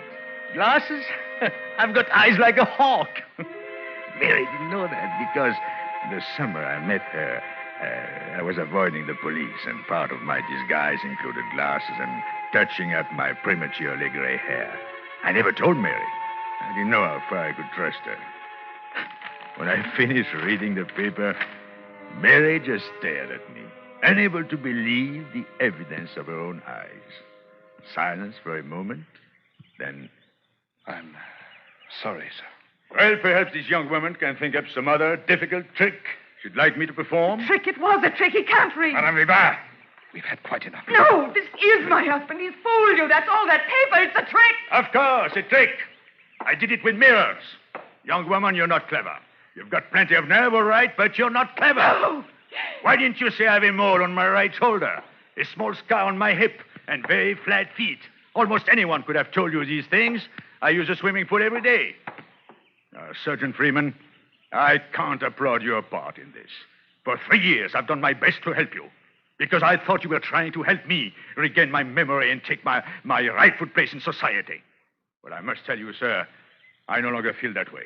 Not after you tried to connect me with this jailbird. Jailbird. That's right. Henry, I'm a jailbird, and I deserve to be. I helped you, and that was wrong. But don't think you're safe. I'll rot and die in prison, but you won't know about it. You'll be dead. For heaven's sake, take this woman away. Yes, Sergeant. Come along, Madame Vibar. No! Let me tell him something. Have you forgotten Nate Blackburn, Henry? Well, he hasn't forgotten you. Blackburn? Nate Blackburn came to me in prison, and I told him the whole thing. By tomorrow, he'll know right where to find you. He knows. Now. There, in the doorway, stood Nate Blackburn, a gun in his hand. He was smiling. Dr. Sampson and Freeman started forward, but he waved them back with a gun. No one spoke as he walked across the room and stopped in front of me. Hello, Frenchy. Well, there's some mistake. Yeah, but you made it, Frenchy. I had a hunch you'd get together with your wife, sooner or later. I spent a lot of time and money keeping an eye on her. Look here, my man, put away that gun. That sort of thing doesn't go in this country. You're right, Copper, I know. Only this is a special occasion. You won't get a mile away. I know that, too. No, Blackburn, I'll give you the money. What money? Will that bring back Jack Randall? Will it put this girl back in circulation? Ned, listen to me. I can explain if you let me. It wasn't like you think at all. Nate, we used to be pals. Remember? New York, San Francisco, Paris. We had lots of fun. I bailed you out in Rio. I'll make good, Nate. I swear I will. Only... No, don't! I can square it. So,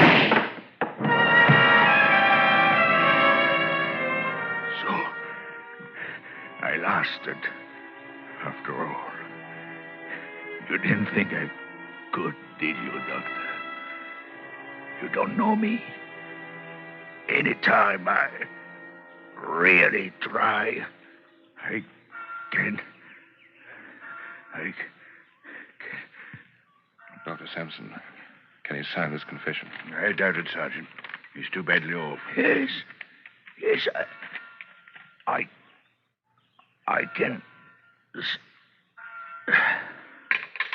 No, I didn't think he could. Is he gone? That's all. Strange fellow. Not at all the criminal type. Hmm? What is the criminal type, Doctor? I've never found it.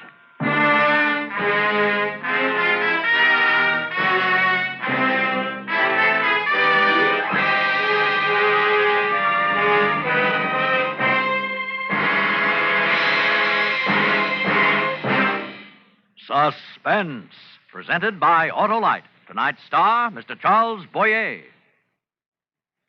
Mr. Wilcox, why do you always say you're always right with Autolite? Because, little jitterbug, it's true. Autolite makes more than 400 products for cars, trucks, planes, and boats in 28 plants coast to coast. These include complete electrical systems used as original equipment on many makes of America's finest cars. Generators, coils, distributors, voltage regulators, wire and cables, starting motors, electric windshield wipers. All engineered to fit together perfectly, work together perfectly, because they're a perfect team. Don't accept electrical parts supposed to be as good. Ask for and insist on Autolite, original factory parts, at your neighborhood service station, car dealer, garage, or repair shop. Remember, you're always right with Autolite.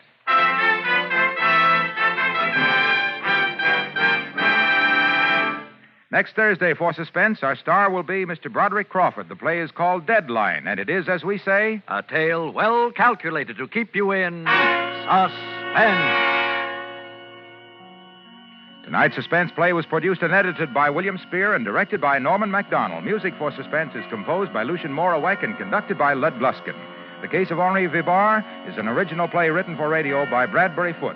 Charles Boyer may soon be seen in the Douglas Sirk production of The First Legion. You can buy Autolite Stay-Full batteries, Autolite standard or resistor spark plugs, Autolite electrical parts at your neighborhood Autolite dealers. Switch to Autolite. Good night. This is CBS, the Columbia Broadcasting System.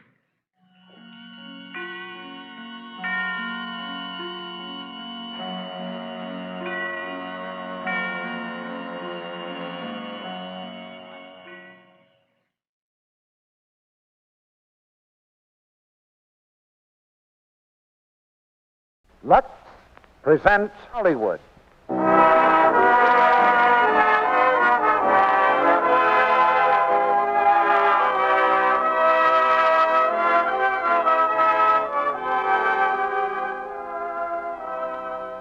The Lux Radio Theater brings you Charles Boyer and Myrna Loy in Appointment for Love. Ladies and gentlemen, your producer, Mr. Cecil B. DeMille.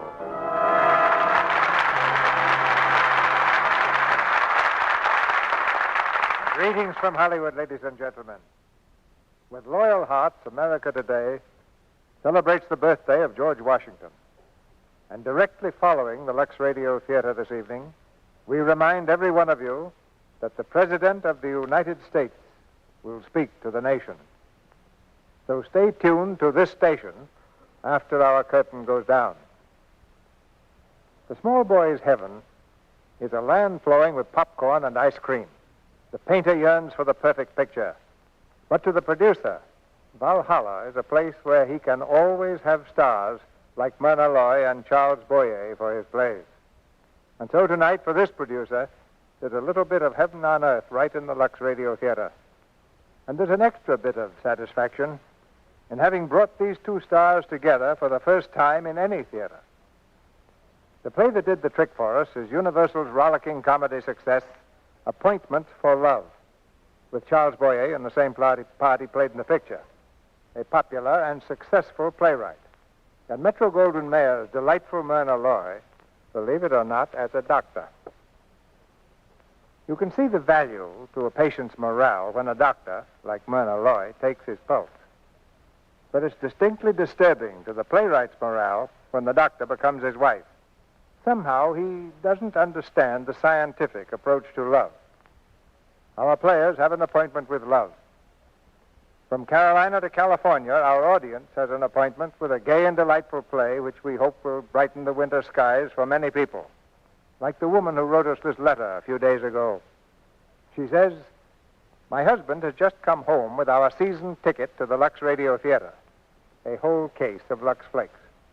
We live on a ranch in Wyoming, 40 miles from town. So it's a little inconvenient to run down to the corner when the box is empty.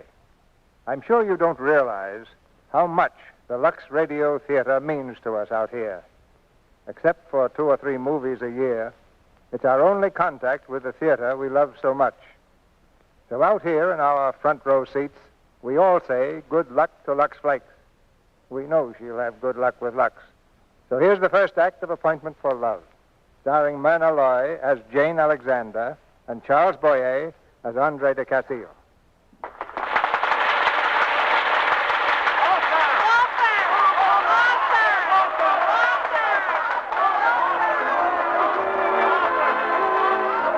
The curtain has fallen in the Hyperion Theater. The exit march is playing, but the audience will not leave. On their feet, crowded in the aisles, New York's first nighters are clamoring for the author, Andre Castillo. One of the first nighters is not taking part in the demonstration. That young lady there in the second row. Through all the noise and confusion, she remains strangely calm. As a matter of fact, she's asleep. She's still dozing peacefully when Mr. Castillo makes his entrance on the stage and holds up his hand for silence. Thank you, ladies and gentlemen. I hope you don't expect me to say anything or do anything very clever. You see, an author's position in playmaking, Hastings. Look at this girl. See if there is a doctor in the house. In the second row, she's fainted. Excuse me. Just let me through, please. I'll take care of her. Is the young lady with you, madam? No, she isn't. She seems to be all alone. No, please. She needs air. Stand back, please. Is there a doctor in the house?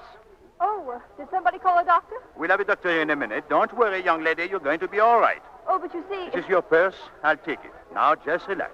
Wait, what are you doing? I'm going to carry you. Up you go now. You'll feel better outside. Oh, thank you. Maybe I will. Hey, boy.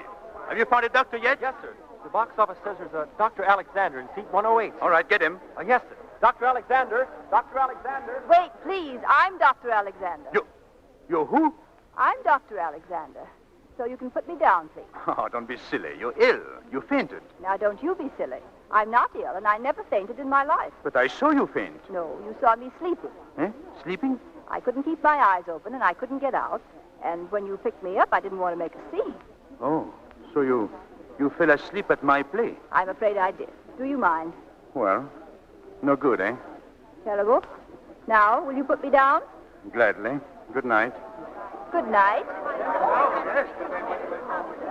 Ladies and gentlemen, I want to thank you for liking my play so much, but I must confess that the young lady who fainted did not faint. She was asleep.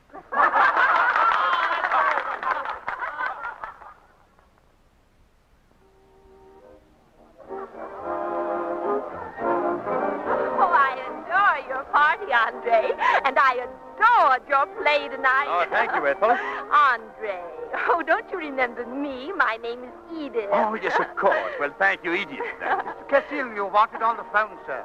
Miss Benson calling from Chicago. Oh, Nancy, let me have it. Hello, Nancy. Andre. Yes, Nancy, of course I missed you. Oh, it went all right. Yes, they liked it, some of them. What? But of course I'm glad you called. Oh, your show is closing? Oh, that's too bad. Oh, you're glad. Well. Huh? Oh, sure. Yes, of course you're going to be in my next play.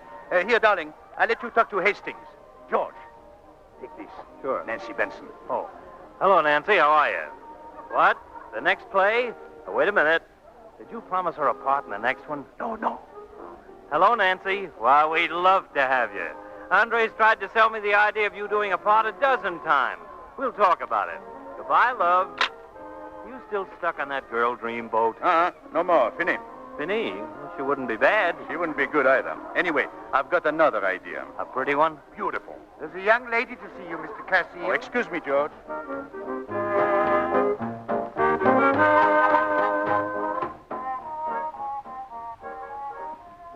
Good evening. Oh, hello. Hello. I'm sorry. I didn't mean to interrupt your party. Well, I thought you would be in bed by now, sound asleep. I will be as soon as you give me my keys. Pardon? My keys. You picked up my purse. My keys are in it. Hello, Castile. Beautiful play. Beautiful. I wrote a wonderful review. Great praises. I hate to disagree with such a fine critic, but you've been taken in again, old man. That's the best play you've ever written, Andre. Perhaps. Still not very good. Now, poke your fingers into any of my characters. What would you find, Doctor? I'm sure I don't know. Well, I'll tell you. Sawdust. Just sawdust. I'm afraid that's true. Now, my keys. Now, you also agree that my situations are phony and unbelievable. I agree absolutely. And now if you... No. You're not agreeing just to be polite. No, I'm not. I'm agreeing because I agree completely. The people in your play were unreasonable. Everything they did was illogical. Now, wait. They were in love.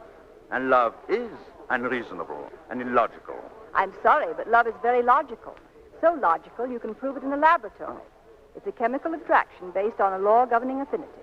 Put two objects with affinity in a test tube, and they merge through attraction. It's the simplest of all formulas. Well, that's very scientific, I'm sure, but... You know it's true. All you do is just add a little rose-colored romance and cloud up what's really happening. Now, if you don't mind, I'll take my keys and go home. Oh, no, please. I want to talk to you. You see, you are the only person here who knows the truth about my plays. Except myself, of course. Oh, Mr. Castile, you're the worst kind of faker. You like your plays. You think they're wonderful. My purse, please. Good night. Well... Hey, Dreamboat, wasn't that the babe that fainted in the theater? She's no babe. She's a doctor. And you know what the doctor thinks, Georgie? She thinks love is something you make in a test tube.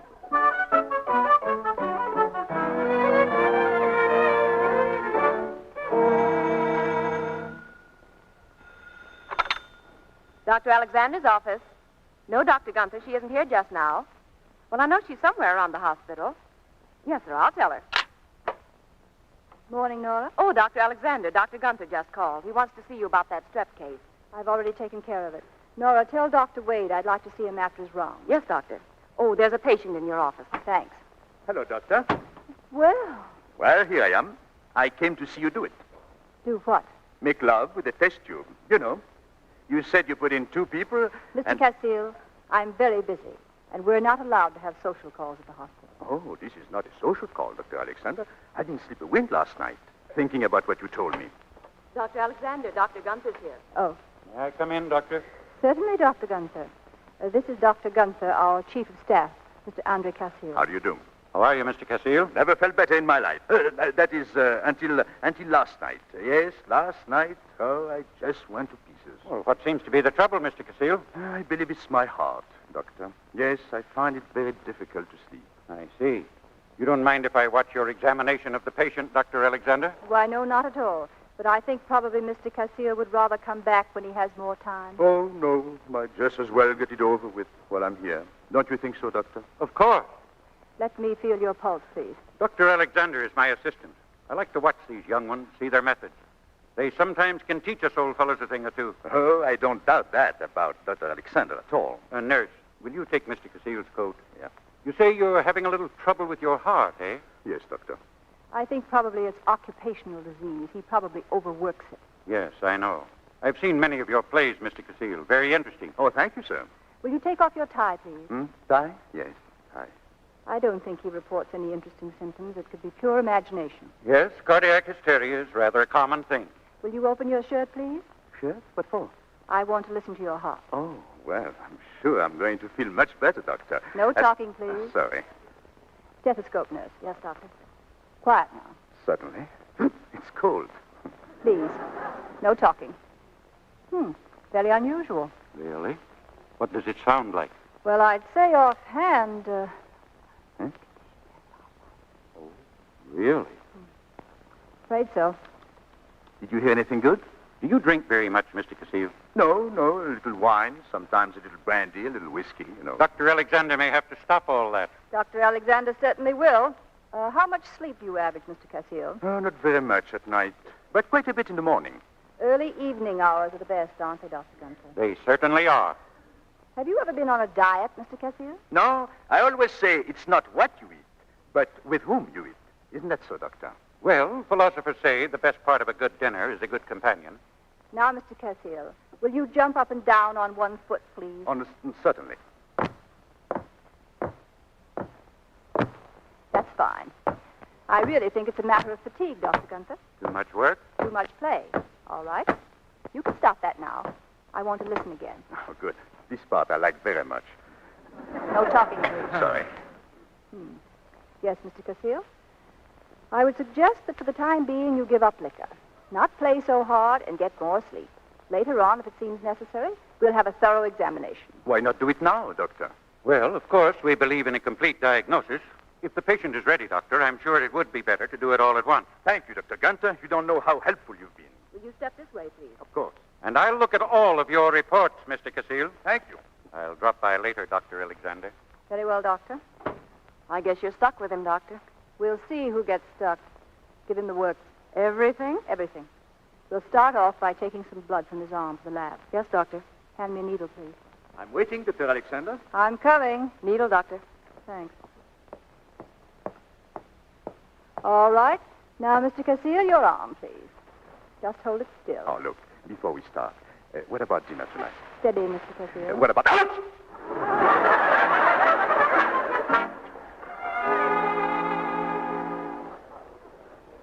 Hello, office? This is Dr. Alexander calling. I have a patient who's been coming to my office every day for 2 weeks. His name is Casile. Oh, you know him. Well, he's not to be allowed to come to my office again. He's cured. Yes. And if he insists, will you please have him shown to psychiatry? Thank you. Of course, I know you don't like it, but you're having a good time. I like to dance. Oh, is that all? I used to dance a lot. Really? That sounds very frivolous, but it proves I was right. It doesn't prove a thing. No? No, decidedly no. Sure? Look, we've been out now 5 or 6 times. We've dined, we've danced. Still there are no rosy-colored clouds. Oh, it's too soon. Oh, speaking of clouds, I have a place in the country I'd like you to see. It's an old hunting lodge, way back in the forest. Is that where you write your plays? Well, not exactly. It's too nice for work. The house seems to come right out of the trees. Oh, it's very quiet and peaceful. Sounds like an ideal place to write your plays. There is a waterfall. You can hear it from the house at night. Sounds wonderful. Will you come to see it sometime? Oh, I'm very busy. Doctors never get vacations. Oh, Dr. Alexander. Yes? Call for you, Doctor. They want you at the hospital right away. Emergency. Oh, Andre, I'm terribly sorry. I always get emergencies when I'm having the most fun. Well, I'll go with you. Oh, certainly not. It might be hours. Goodbye, Andre.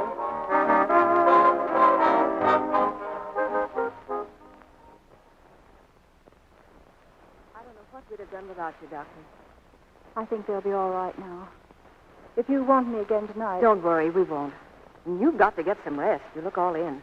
Don't you think someone ought to drive you home? No. I'll be all right. I'm just a little jumpy, that's all. Good night. Good night, Doctor.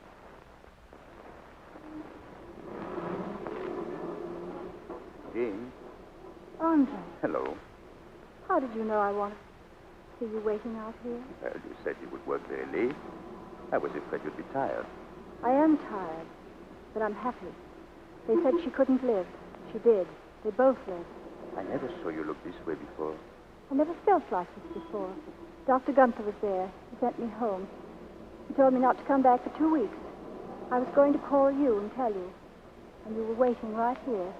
I'll always be waiting. Always. Oh, Aunt.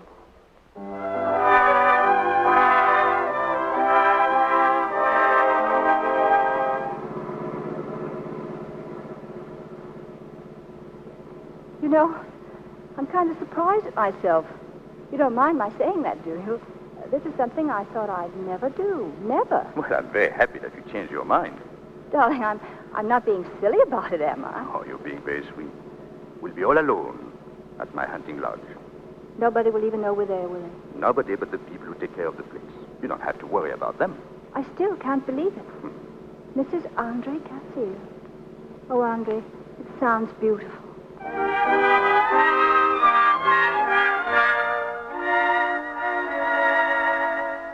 There's the wire, Martha. Arriving tonight, see? You think I'd better make up 2 rooms? No, Martha. He says he's bringing his bride up here. That means till death do them part. Well, I hope it's true.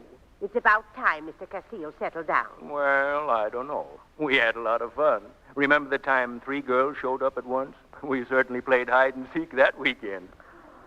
You ought to think shame to yourself. You men. We had to do a lot of fancy conniving. The only way we could get him out of the house was to say he had to go to a fire. He wore my helmet and carried my axe. He certainly looks silly, too. Yeah, he did that. I wonder which one of them he married. Well, you know, I think I'd fancy the Benson girl. Yes, the Benson girl, that's the one. That is, if it was me that was doing it. There they are. Hello, Timothy. Hello, Mr. Castile. Welcome home, Mr. Castillo. Hello, Martha. Congratulations to you, sir. And to you, too, ma'am. Thank you, Timothy. She's wonderful, but a little bit heavy. Put me down, darling. Hello, Martha. Hello, Timothy. Welcome, Mrs. Castillo. Well, this is a surprise. Quite a surprise, I must say. Mr. Castile, you certainly did very well for yourself. Thank you, Timothy. Now, how about some wine? It's all ready, sir. You'll have it in 2 minutes. I'll fix some supper, Mr. Castillo. What a nice house, Andre. What a nice wife to live in it. My wife. Sounds kind of new, but I suppose I'll get used to it. My wife. My husband sounds new, too. Nice and new and warm. Hello? Come on. I want to show you our waterfall. Who? There. You can see it just from the window. Just a minute. Oh, it's lovely, Andre. Oh, Mr. Castillo. Who is it, Timothy? Well, it's for you, sir. A certain party. Well, just tell him I'm not to be disturbed. I can't tell him that, and he's going to disturb you quite a lot. It's the old chief. What chief? Which chief do you mean? The old chief, Fire Chief Benson. Fire Chief? What in the world would... Oh, Fire Chief Benson. Yeah, that's right. Fire Chief Benson. And he's very excited, and he seems to be heading up this way. What's he coming up here for? Oh, he might just drop in. You know, he does from time to time. Yes, we talk about fires. Everybody belongs to the volunteer fire department in the country. I better speak to him. You know, this sounds like fun. Sometimes it is, ma'am, and sometimes it isn't. Is there a fire now? There's smoke, ma'am. Oh, yes, quite a lot of smoke. Hello? How are you, Chief? Hello, Pappy. What's going on up there? I just got in from New York tonight, Pappy. Come on down to the station and get me. Oh, no, I'd love to, Chief. But, you see, I'm on my honeymoon. What? Whose honeymoon? Mine. Oh, it's nobody you know, Chief. Will you stop calling me Chief? I'll be right up there, Pappy. No, wait. Chief, if that's the way you feel, I'll certainly do my duty. I'll be right down to the station. You can count on me. I thought so, and I'll be waiting. Make it snappy, Pappy. Goodbye, Chief.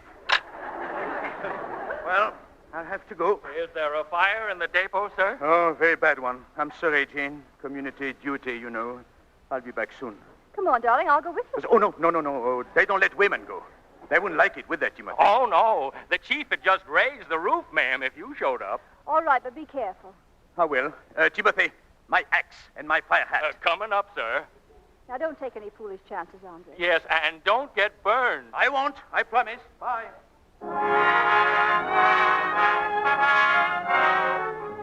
Hello?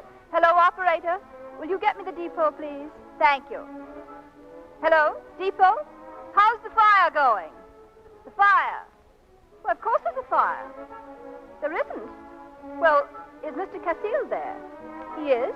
Talking to a what? A young lady? Well, thank you. Good night.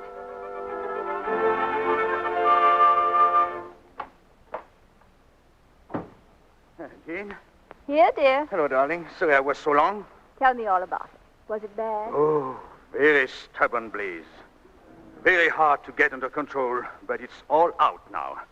Nothing left but the ashes. Nothing. I could see the flames from the upstairs window. Huh? Oh, you could you could see the... You want some wine? Your throat must be very dry. Yes, it is very... Sit down, dear. I'll get it. You're probably exhausted. Oh, no, I feel fine now. Your face is so hot. I hope you didn't get too near the flames. Oh, no. I was very careful about that. Your pulse is pretty fast. Well, it is the effect you have on me, darling. Might be the suspense, too. Suspense? Yes. You weren't quite sure I would believe your fire chief story. Oh, I didn't fool you, eh? Not for long. Oh, darling, you didn't have to go to so much trouble. You could have told me the truth. Were you afraid I'd be jealous? Well, it was sort of the idea. But I'm never jealous. Most women are. Oh, that's because they don't understand it.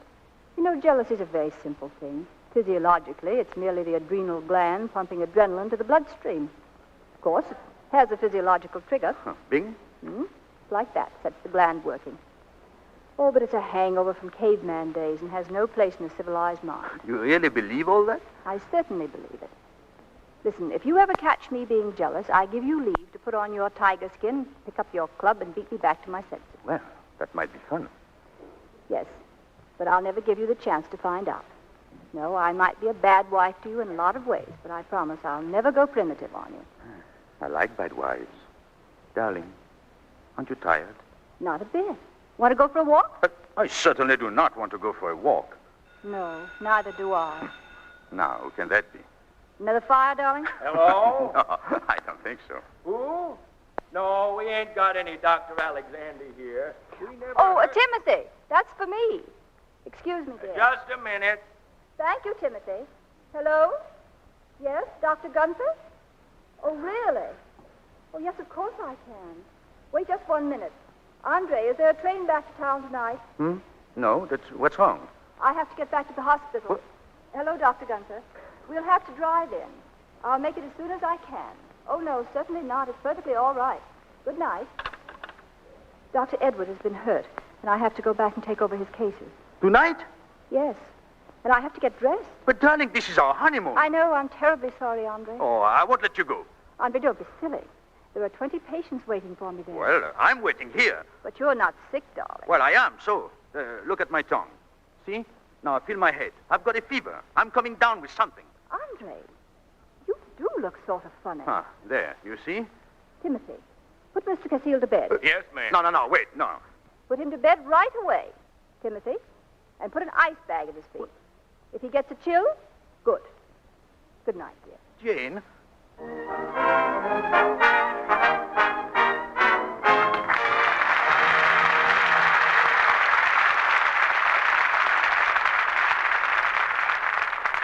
Mr. DeMille presents Act Two of Appointment for Love, starring Charles Boyer and Myrna Loy, in just a moment. But right now, I have a date. With a girl, Mr. Ruiz? Oh, no, Sally. With 3 girls. They're Lux girls, too. Of course, I'll have to admit I have a little trouble understanding what they say about Lux. Anyway, they're keen about it. Here's their picture. Why, they're babies. Very special babies. Mary, Ann, and Judy Lucas of East Hartford, Connecticut. They're triplets, and already at only 16 months, they're real Lux girls. Mrs. Stanley Lucas, their pretty young mother, uses new Quick Lux for everything they wear. Will you read what she says, Sally? Mm-hmm. Like all mothers, I want the best for my babies. The triplets are my first babies, too, so I'm 3 times as fussy. I use new Quick Lux for all their clothes. Dresses, woolies, diapers, everything. It's so gentle, doesn't mat or shrink woolens. Diapers stay soft and don't chafe the baby's tender skins. And Lux keeps their things new-looking longer, too. Yes, Lux Flakes are very gentle. The safest kind of care for baby things. There's nothing in them to irritate even the triplets' sensitive skin. Or to roughen and redden a mother's hands, either. That's important when you've even one baby's washing to do. New Quick Lux helps a busy mother in lots of important ways. It's so gentle. Saves pretty washables for grown-ups as well as babies. Saves hands, saves time because it suds so quickly. Saves pennies, too. A little goes so far, it's very thrifty. Get the generous big box of New Quick Lux first thing tomorrow, and let it help you save in all these ways. We pause now for station identification. This is the Columbia Broadcasting System.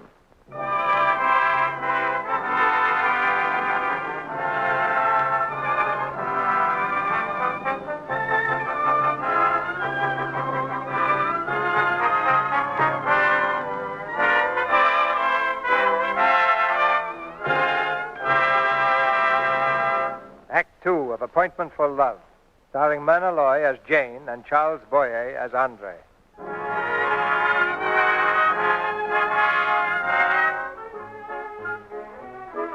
So far, the marriage of the successful playwright and the successful lady doctor has been a dismal failure.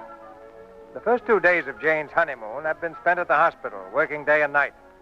Now Andre has returned to his apartment in New York, only to find that his bride has taken a separate apartment in the same building. Now, look, this is ridiculous. What's wrong with this place? Nothing. It's large. I like it. It's where I live. If you don't like it, I'll get another one. But, darling, that's not the idea. You've got to be reasonable. But I want to be reasonable. But there is no reason in the world for me to live on the 17th floor and my wife to live on the 22nd. There are many reasons. I don't want to hear any of them. All right, if you don't want to listen to me, I'll just go upstairs. Whoever heard of a bird building two nests? In this case, it happens to be very necessary. I don't see any necessity at all. We can talk it over when you're a little calmer. Ring for the elevator, please. I want to talk it over right now. Darling, I don't want to upset you. I'm not upset. I just don't understand this kind of a joke. It's not a joke. Going up? 22, please. Now, listen, Jane. Andre, please don't be difficult about something that's very sensible and very sound. Sensible? When we were married, you knew that I was a doctor and that I was going to go on with my work. Yes, but I didn't know I would have to make an appointment every time I wanted to see you. Please, let me finish. All right, go ahead. Now, I have to be at the hospital at all hours. Sometimes I come in so tired I don't want to see anybody. Sometimes I get called at 4 o'clock in the morning. Sometimes I work all night and sleep all day.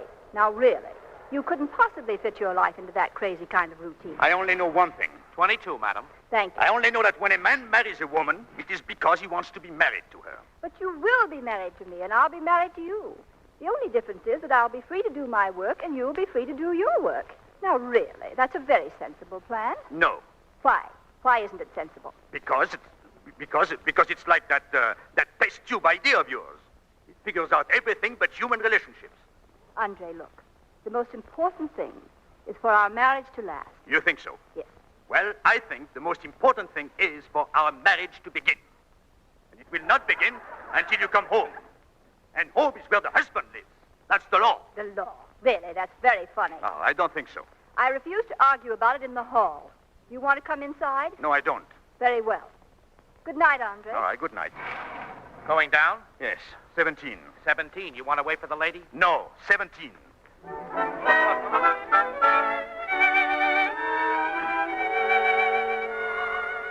Mr. Cassile. Mr. Cassile, sir. What is it? I hate to disturb your rest, sir, but it's Mrs. Cassile. She's come to have breakfast with you. What? Your wife, sir. She's here for breakfast. Breakfast? What time is it? It's almost 7:15, sir. Almost 7:15. In the morning? Get out of here before I kill you. Yes, sir. Shall I tell Madame you're not accustomed to having breakfast before 12, sir? Oh, tell her to... Never mind. I'll tell her myself. Get me a robe. Yes, sir. Here you are, sir. I woke the cook up, sir, and breakfast will be ready in a few minutes. Stop talking about breakfast. 7:15. Where is my wife? In the dining room, sir. Jeepers, creepers. 7:15. Never heard of it. Good morning. Good morning, darling. Sit down, dear.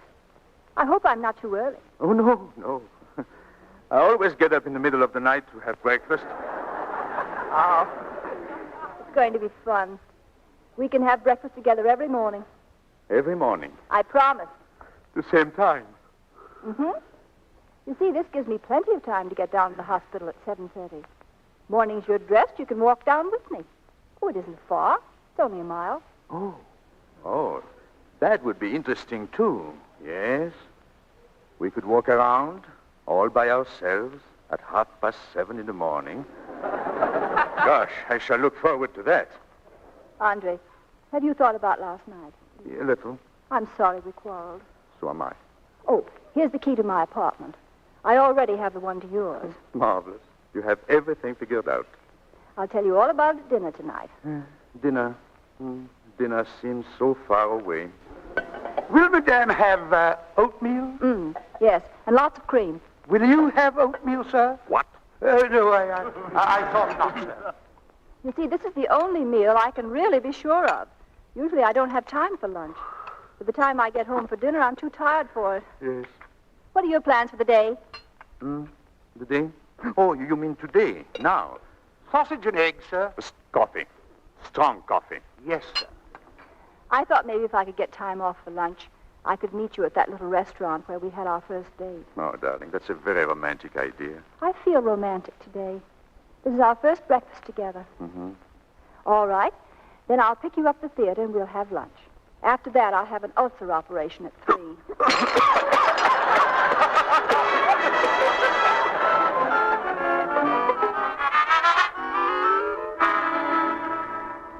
on, George. Wake up. Get up. What's the matter? What's the matter? Come on, wake up. I want to talk to you. Oh, I'm dreaming. No, you're not dreaming. I had to talk to someone, and nobody I know is up yet. What time is it? 8 o'clock in the morning. 8 o'clock. Hey, I thought you were on a honeymoon. That's what I thought. George, I married a monster. What? I married a monster. This better be good. It's very bad. My wife eats breakfast at 7 in the morning, then walks to work 1 mile. And if I'm dressed, she's going to let me walk with her. What can I do? Shoot her. I love her. Then shoot yourself. Oh, now, George. Please, be serious. At 8 o'clock in the morning? Not only that, she has her own apartment, 5 floors up. Say that again, slowly. She lives on the 22nd floor. I live on the 17th floor, and she won't come down. She won't? No, and I won't go up. What do you want me to do? You don't need a producer? You need a lawyer. No, it's just some silly idea she has about marriage. You know, 2 people have to be 2 people. She has her work. Can't she work and be married, too? Yes, but she wants her own apartment. Oh, I get it. You live your life and I live mine. Well, go ahead and live your life. She'll get so jealous she'll turn into a human fly and crawl down the outside of the building. She doesn't believe in jealousy. She's got to believe in something. Look here. Act 1, wife won't play house. Act 2, husband makes wife jealous. Act 3, they wind up in each other's arms, curtain falls. Dreamboat, it's a cinch. It's sure fire. Thanks. Go back to sleep, George. Thank you.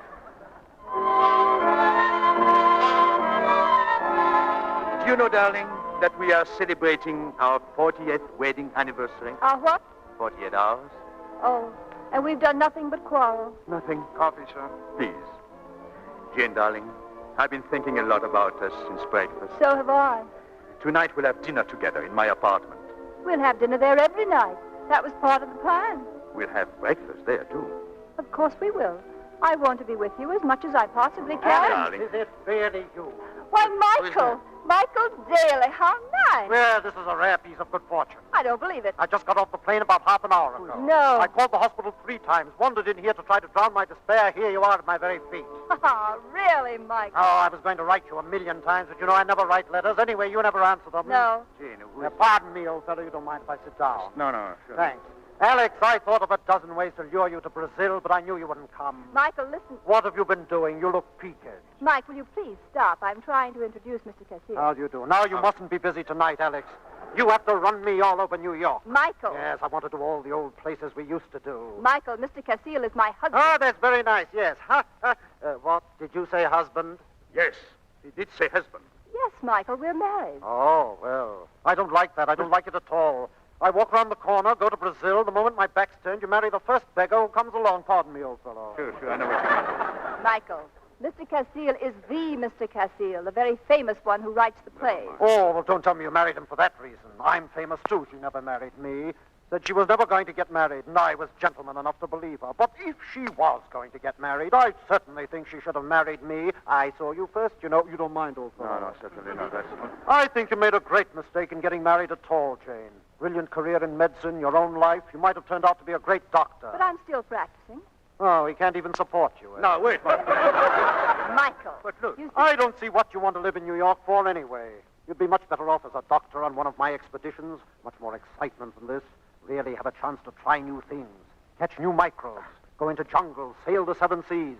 Fight epidemics with one hand, natives with the other. You pass all that up for marriage here in New York, living in a little cooped-up apartment. 2 apartments.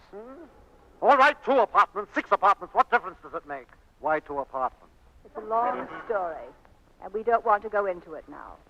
You know, Andre, Michael's an explorer. He goes to all kinds of weird places, meets all kinds of weird people. Don't have to go very far. Meet them everywhere. No offense. No. 2 apartments. Well. Michael used to be a patient of mine, didn't you, Michael? Oh, you bet I was. That's why I'm back here. Devil of a lot of fun having Cheney for a doctor, old fellow. Oh, you're a patient of hers, too, huh? I'll never forget those treatments. Used to put me to sleep like the dead. Why don't you try one now? Michael, it's been lovely seeing you. And we must get together if you're going to be in town for long. But in the meantime, I really have to run. I have to get back to the hospital. Always running off to the hospital. You ought to break her of that habit, Mr. Casile. Why don't you take her out of the hospital? Now, look. Because I don't want to be taken out of the hospital. Oh, all right. I'll drive you over there. Want to talk to you about doing a broadcast. Scientific. You don't mind, old fellow. You really want to know what I think? Look, Michael, I'll talk to you about that later. Goodbye for now. Right-o. Oh, by the way, while I'm still in the States, I'm going to call you every day. Oh, yes, I am. I'm going to be an absolute pest. You're making a very good start. Oh, much better than this. Goodbye. Goodbye. Goodbye. If you had said old fellow one more time, I think I would have killed him with my bare hands. Good thing you didn't try it. He has muscles like an ox. No. Oh, he has muscles like an ox. He's really very nice, Andre. Well, it's a matter of whether or not you like oxes.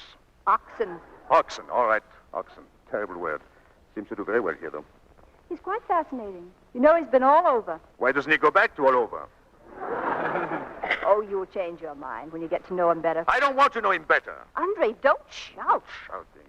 He's just a patient of mine with a very interesting fever. Very interesting. Taking care of him is only part of my job. Wait, check this. Yes. After all, it's just the same as your going off to meet that Benson girl. That didn't mean anything to you, did it? Of course not. So, you see, this doesn't mean much either. Goodbye, darling.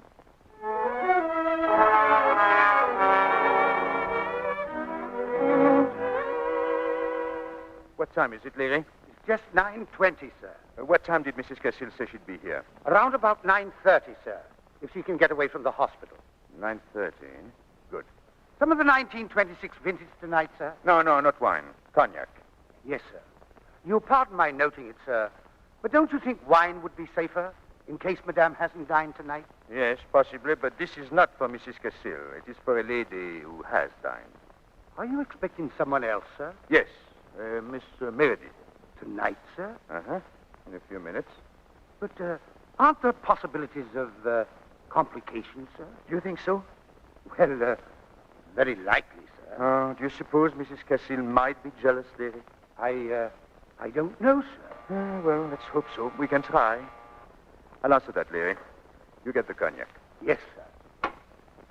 Hello, Edie. Hello. I hope I'm not late. I had such an awful time getting away. I'm so glad to see you again. Oh, I couldn't believe my ears when you telephoned. Yes. Let me take you around. Oh, I'd given you up for lost when I heard you got married. I said, there goes another good man out of circulation. And you know, Andre, there's only a few of them left. Sit down, Edith. Oh, nice. Nice and cozy. I wanted to see you again. Yes, because I felt I hadn't been very nice the last time you were here. Oh, the night the play opened. Mm-hmm. Oh, yes.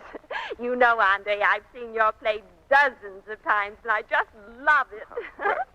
Oh, you certainly must have had an awful lot of experience to write a play like that.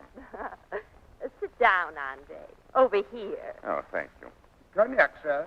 Thanks. Just leave it, please. Yes, sir. Nice. Well, would you like to hear some music? Oh, sure. Put it on. I'll turn out the light. Huh?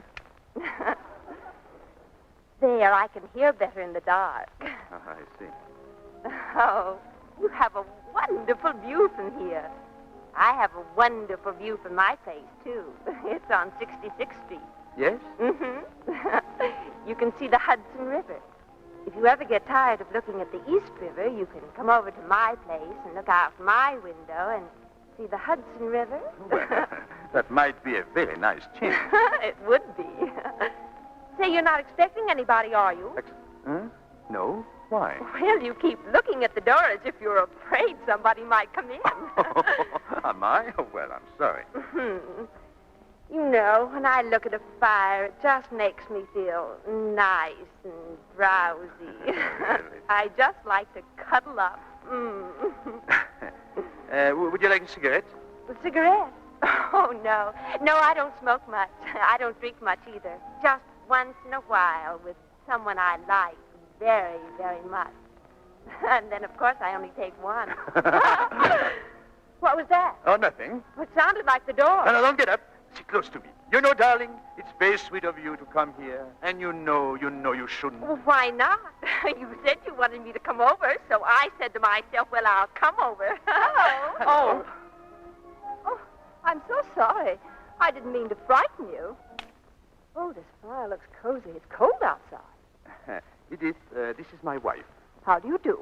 Darling, this is Miss Meredith. an old friend of mine. Yes? I thought you were going to be at the hospital tonight, Jane. Oh, no. I just had to give Michael a few shots and then watch the progress of the fever. I didn't see much sense in hanging around the hospital for that. Well, I guess I'd better be going. I really have to be going. You see, I'm late for an appointment. Oh, no, please don't go. I just dropped in to say hello. I'm going up to change now. I wish I could stay, but, well, you know how it is. Good night, Miss Meredith. Good night. Listen, I want to get out of here. Oh, I'm sorry. Oh, I thought I'd been around, but this beats me. You didn't marry her on a bet or anything, did you? Larry, get Miss Meredith's wrap, please. I'm sorry, I'll have to go up and explain. Go up? Where? Just up. Goodbye. Well, while you're thinking up an explanation for her, will you think of one for me, too?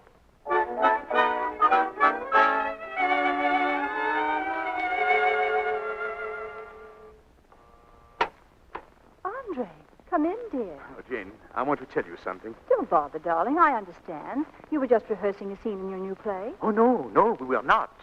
You see, Miss Meredith is not an actress. Oh, really? She's so lovely. She ought to be very good on the stage. Oh, you think she's attractive? Oh, yes, very. Well, of course, I haven't known her very long. Hello, fella. How about a little three-handed game of gin rummy? What? What is he doing here? I'm keeping Michael here under observation, waiting for his fever to break. Getting better, too. Oh, I feel fine. This man is sick. Why isn't he at the hospital? Not until the serum works. He has to stay up and do all the things he does normally. Otherwise, he wouldn't be able to judge how effective the treatment is. I don't like being here. Why not? He's a friend of mine. Look, I don't object to your having your friends like Miss Meredith, do I? Yes, I know you don't. That's the trouble with you.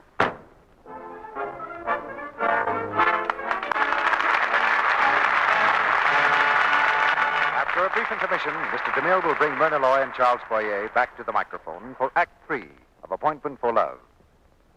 Meanwhile, let's have a little music.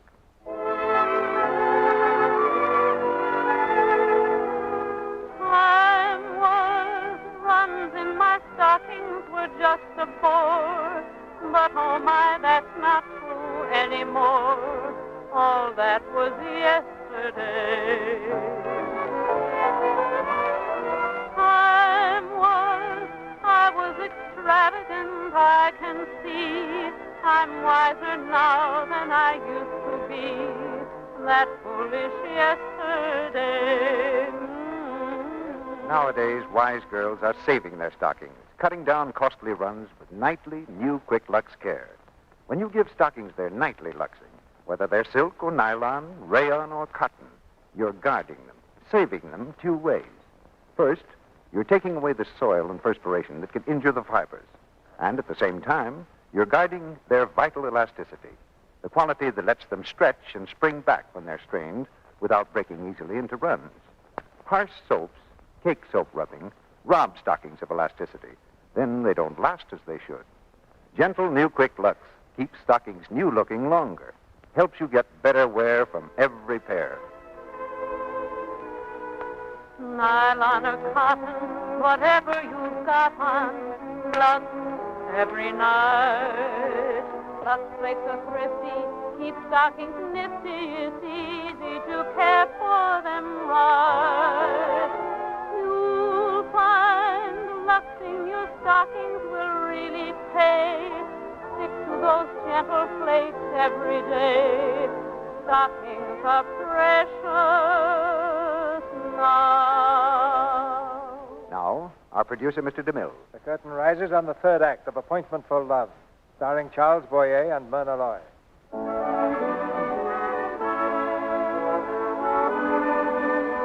Mrs. Andre Castile, their differences patched up, have at last made a definite appointment to meet at home. But home has a different meaning for each of them. That evening, when Mr. Castile steps into the elevator, the boy says, 17, Mr. Castile? No, 22. And a few minutes later, when Mrs. Castile arrives, looking breathlessly happy, 22, Mrs. Castile? No, 17, please. After waiting until 2 o'clock in the morning in his bride's apartment, Mr. Andre Castile is good and sore. Hello? Hello? Is this the Henley Medical Center? Well, I want to speak to Dr. Alexander. What? She checked out. At what time? 10:30? I see. Thank you.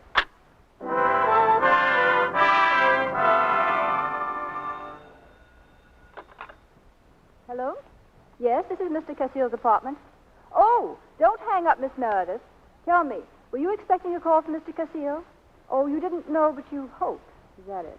Well, don't worry, Miss Meredith. It happens to the best of us. You see, I've been stood up, too. Good night.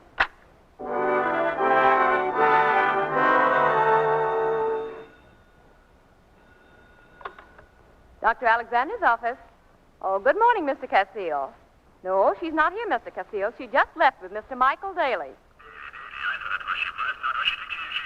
Mr. Cassill, please. They went to do a broadcast on the radio, the Scientific Forum. Mr. Cassill.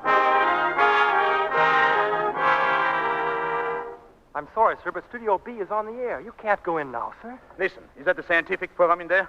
Yes, Well, sir. get out of my way now. Please, sir. Why? And now we're ready for questions from the audience. The usher will pass through the aisles with a microphone. Now, are there any questions you would like to ask Dr. Alexander? I have a question, please. Yes, madam? Is it true, Dr. Alexander, that simple cases of measles still prove fatal to primitive people?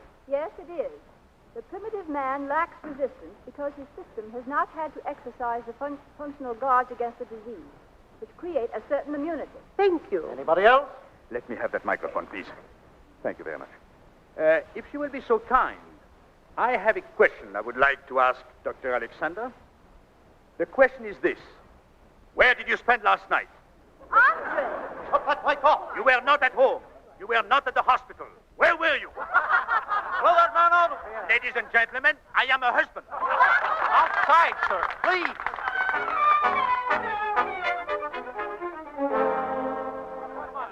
Oh, say, Doc, come on. What do you say, Dr. Alexander? Can you give us a statement? Yeah, let's have a statement, Doc. Sit down, boys. Thanks. Hello, Pete.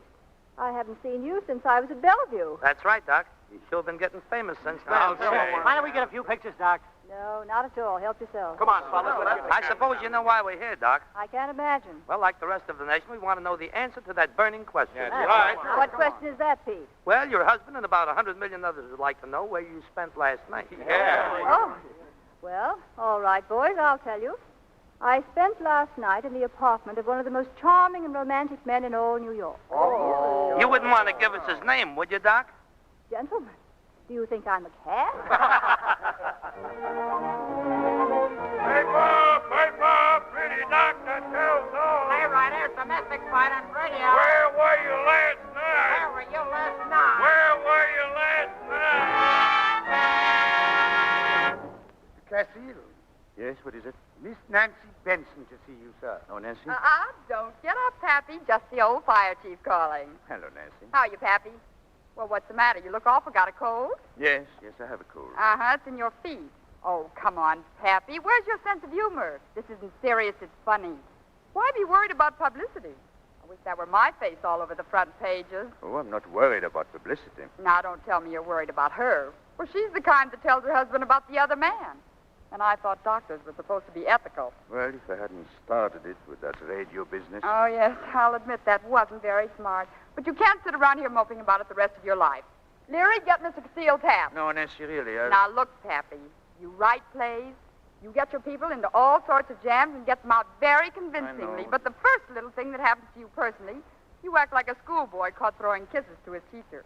Oh, come on, Pappy. You're getting out of this joint right now. Maybe you're right. You can get my hat, Leary. Yes, sir. You're a good guy, Nancy. Will you be dining at home tonight, sir? I suppose so. He's dining all right with me and about 85 other people. Oh, a party. But a good one. You think a party's a good idea? You bet I do. Now, for Pete's sake, stop playing Hamlet. Your hat, sir. Thank you, Leary. Oh, I suppose you read that she's going on some sort of an expedition to Mexico and getting a divorce on the side. Yes, I read it. Oh, I knew this thing couldn't last. You didn't have anything in common. And besides, Pappy, I never did think you were the marrying kind. That's the trouble. I am.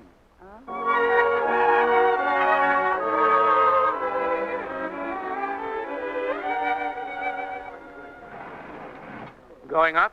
Oh, good evening, Doctor. Hello, Gus. Nice night. Is it? 17, Doctor? No, 22. Oh, I'm sorry. I thought you swapped apartments with Mr. Cassill on account of the night when you stayed in 17A all night. You haven't told that to anyone else, I hope. Oh, no, ma'am. I never interfere in the private affairs of the tenants.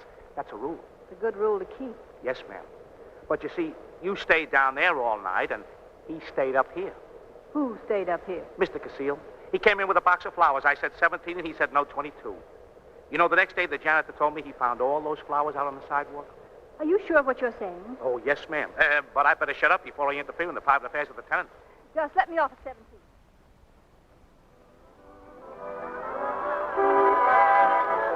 Hello, Leary. Oh, good evening, madame. Leary, where's Mr. Casil? Dr. Alexander. Who are you? It's so nice of you to come. We really didn't expect you. Andre, look who's here. Jane. Hey, there's a doctor in the house, folks. Pretty good, huh? We thought you were halfway to Mexico by now, didn't we, Pappy? Yes. Oh, it's so much more civilized to be friendly about divorces. And don't you worry about Pappy, Doctor. He's well on the road to a speedy recovery. Aren't you, Pappy? Will you kindly take your hands off my husband and stop calling him Pappy? Now, honey, don't start getting jealous. Get your hands off. Ow! And I'm not going to get a divorce. Jane, what is this? Come with me, Pappy. I've got to speak to you.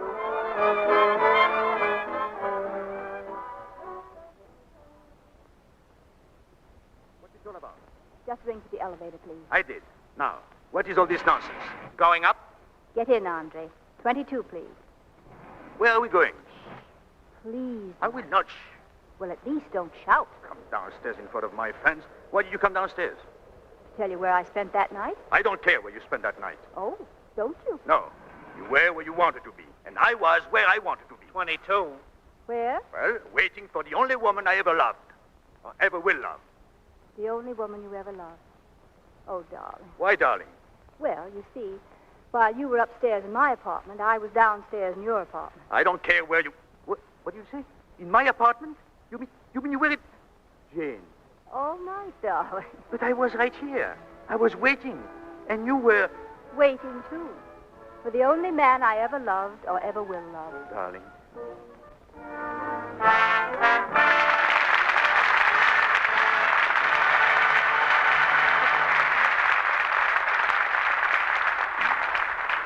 Mr. DeMille will bring our stars back to the microphone for their curtain call in just a moment.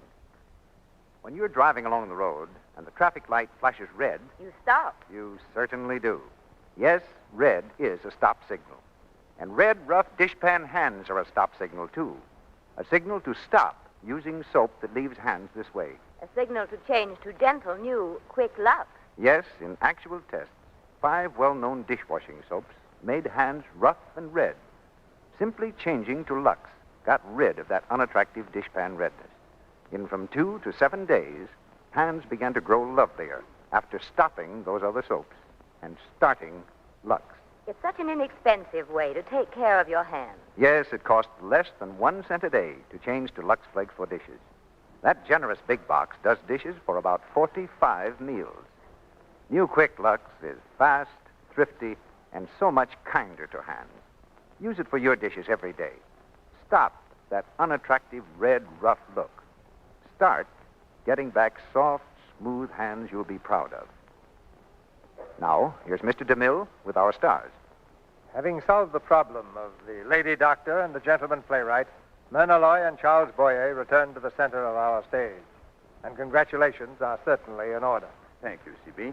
And I know Myrna joins me in thanking the rest of the cast for their fine work. Yes, indeed. And tonight, Charles, we're anxious to congratulate you on something far different from acting. Some of our audience may have missed the item in the papers, Myrna. Suppose you tell them what it is. The fact that Charles is one of Hollywood's newest Americans. With about 450 others, he took the oath of allegiance and became a citizen of the United States a few days ago. Welcome to the family, Charles. Thank you, C.B. Of course, I have learned for many years to love this country as my own. In fact, I am very thankful for having been in a position to make my decision a long time ago, back in 1936. It was a free decision, made at a time when America had not yet become the last refuge for people from conquered lands. It has always been a great privilege for anyone to become a citizen of the United States of America. But today, when the last hopes of the earth, including those of the people of my native land, rest upon the ability of the United Nations to conquer and to destroy the forces of oppression and aggression, I can truly say, C.B., that there can be no greater thrill or honor. That gives any American new faith and courage, Charles. What's the play next week, Mr. DeMille? The truth is, Myrna, it's The Great Lie. The play is adapted from the Warner Brothers motion picture, and our stars will be Loretta Young, George Brent, and Mary Astor. It's the drama of a woman who lives a magnificent lie and her clash with another woman who threatens to expose the truth to the man they both love. An exciting triangle with a trio of stars, Loretta Young, George Brent, and Mary Astor. Well, a fine place, C.B., and an excellent cast. Good night. Good night, Mr. DeMille. Good night. Good night. Let's make another appointment soon. Our sponsors, the makers of Lux Flakes, join me in inviting you to be with us again next Monday night when the Lux Radio Theater presents Loretta Young, George Brent, and Mary Astor in The Great Lie. This is Cecil B. DeMille saying good night to you from Hollywood. Ladies and gentlemen, make America invincible in the air. Buy defense bonds. The money you put into defense bonds provides your pilots with the fastest pursuit ships ever built, the finest, most powerful bombers ever to take the air. Your dollars do count. Buy defense bonds at your bank, post office, or saving and loan association. Myrna Loy appeared through the courtesy of Metro-Goldwyn-Mayer. Charles Boyer will soon be seen in the 20th Century Fox picture, Tales of Manhattan. Mr. Boyer is under contract to Universal Pictures. Heard in tonight's play were Edgar Barrier as Michael, Arthur Q. Bryan as Hastings, Tony Carlton as Nancy, Charles Seal as Timothy, Mary Virginia Palmer as Edith, Verna Felton as Martha, Thomas Mills as Leary, Griff Barnett as Dr. Gunther, and Dwayne Thompson as Nora. Tune in next Monday night to hear Loretta Young, George Brent, and Mary Astor in The Great Lie. Our music was directed by Louis Silvers, and your announcer has been Melville Ruick. This is the Columbia Broadcasting System.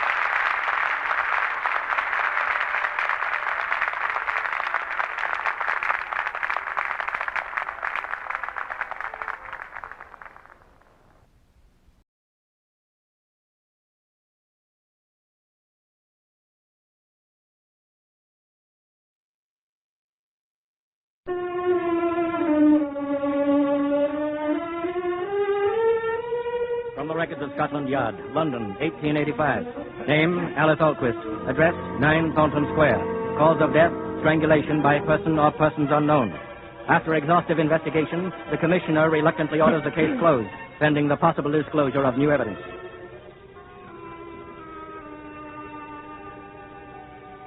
It's many years later, and memories of Alice Alquist and 9 Thornton Square are all but forgotten. On the shores of Lake Como in Italy, a young bride and her husband are on the terrace of their villa, gazing enraptured at the beauty of the early morning. I shouldn't have awakened you, Paula, darling, but it's such a wonderful morning. Thank you for waking me, Gregory. Oh, you know, I was dreaming of our life together. How did you see it, Paula? I saw all the places where we'd be together, lovely places like this. I was thinking of our life, too, only I heard it in music, something alive with happiness, with all the feeling of the early morning. This morning? Yes, with the sun rising light in your hair as it is now. When will you write it, darling? Oh, someday when we've settled down. Where? Where would you like? Paris, perhaps? Paris? Mm-hmm. What about Rome? Or London? How do you feel about London? London? Oh, Paula, if you won't laugh, I'd like to tell you something. I won't laugh. It's silly, but I was in London once in the winter. A poor and unsuccessful composer. It seemed to me no city in the world could be colder to the homeless or warmer to the ones who had a home. Oh, my darling. I used to long for one of those quiet little houses in a square with a woman I should one day come to love. Paula, could we settle down in London? Wouldn't have to be a house in a square. Perhaps... Paula, why do you look like that? There is a house in the square. What house? 9 Thornton Square. She left it to me. She? Oh, you mean your Aunt Alice Alquist? Yes, I lived with her ever since I was a baby. Then after it happened, I came here. I've been in Italy ever since, and that house comes into my dreams sometimes. But I haven't dreamed of it since I've known you. I haven't been afraid since I've known you. Oh, Paula, if it were true, it would make me very happy. It is true. I've found peace in loving you. I could face even that house with you. Oh, no, Paula, beloved. Yes. I would not ask that of you. Yes, you shall have your wish, darling. We'll go there. There's a lawyer who looked after the estate, Mr. Muslin. I'll write him today. You shall have your house. A house in London, Hollywood Square.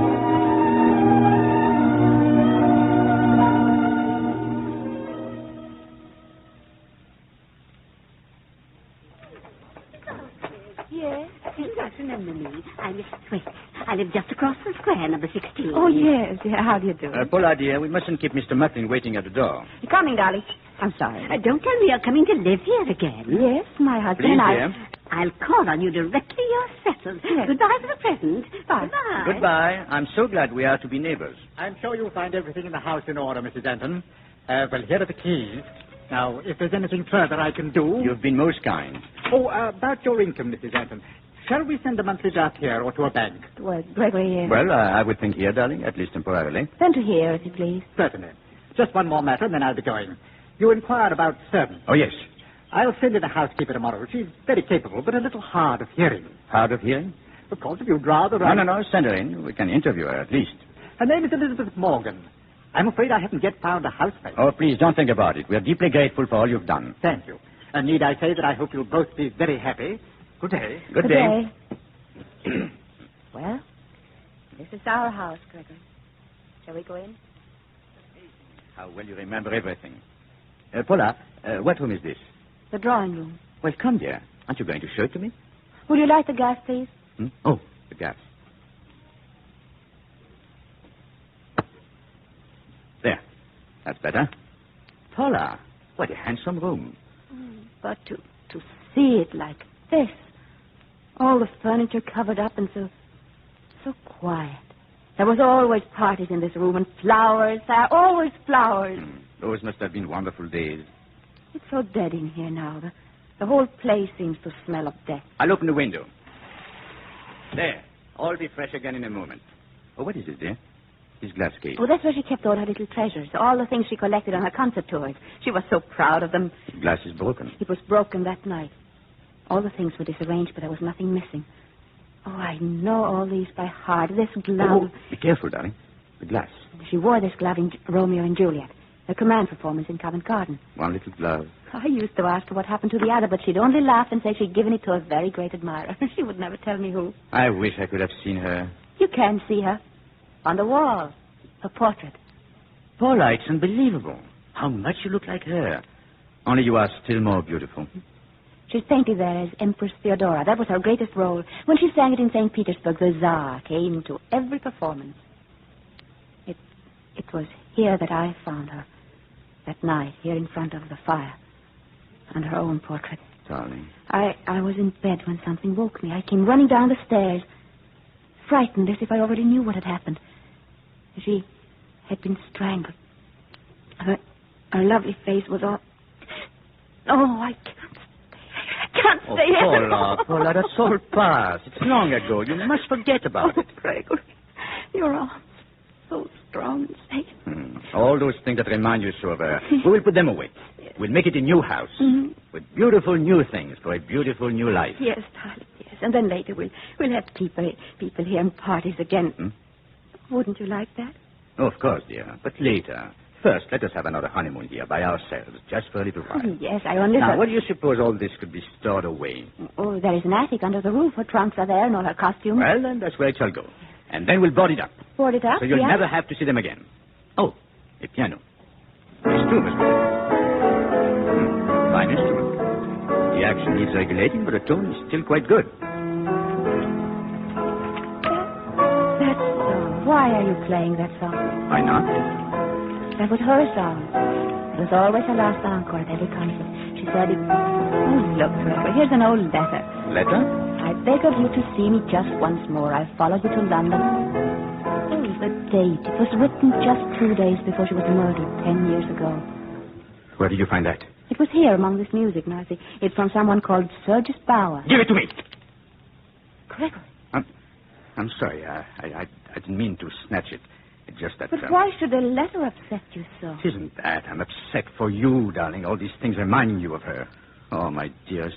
While you're afraid of anything, there cannot be any real happiness for us. You must forget her. No. Not her, Gregory. Only what happened to her. Of course, darling. Of course.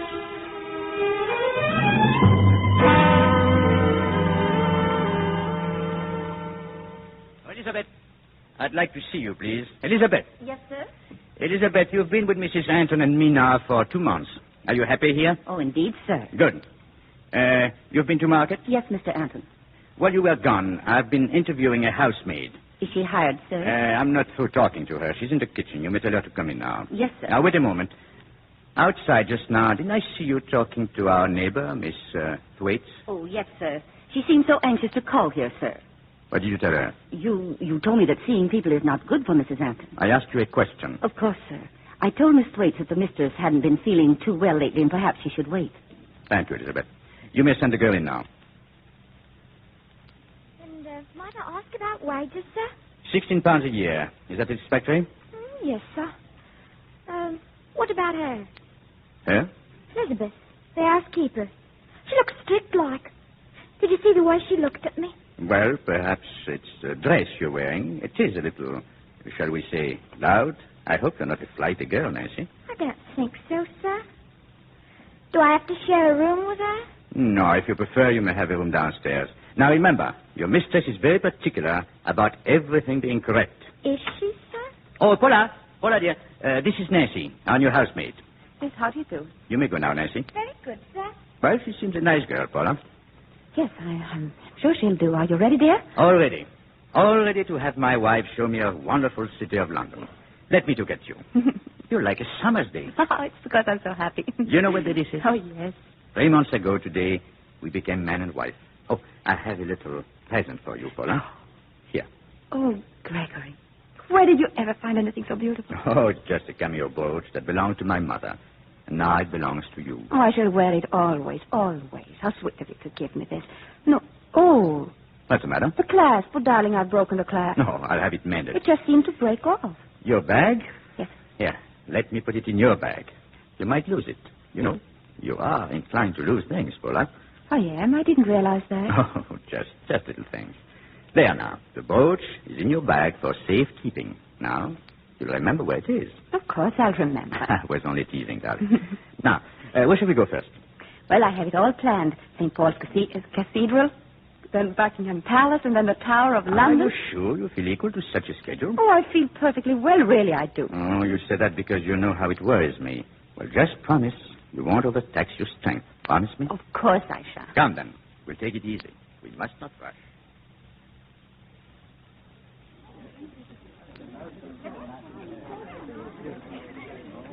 Do you mind terribly, Gregory, but I just had to get out in the fresh air again. All those horrible things in there in the tower, the torture chambers, the beheadings. Are you sure that's why you wanted to leave? Oh, yes. That young man back there, he nodded to you. Who is he, Paula? Oh, I don't know. He seemed to know me, but Do you usually bow to people you don't know? No, I suppose I've met him somewhere. Are you telling me the truth? Of course. Why should I lie? You smiled at him. I wonder why. Oh, I did it without thinking, Gregory. I don't know why I did it. Like the other things. What other things? Oh, nothing, darling. Only I've been noticing you're quite forgetful lately. Forgetful? Well, losing things and... Oh, now, please, don't look so concerned, dear. It's nothing. You get too tired Yes, that's probably what it is. I get tired. I'm tired now. Gregory, can we go home now? Oh, we still haven't seen the crown jewels. They're in that building up there. They are? How do you know? What did you say? I said, how do you know? You haven't been here before. The guide told us inside. But are you becoming suspicious, Paula, as well as absent-minded? No, of course not, Gregory. After we see the jewels, we'll go home. Oh, jewels are wonderful things, Paula. Yes, a man could sell his soul for jewels and find that he has made not too bad a bargain.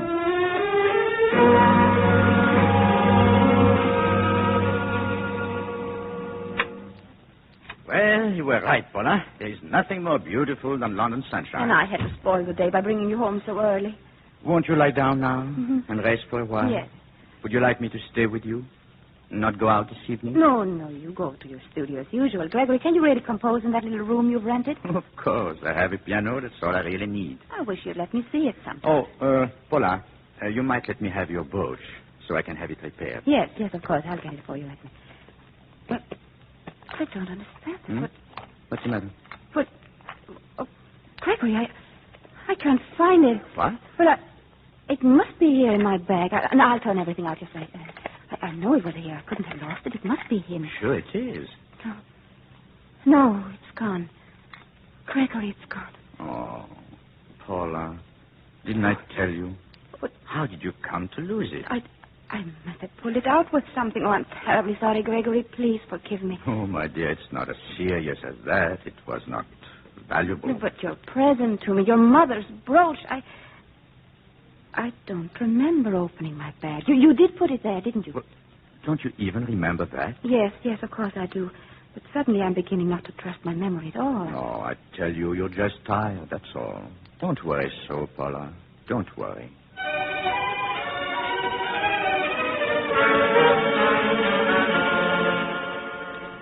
You rang for me, ma'am. What time is it, Elizabeth? Close to 9 o'clock, ma'am. How do you feel? I'm all right. You look fine to me, Mrs. Anton. Has the master left yet? Yes, ma'am. A little while ago. Please see that he has plenty of coal on the grate in his room, won't you? You already told me, ma'am. When did I tell you? After dinner. Don't you remember? Oh, yes. Elizabeth? Yes, ma'am. Did you just turn the gas up in the hall? Why, no, Mrs. Anton. Oh, the light here in the room, it just went down. The way it always does when another light is turned up. I didn't touch it. Oh, but this one went down. Oh, perhaps Nancy lit another jet in the kitchen. It couldn't have been hers. This is her evening off. Oh, yes, that's right. Good night, Elizabeth. Good night, ma'am.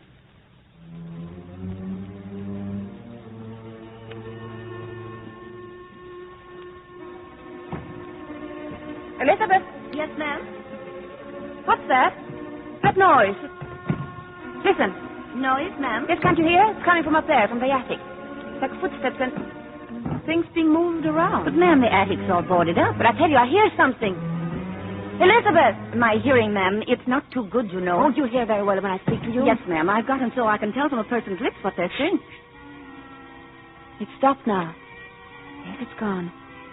Well, you may go, Elizabeth. I'm very sorry. Please, ma'am, is there anything I can do? No, nothing. Good night. Good night. I hope you rest, ma'am. What is happening to me? I must be ill. I must be... Oh, no.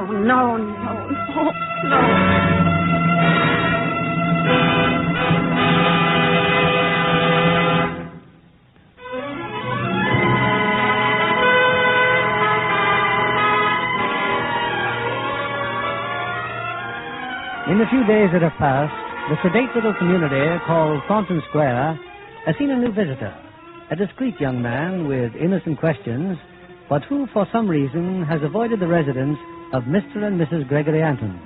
At the moment, the young man is in the office of the superintendent of Scotland Yard. Now, look here, Cameron. The Alquist case is ancient history. What's causing your sudden interest in a murder that happened 10 years ago? Well, it's hard to say, sir. It impressed me very much at the time, probably because I'd met Alice Alquist. Oh? I was just a boy. I know it sounds foolish, but I still think she was the most beautiful woman I'd ever seen. Do you wonder why I was startled when I saw that girl last week in London Tower? The girl who might be the twin sister of Alice Alquist 15 years ago? And what does that prove? Nothing, I'm afraid. But number 9 Thornton Square is no longer an empty house. The girl's her niece. The house belongs to her. Well, it's just a feeling I have that something peculiar is going on. Because that nosy old maid, Miss Thwaites, because she thinks so. Oh, come now, Cameron. Yes, I'm afraid Miss Thwaites' suspicions are somewhat distorted by her frustrated ambitions to go calling on the Antons. But they've been very careful to avoid visitors. I wonder why. Well, stop wondering. We gave up the case as hopeless. As for the matter of jewels, that was dropped by the order of a most important personage. Jewels? What jewels? Oh, they'd been given to Alice Alquist by someone very highly placed. Crown jewels of another country. They disappeared. That's why she was murdered. Who'd murder a woman for jewels that are far too famous to dispose of? But they've never turned up. No, now run along, Brian. I'm very busy. Yes, sir. Well, thank you, sir. Williams? Yes, sir? Where's your duty these days, Williams? Still in the East End, sir. How'd you like a more fashionable beat? One that includes Thornton Square. Oh, very much, sir. It also includes a pretty young housemaid named Nancy Frost. She might be susceptible to a policeman's uniform, and I need information. Well, now, sir, Say nothing about it. We'll see what can be done.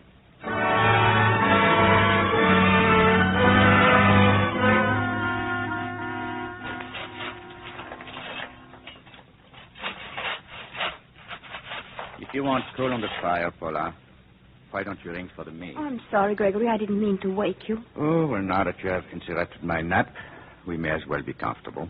Now, please, pull the bell cord. Oh, but it seems so unnecessary. What are servants for, Paula? Answer me. What do you suppose servants are for? To do things, to serve us, I suppose. Exactly. It's only I think we should consider them a little. Oh, don't be cross with me. I'm not cross with you. Oh, there are a lot of things. You ring, sir? No, your mistress rang. Well, my dear, tell Nancy why you rang her for. A little coal on the fire, please, Nancy. Yes.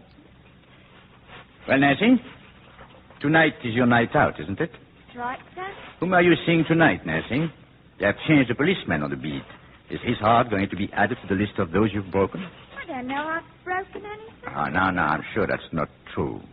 That complexion of yours, that's something not quite true also. Oh, you do it very cleverly. In fact, I'm hoping you'll pass your secret on to your mistress and help her get rid of her pallor. I'm sure I'd be pleased to do anything I can, sir. Gregory, how can you talk to Nancy like that? But, my dear, you're so anxious to regard the servants as your equals, I thought I would treat her as No one. wonder that girl despises me the way you encourage her in it. Despises Her whole you? manner, the way she looks at me. Looks at you? Paula, you're not imagining things again. You're not, are you? Of course I'm not. Paula, don't turn away. You must have this out. You really think Nancy despises you? Paula? No, Gregory. Well, I'm glad of that. It hurts me when you're ill and fanciful. I beg your pardon. Nancy, have you been there listening to us? Oh, no, sir. Miss Waits is calling.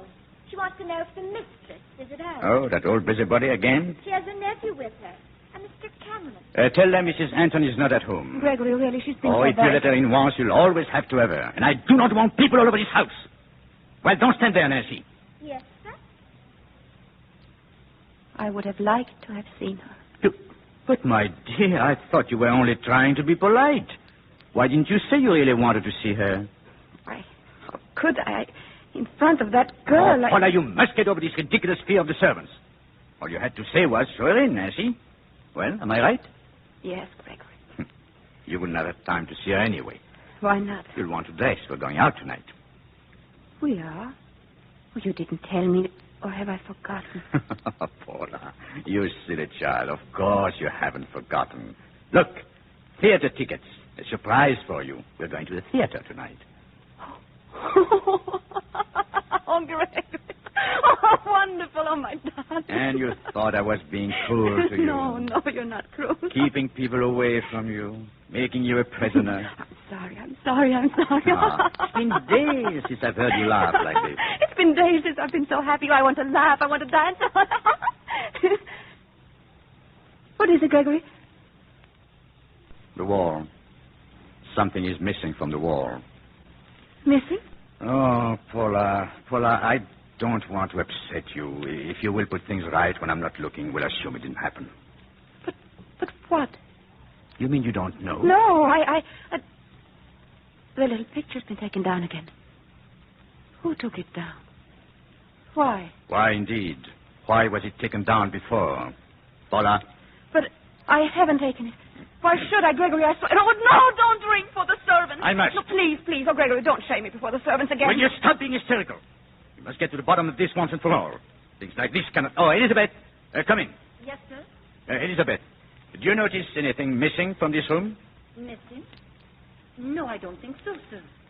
Look at the wall. Well? Oh, yes. The little picture. Did you take it away? Oh, no, sir. Why ever should I? You go to church, don't you, Elizabeth? Why, yes, sir. Please hand me my Bible there. The Bible. Yes, sir. Thank you. You will kiss this Bible as a solemn oath that you've been telling us the truth. Thank you, Elizabeth. Now, send Nancy in here. Yes. No, Gregory, please. No, not that girl. I'll say anything. I'll say that I did it, Gregory. Please, I cannot have that girl in here. Please, Paula, please have the goodness to control yourself. Now, you've thrown suspicion on the servants. They must be clear of it. Now, sit down. Did you hear? Sit down. Elizabeth said you... Nancy, a picture has been removed from the wall there. I want to know if you took it. Oh, no, sir. Shall I ask Nancy to kiss the Bible, Paula, or will you accept her word? Of course I'll accept it. That's all, Nancy. Thank you. It was there this morning, I'm sure. Give me that Bible. Give it to me. I swear on the Bible I didn't take that picture down. Go and look for it. See if you can find it. Perhaps here in the library. We found it in here the last time, didn't we? But I think it may be here again. The shelf. It's there. On the shelf. So, you knew where it was all the time? No, I didn't, Gregory. I didn't. Paula, I think you better go to your room. Then we're not going to the theater? Oh, I'm afraid you're far from well enough for the theater, my dear. Gregory, if I took that picture down... If? If I do all these senseless, meaningless things, they're so meaningless, then I don't know what I do anymore. I know, Paula. That's just the trouble. Then if that is true, you must be gentle with me. Please, Gregory, please. You better go to your room. What are you going to do? I'm going out to work to try to forget all this. No, please don't leave me now. I get so frightened when you go out night after night. Frightened? You never told me that before. I'm frightened of the house. I hear noises and footsteps. I imagine things. The light in my room, the light dims. I'm frightened of myself. No, Gregory, please take me in your arms. Please, please, take me in your arms. Good night, Paula. I hope to find you much better in the morning. Gregory.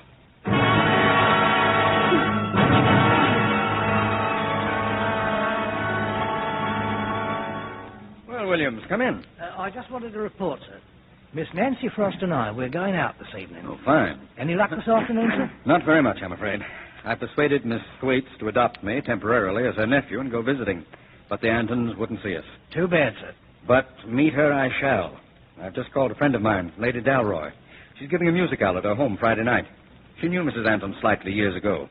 She's been kind enough to add her name and her husband's to the list of guests.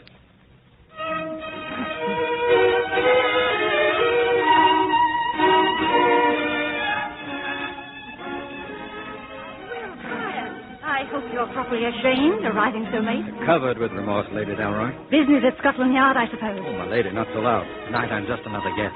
Well, you're in for a disappointment, Brian. A note came late this afternoon. Mr. and Mrs. Anton were unable to accept the invitation. Oh? Oh, I see. She's apparently ill. Very tiresome of her. Did she send the note? No, her husband. Brian, who is this Mr. Anton? What does he do? Where does he come from? I was hoping to find that out tonight. Oh, don't look so glum. Come into the music room. Suretsky is going to play for us. You still enjoy the piano, don't you? Brian. Oh, sorry. Afraid my mind was miles away.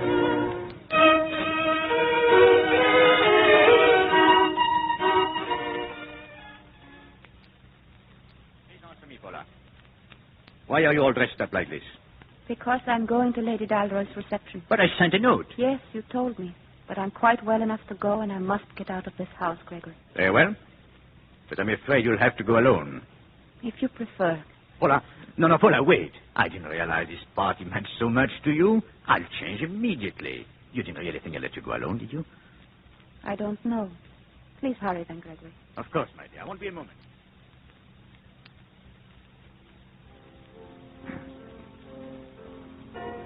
Why, it's a wonderful surprise, Mrs. Anton. I'm so glad you could come. Thank you, Lady Dalroy. May I introduce my husband? How do you do? I hope you will forgive all the confusion, Lady Dalroy, but Paula suddenly felt much better, and we were so anxious to attend. But of course. Now, if you'll come in, Suretsky's playing. You'll find some seats over there. Later on, we're serving a little supper. We'll have a nice long talk. Thank you, Lady Dalroy.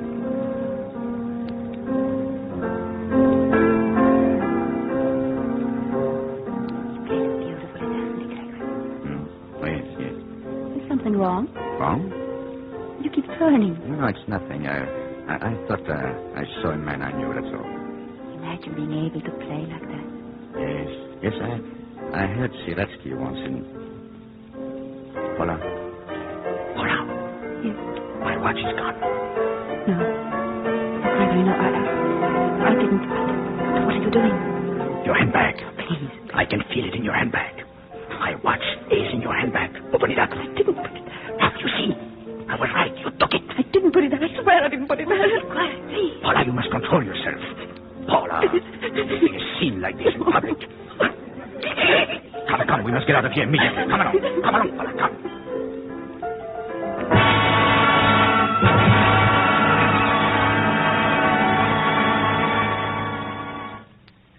so hard to keep it within these walls, in our own house. Now, because you would go out tonight, the whole of London knows it. If I could only understand what makes you do these crazy, twisted things. Gregory, are you trying to tell me that I'm insane? That's what I'm trying not to tell myself. But that's what you think, isn't it? That's what you've been hinting for months now, ever since... Well, ever since what? Since the day I lost your mother's brooch. No, before that. The first day in this house when I found that letter. What letter? From that man called Bauer, Sergius Bauer, I remember. Yes, you're right. I can see you still, standing there and saying, look at this letter, and staring at nothing. What? You had nothing in your hand. Oh, Gregory! I was staggered, but I didn't know then how much reason I had to be. What reason? I didn't know then about your mother. What about my mother? Your mother was mad. She died in an asylum when you were a baby. Oh, that's not true. I've been making inquiries. I've talked to the doctor who attended her. Would you like to see him? No. He described her symptoms to me. It began with her imagining things. Noises, footsteps, voices. And then the voices began to speak to her. And in the end, she died with no mind at all. Stop it, no. Now, perhaps you will understand why I cannot let you meet people. No. Oh, by the way, he must have been rather disappointed that you left Lady Dalroy's home tonight before he could talk to you. Who? Who? The man who was sitting behind us. You went there only because you knew he was going to be there. But Gregory, who? The same man who bowed to you that day in the tower. Who is he? Someone from the past, perhaps? Some disappointed shooter? I never met him. I have no idea who he is. Why'd you lie to me? I never lied to you. No, I'm sorry. I know. You never lied to me. It's worse than lying. You've forgotten. You've forgotten him as you forget everything. Oh, but I'm wrong to try to handle this myself. Paula, we shall have visitors here, and shortly. A doctor? 2. Yes, I believe 2 is the required number. Good night, Paula. I'm going out.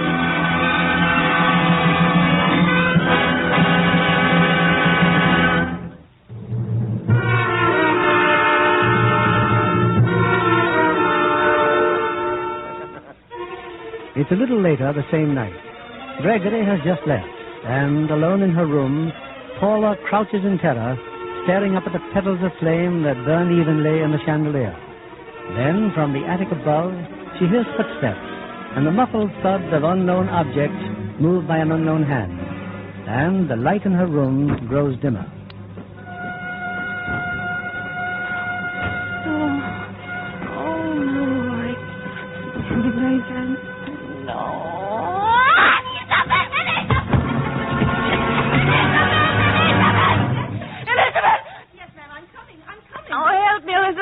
To help me, I'm so tired. Why, of course, Mrs. Anton. Did you turn on the gas anywhere just now? Why, no, ma'am. I thought it went down in here as if... Oh, it's just that the gas comes in pipes, ma'am, and I expect they get more gas in the pipes sometimes than they do at other times. Yes, I suppose that could explain it. Now let me get your shoes off. Elizabeth, do you hear anything? Mrs. Anton? Those sounds, those noises up there. Oh, no, ma'am. Like someone moving about. Oh, Elizabeth, listen, please. You know what my hearing is, ma'am. But there just couldn't be anyone up there. The whole floor is boarded up. You know it is, ma'am. Oh. I hear it, Elizabeth. I hear it. Now, there, ma'am. I'll go and get you some nice hot... No, please, don't leave me. Don't leave me.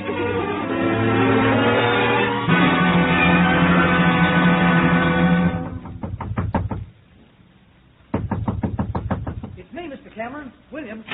Williams, well, come in. Sorry to wake you up so early, sir, but seeing as how you told me to come here to your house if anything... No, don't apologize. What is it? Well, about 2 hours ago, I'm on the corner of Thornton Square when suddenly there he is, popping up out of the fog. Our friend, Mr. Anton. I can't figure it out, sir. The way he disappears and then reappears every night. Well, don't let it amaze you any longer, Williams. Sir? He never leaves Thornton Square. We only thought he did. Number 5 is an empty house. He turns at the corner of Thornton Square, comes back to number 5 through the alley, goes to the roof, crosses to his own house, and goes in through the attic. But why would a man want... Never mind now. What happened last night? Well, I tell you, that man's been up to something. Clothes untidy, cravat all on one side, dirt and dust all over him, even on his face. Had he been in a fight? No, more like he'd been digging in a cellar or something. Oh, sit down, Williams. I'll stir up some breakfast. Oh, I had my breakfast, sir. In the kitchen at number 9, as a matter of fact. Oh? How's Nancy? It seems the master's told her mistress might be going away for a long time. For a long time? What do you think that means? It means I've got to get into that house tonight. But Nancy says he's told her not to let her mistress see anyone. Then you'll have to see to it that Nancy isn't home tonight either. Any little thing I can do for the yard, sir. But how do you know the lady herself will see you? I don't know. Wait. There is a way. Yes, I'm sure she'll see me, Williams.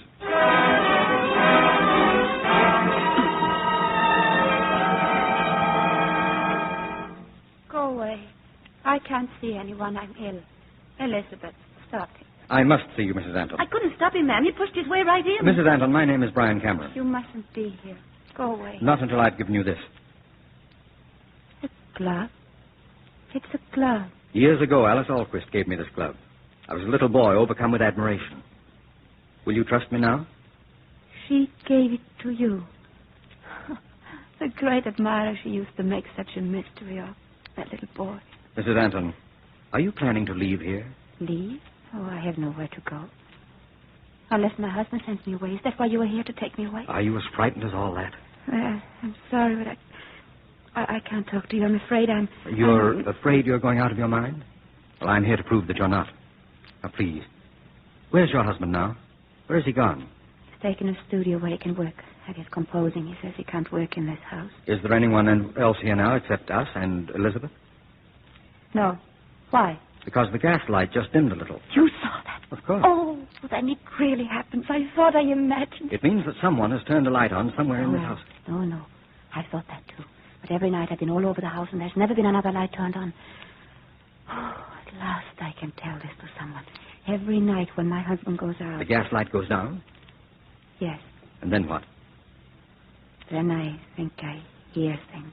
I watch and wait, and then later the gas goes up again. And he returns? Yes. Quite soon after, always quite soon. These things you hear, what things? Sounds, noises over my room in the attic. What's up there? The whole floor of trunks and furniture, her belongings, my aunt's. Like that sound just then? Is that what you mean? Yes, but who? Mrs. Anton, you know, don't you? You know who's up there. No. No. How could he be? Why? Tell me, has he any weapons in the house? He has a revolver. Where is it? Well, there. I think he has it in his desk there. Locked. I'll have to force it open.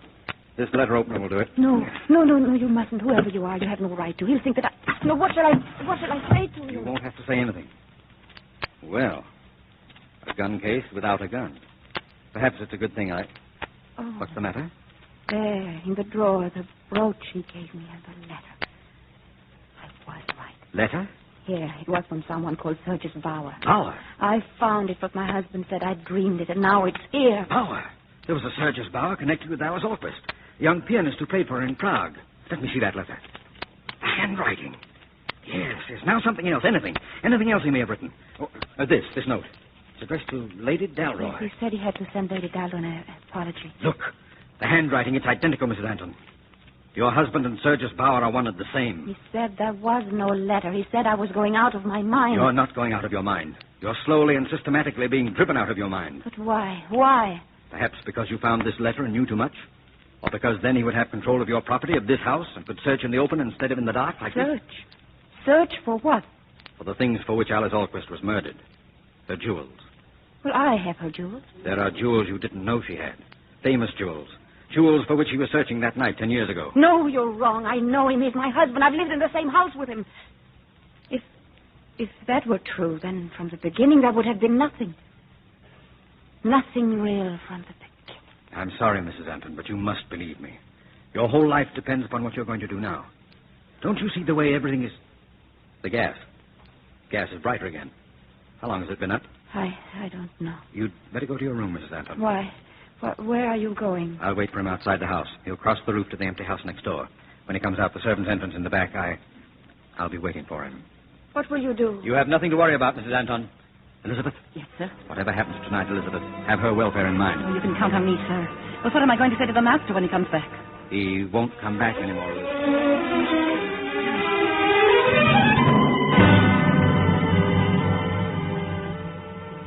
Paula? Gregory, What are you doing here, Paula? I was lying down. In the drawing room? Why? I don't know. You don't know. Do you know anything about anything you do? Oh, you startled me. I didn't hear you come in the door. I didn't come in the door. I came down the stairs. I've been in the attic, Paula. The attic is boarded up. You couldn't have... It's no longer boarded up. I have found what I've been looking for. Did you ever see jewels like these, Paula? Did you? Oh, Joe. Do you know what you remind me of as you walk across the room? Like a girl walking in her sleep. But you're not asleep. You're awake. Fully awake. Or you would not have broken open my desk. I didn't open it. Why did you do it, Paula? No, I didn't. It was he. He opened it. He?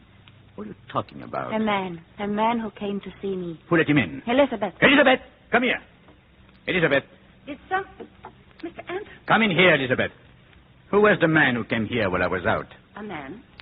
What man, sir? Come, Elizabeth. You must have answered the door. No one was here, sir. No one. Elizabeth, you saw him. You opened the door yourself. No, ma'am. I didn't see anyone at all. But he was here. I know it. I saw him. You see how it is, Elizabeth? Yes, sir. I see just how it is. But I couldn't have dreamed it. I couldn't have... No, did I dream? Did I really dream? Yes, Paula. You dream all day long. All that happened? All that did not happen. Oh, then it is true. My mind is going. Haven't I told you, Paula? Take me away now. I can't fight it anymore. Yes, Paula, I will. Take me away. Take me away. And was I any part of this curious dream of yours, Mrs. Anton? You? Perhaps my presence may help you recall your dream. Who the devil are you? Only a figment of your wife's imagination. How did you get into this house? Down the attic stairs, Mr. Anton. The same way you did. Mrs. Anton, don't you think you'd better go to your room? You must be very tired. Don't you think you'd better explain your business? As a mere ghost existing only in your wife's mind, I could hardly be said to have any business. Paula, go to your room. No. Please, Mrs. Anton. All right, I'll go. Those jewels, I see you found them after all, Sergius Bauer. I'm afraid I don't know your name. Cameron, shall I tell you my business address also? No, I think I can guess it. So we've both ended our search tonight. Where were the jewels? Sold in one of her costumes. The dress she wore in the Opera Theodora. How clever she was to conceal them there. 4 priceless jewels among a lot of paste imitations. How does it feel, Bauer, to have planned and killed and tortured for something, then to find it's all been for nothing? For nothing? Oh, no. I don't think so. Not for nothing. Put down that gun!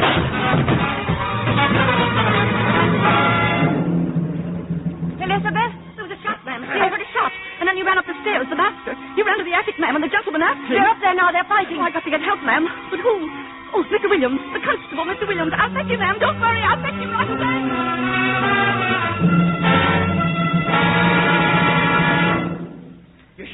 You're all right, Mr. Cameron, sir? I'll feel a little better as soon as I finish tying Mr. Bauer to this chair. There. Gregory, Mrs. Anton, you shouldn't have come up here. I want to speak to my husband. Do you believe me now? Please, I want to speak to him alone. I assure you I'm quite helpless, Mr. Cameron. Please. Come, Williams. We'll be waiting on the stairs. Paula, go and see if he's listening. He's not listening. He told you a lot of things about me, didn't he? Yes. They were lies. Because he's in love with you. I can feel it. Can you? Can you really, Gregory? Or shall I call you Sergius? So he told you that too. Well, have you never heard of an artist taking a stage name? They don't hang a man for that, do they? No, they won't hang a man for that. Paula, do you remember our first days together? Do you remember Italy? Lake Como. There have been times when I thought I only dreamed those days. Come closer, Paula. Look into my eyes. Paula, if I ever meant anything to you, and I believe I did, then help me, Paula. Give me another chance. Gregory. Look, in the door of that cupboard there is a knife. Get it, Paula, and cut me free. Here? Yes. The first door. I'll find it, Gregory. Oh, be quick, Paula. Hurry. But there's no knife here. Huh? Yes. I put it there tonight. Yes, that's it. Now bring it here. I have no knife, Gregory. What? You must have dreamed you put it there. Was it? Are you suggesting this is a knife in my hand? Huh? Have you gone mad, my husband? Paula. Or is it I who am mad? I'm always losing things, hiding things. Oh, that was a knife, wasn't it? And I threw it on the floor. I have lost. Paula, it is there. Pick it up. I must look for it, mustn't I? If I don't find it, you'll put me in the madhouse. No. Now, where could it be now? Behind this trunk? No, perhaps over here. I'm trying to help you, aren't I? Trying to help you to escape. But how can a mad woman help her husband to escape? Paula, you're not mad. You're not. Yes, I am, as my mother was mad. No, Paula, that wasn't true. Pick up the knife. Please help me. If I were not mad, I could have helped you. Whatever you had done, I could have pitied you and protected you. But because I'm mad, I hate you. Because I'm mad, I betray you. And because I'm mad, I'm rejoicing in my heart without a shred of pity, without a shred of regret. Come, Mr. Cameron, take this man away. You're ready, Bower? Quite ready. Untie his feet, William. I don't ask you to understand me, Paula. Between us was a time where the fuse, like a fire in my brain that separated us. Those jewels which I wanted all my life. I don't know why. The cab is coming, Mr. Cameron. Goodbye, Paula. Goodbye, Gregory. I'll be down in a minute, William. Oh, this will be a long night. But it will end. In the morning when the sun rises, sometimes it's hard to believe there ever was a night. You'll find that, too. I shall try. I shall try.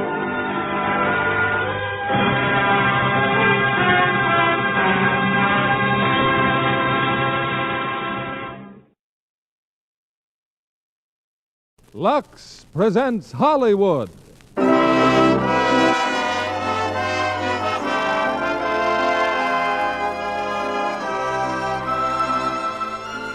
Lever Brothers Company, the makers of Lux Flakes, bring you the Lux Radio Theater, starring Charles Boyer and Madeleine Carroll in The Ghost and Mrs. Muir. Ladies and gentlemen, your producer, Mr. William Keighley.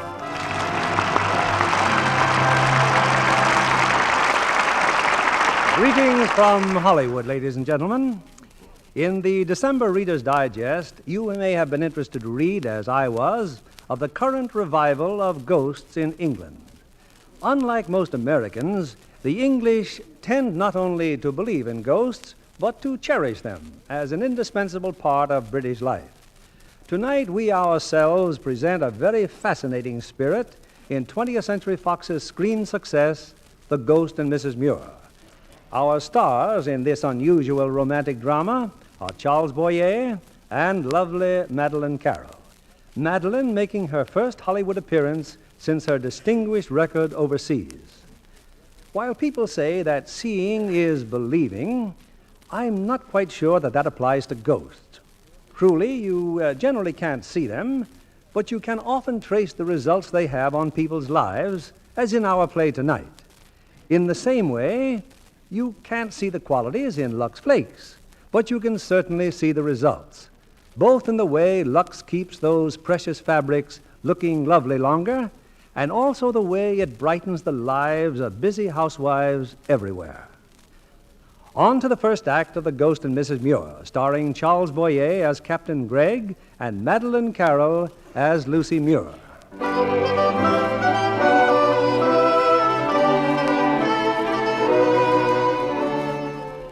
Some 50 years ago in London, a young and handsome widow, Lucy Muir, left the home of the mother and sister of her departed husband and boarded a train.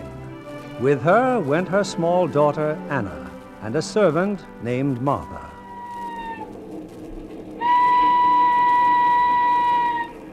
There, the little one's asleep now, Mum.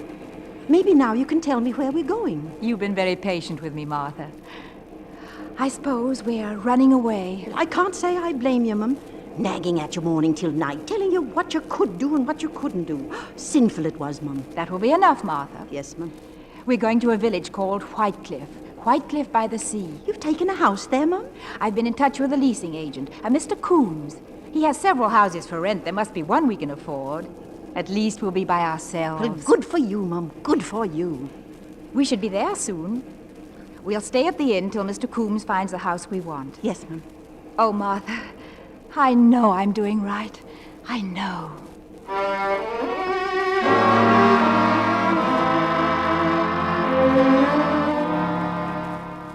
I still say, Mrs. Muir, that you'll find no better home in Whitecliff than Laburnum Mount. It's newly built, it's near the village, But and it's... I can't understand why you won't show me Gull Cottage. The description in your file is most intriguing. Oh, believe me, madam, Gull Cottage wouldn't suit you at all. I suppose there's something wrong with it. Is it the drains? Well, I put up a house for rent, Mrs. Muir. You may be sure there's nothing wrong with the drains. Then why shouldn't it suit me? Oh, will you kindly allow me to be the judge of that? Now about But this... if I'm going to live in the house, I should be the judge, Mr. Coombs. I'm sure there's another agency in Whitecliff. Perhaps they have Gull Cottage listed also. Very well, Mrs. Muir. Come, I'll show you Gull Cottage.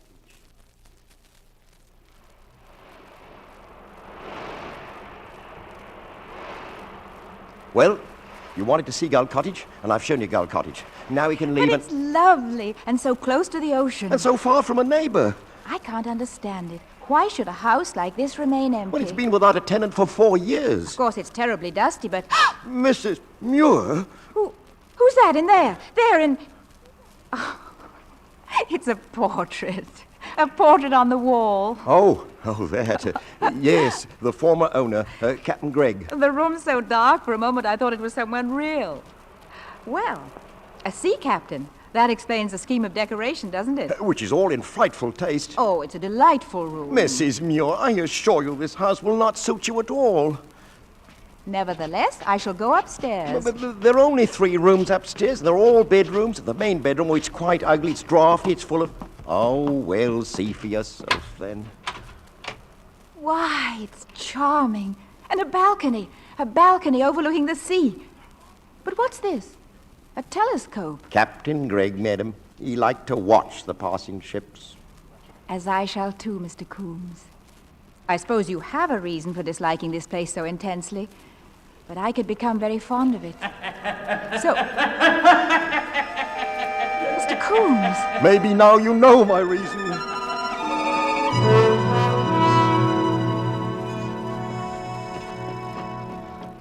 Well, you would come. I didn't want to show it you, but oh no, you had to see it. Haunted. How perfectly fascinating. Well, 8 times I've rented it, and 8 times the tenants have left after the very first night. What a pity, Mr. Coombs. That laughter, that was Captain Gregg. It was indeed. But why does he haunt? Was he murdered? He committed suicide.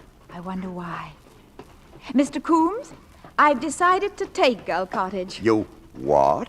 It's so ridiculous. Ghosts, apparitions. Madam, with your own ears. But you heard him yourself. The wind in the chimney, Mr. Coombs. Please arrange for us to move in tomorrow.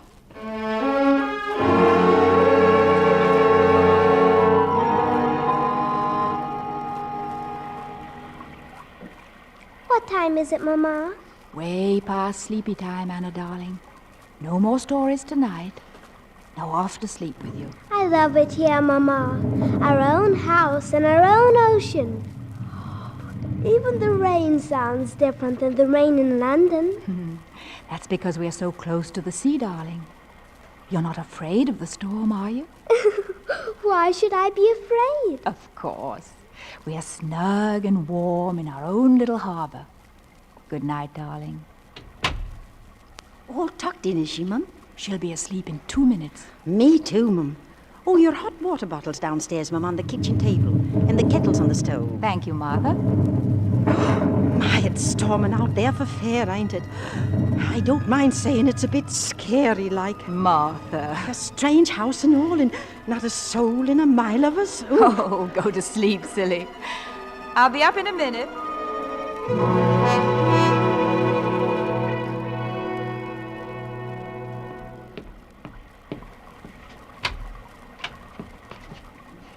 That's strange. Why should Martha turn out the kitchen light? You've got it, Kendall. Light it. What nonsense is this now? Now I'm hearing voices like Mr. Coombs.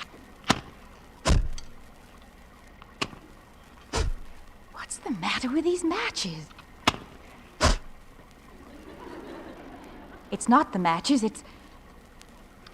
Very well, Captain Gregg. I know you're here. Are you afraid to speak up? Is that all you're good for, to frighten women? Well, I'm not afraid of you. Light the candle, light it. Well, how can I when you keep blowing out the matches? Light the blasted candle! Ah, that's better. Well? You are Captain Gregg? Who the devil else would I be? I'm sorry I called you a coward. I didn't mean to embarrass you. Embarrass me? I mean, because of the way you died. What? The way I died, madam? Committing suicide. Who the devil said I committed suicide? Mr. Coombs said you Coombs did. is a fool. I went to sleep in front of that confounded gas heater in my bedroom. I'm a restless sleeper. I kicked the gas on with my foot. It was a stormy night, like this. So I shut my windows, as any sensible man would. Well, wouldn't you? Yes, I suppose so. Well, the coroner's jury said it was suicide because my blasted charwoman testified I'd always slept with my windows open. How the devil should she know how I slept? Oh, I'm so glad. You have a strange sense of humor, madam. I mean, because you didn't commit suicide. But if you didn't, why do you haunt? Because I have plans for my house, which do not include a pack of strangers making themselves at home. I think it's very childish of you, frightening people. Well, in your case, I'll admit I charted the course with regret. You're not a bad-looking woman, you know, especially when you're asleep. So you were in my room this afternoon while I was napping. My room, madam. And I thought I dreamed it all. But I knew I'd closed the window, and when I awoke, I found it open. I opened the window because I didn't want another accident with the blasted gas. I'm quite capable of taking care of myself. Good. And you will pack your gear and shove off tomorrow, preferably the first thing in the morning. I will not go. The house suits me perfectly. It's my house, madam. And I intend to turn it into a home for retired seamen. Then you should have said so in your will. I didn't leave a will. Why not? Because I did not expect to kick the blasted gas on with my blasted foot. I won't be shouted at. For 1 year I've been shouted at and ordered about, and I'm sick of it, you hear? Blast, blast, blast! Temper.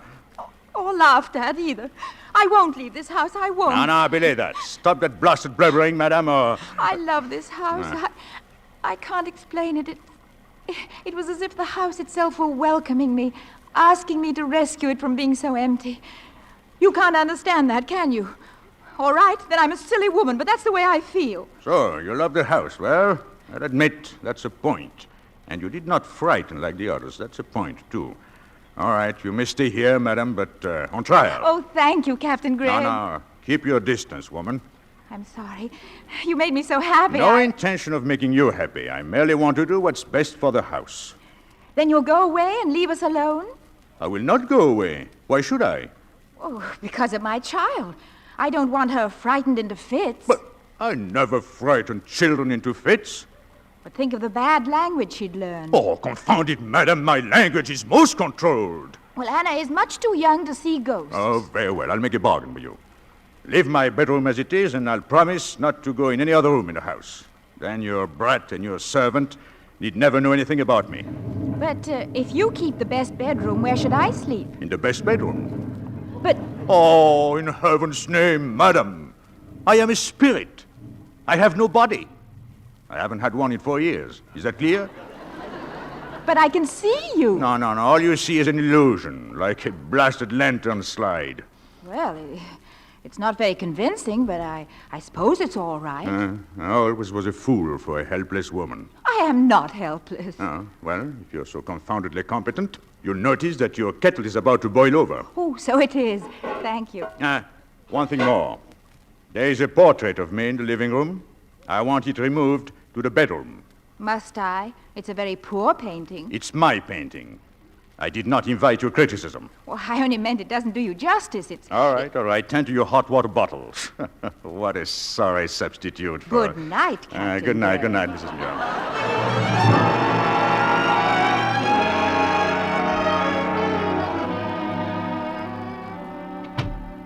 Good afternoon. It's about time you came upstairs. Been waiting for hours. Why agree to see you only in this room? You'll talk to me like a gentleman, Captain Gregg, or I'll go straight downstairs. Who the devil said you could chop down my tree out there? I ordered it chopped down. But hang it on, madam, I planted that tree with my own 2 hands. Think how much prettier your garden will look with a rose bed. I detest roses. I hope the whole blasted bed dies of blight. Captain Gregg, if you insist on haunting me, you might at least be more agreeable about it. Why should I be agreeable? Well, as long as we're living together... if we're to be thrown together so much, life's too short to be forever barking at each other. Your life may be short, madam, but I have an unlimited time at my disposal. Then say something pleasant for a change. Well, that's a pretty dress you have on. Thank you. Much better than smothering yourself in all that black crepe. I happen to have been wearing mourning for my husband. Whom you didn't love. How dare you say that? Because it's true. You're jealous because no one put on any mourning for you. That shows how little you know about it. Some poor, misguided female, no doubt. 5 poor, misguided females, to be exact. I should think you'd be ashamed instead of boasting about it. Why? They misguided themselves. Never raised a finger to help. That's not what I've heard about sailors. Seamen, confound it. Sailor. Sailor is a landlubber's word. Now, why did you marry him? Edwin? I don't really know. He seemed so romantic. But it was different afterwards, Did he beat you? Oh, no. Poor Edwin never really did anything. He was an architect, but not a very good one, I'm afraid. He couldn't have designed a house like this. Who did design it? I did, of course. It reminds me of something. An old song or a poem. Magic casements opening on the foam of paler seas in fairylands forlorn. Strange to find a sea captain quoting Keats. Oh, life can go slow at sea. Plenty of time for reading in the off watches. How wonderful it must be, reading lyric poetry up in the crow's nest, with a sheet bellying in the wind. Sails, blasted old madam! A sheet is a line, a rope. Ropes can't belly. Well, I don't know anything about the sea except that it's romantic. That's what all landsmen think. Seamen know better. Then why do they go to sea? Because they haven't got enough sense to stay home. Like those 2 women at the front door. What 2 women? Look out the window.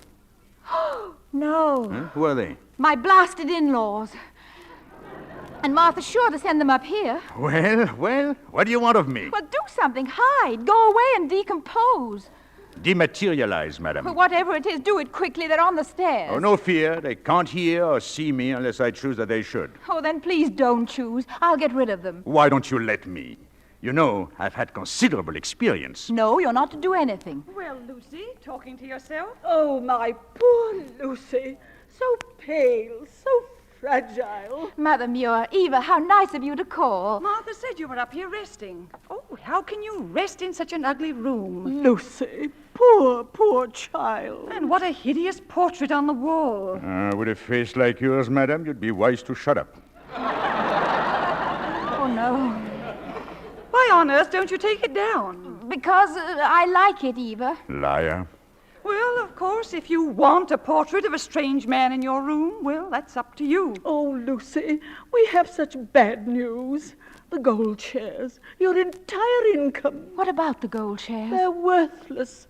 The mine is closed down. No more dividends, Lucy. It was all in this morning's newspaper. Oh, so we've come to take you and Anna back home with us. Eva, you're sure of this? Of course. No, don't make a scene in front of these swabs. I don't intend to make a scene. Oh, of course you don't. You're my brave little girl. Please, Mother Muir. Make her stop that caterwauling, or by Judas, I will take a hand. You keep out of this. Lucy, how can you talk to me like that? Oh, blast. Eva, did you hear what she said? Yes, Mother, I heard. Now stop sniveling. But I didn't mean you. Then just whom did you mean? You're acting in a most peculiar fashion, Lucy. Obviously, this dreadful place has preyed on your mind. Bats in your belfry. Pipe down. What? I mean, I want to think. But why?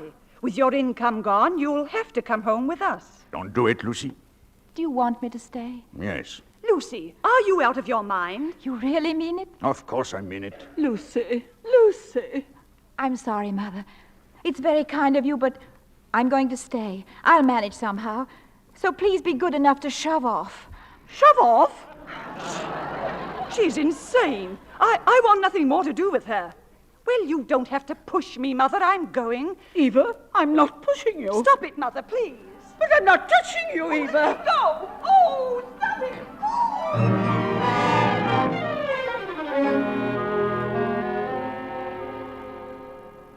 Captain Gregg.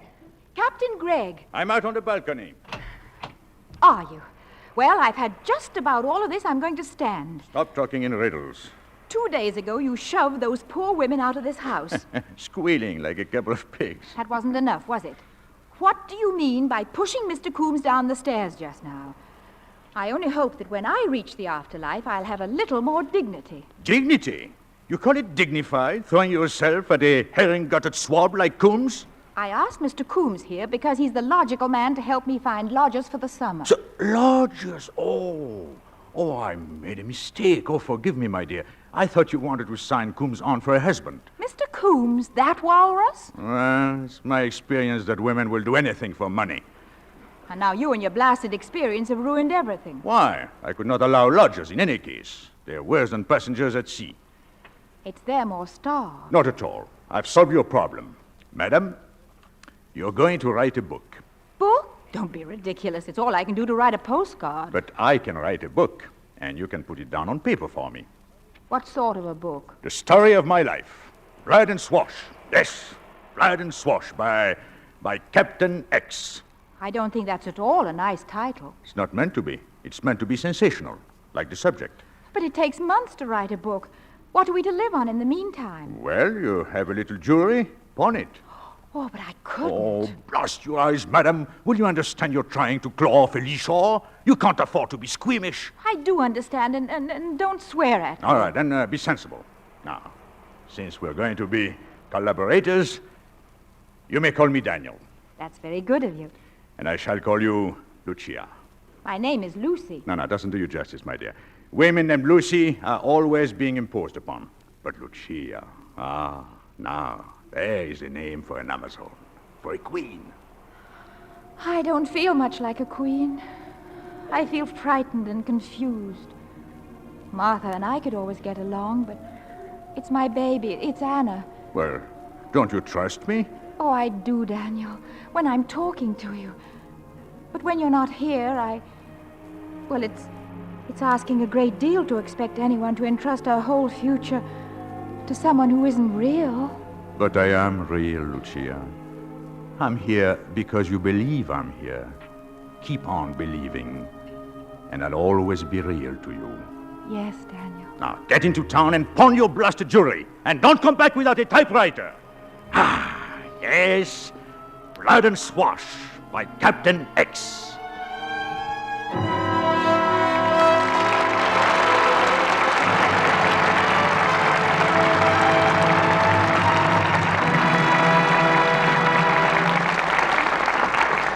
Act 2 of The Ghost and Mrs. Muir will continue in a moment. Libby, have you any romantic tidbits for our audience tonight? Well, it's not a big name story, Mr. Kennedy, but a very unusual, real wedding took place on the set of My Wild Irish Rose during the last week of shooting. Oh, who were the lucky people? 2 of the dancers in this fabulous new musical of Warner Brothers. And just imagine, Andrea King was the matron of honor. She looked almost like a bride herself in hand-embroidered white batiste. It was one of the costumes she wears in the picture. And the best man? Dennis Morgan, Wow. Andrea's romantic leading man. In fact, the entire cast of My Wild Irish Rose came as guests, and they looked very colorful in their Celtic costumes. Did the bride wear something old, something new, something borrowed, something blue? Uh-huh. And Andrea saw to the new. She gave her some gossamer sheer nylons with embroidered clocks of tiny seed pearls. You mean to wear? Why, certainly. Andrea told her just to lux them, and they'd wear beautifully. And I'm sure that's true because Lux Flakes are so gentle, even the sheerest nylons last twice as long. You're absolutely right, Libby. Those famous strain tests proved it. Runs came sooner when stockings were washed with strong soap or rubbed with cake soap. All kinds of stockings, nylons, silk, rayon, and cotton, lasted twice as long when they were washed with Lux Flakes. That's just like getting an extra pair of stockings every time you buy a pair. And remember, girls, Lux Care prolongs the wear of everyday stockings as well as super shears. So lux them after every wearing. Luxed stockings last twice as long. We return you now to William Keighley. Act 2 of The Ghost and Mrs. Muir, starring Charles Boyer as Captain Gregg and Madeleine Carroll as Lucy.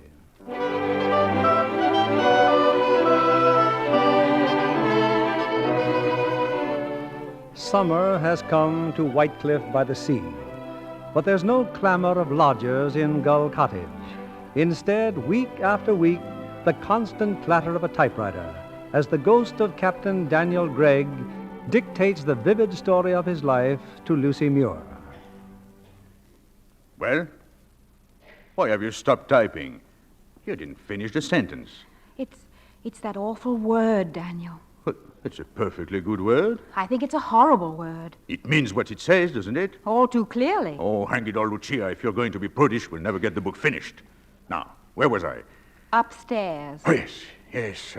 The customs of Marseille are different to any... From any. Oh, who cares? This is not a blasted literary epic. It is the unvarnished story of a seaman's life. It certainly is unvarnished. All right. Smear on some varnish then, but leave the guts in it. I think there should be a chapter about your boyhood, your school days. Never went to school.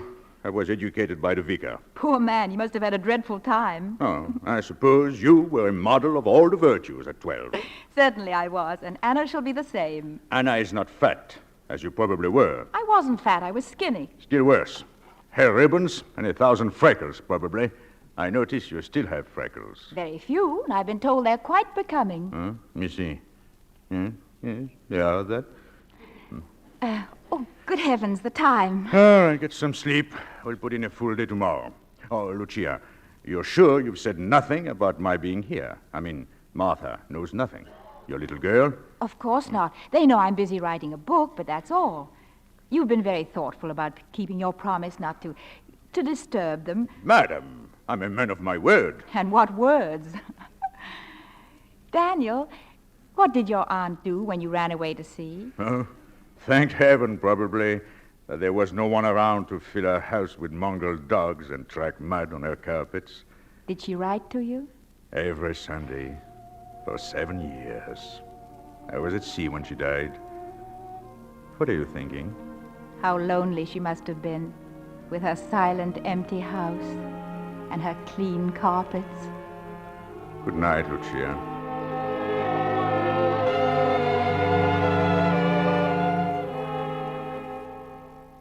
Oh, the devil with your dawdling, Lucia. But I'm so tired, Daniel. Oh, a sentence or two and the book is all finished. I can't see straight or think straight. You don't have to think. Just write this down. To all who follow the hard and honorable profession of the sea, to the afterguard, to masters, mates, and engineers, to able-bodied and ordinary seamen, to stokers, carpenters, sailmakers, and sea cooks, I dedicate this volume. The end. The end. Well, tomorrow you take it to the publishers. Why did you write the book, Daniel? It wasn't merely to save the house for me. Partly that, and partly to help people understand those poor devils who go to sea for want of better sense. Well, now, about the publishers. You'll go to Tackett and Sproul in Great Smith Street. Yes, Daniel. Now, be sure you see Sproul. He once came in fourth in a yacht race, fancies himself a seafaring man. Daniel, Hmm? What's to become of us? You and me. Well, nothing's to become of me. Everything's happened that can happen. Have you forgotten I'm an illusion? Such an earthy illusion. When we were writing the book, I was happy. But now, when I try to think of the future, it's all dark and confused, like that fog out there tonight. Oh, you've been working too hard. Cooped up in the house too long. But I love it here. Yes, but you should be out in the world, meeting people, seeing men. I have no desire to see men. Well, confound it, you should. You know, you are a very attractive woman. You owe it to yourself. Yes, Daniel. Now, take the early train, Lucia. Tackett and Sproul, Great Smith Street.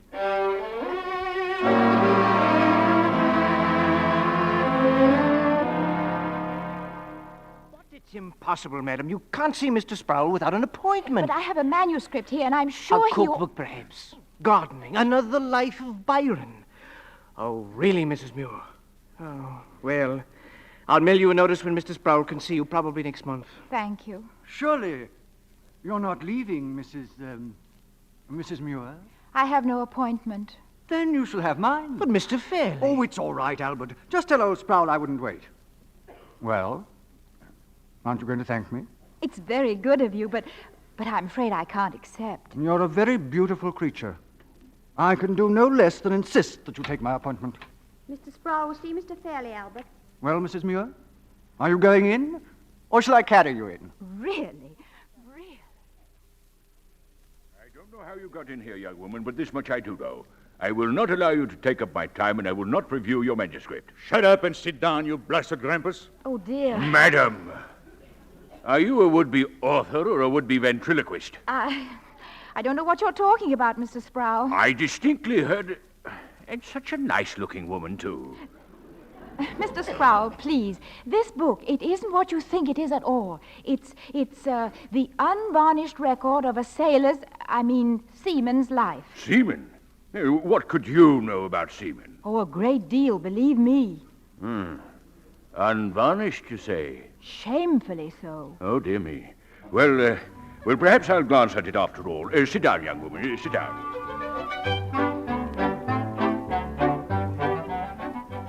Better take another walk, Mr. Fairley. She's still in there with Mr. Sproul. She must be starving. Oh, I fetched them a tray of lunch some time ago. I'll wait, Albert. I'll wait.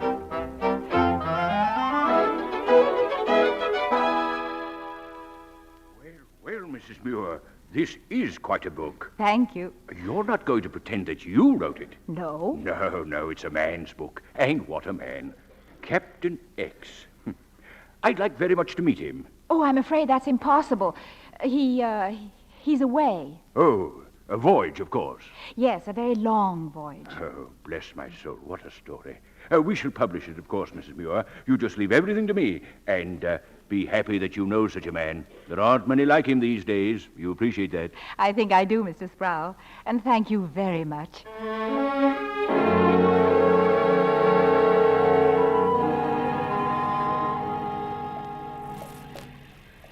Got so stuffy upstairs, I thought I'd wait for you down here. Mr. Fairley. Quite an appointment you had, wasn't it? But it's pouring now, and you haven't an umbrella. I'm quite capable of finding a cab. Oh, now, please. I deserve a minute, don't I? Dear me, I certainly didn't bargain for this blasted rain. As you said, you could find a cab. Ruin your hat, though, wouldn't it? Now, if you asked me nicely. Please. Would you mind? Ah, you're smiling. I'll be right back. But why shouldn't I ride to the station with you? Perhaps I, too, must catch a train. I don't believe it. Really, Mr. Fairley, the sheer... Brass. The word you're looking for is brass. Exactly. Still, in a way, I should be grateful to you. You see, Mr. Sproul has agreed to publish my book. He always had a weakness for feminine literature. Well, this book might surprise you. It's surprising enough to find a lady author infinitely more exciting than her heroine could possibly be. I assume you also write, Mr. Fairley? Yes. Children's books. Forgive me, Mrs. Muir, but I am Uncle Neddy. Uncle Neddy? Ridiculous, isn't it? Why, you're adored by half the children in the world. Oh, I loathe the little monsters.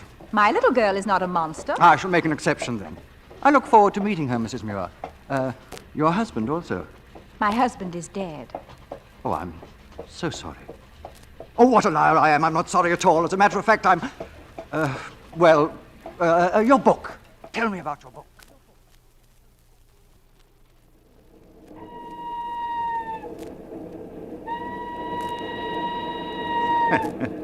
Uncle Neddy. By Godfrey, what a load of bilge. Daniel, so you've been eavesdropping. I thought he said he had to catch a train, too.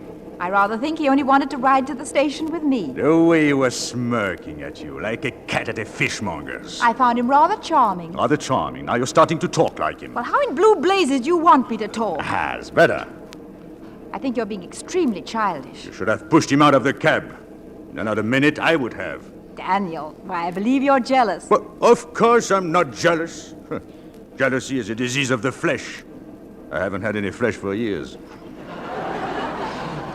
I've never known you to be more disagreeable. And today, of all days... Yes, Prowse bought the book. Yes, and now I can buy the house just as we planned. I'm not so sure I want you to have the house after all. I wish you'd stop this sulking. You said yourself that I should see men. Yes, I said men, not a perfumed pencil pusher. Anyway, I shall never see him again. That's what you think. Where are you going? I'm disappearing. Always hated trains anyway. I'll see you later, madam.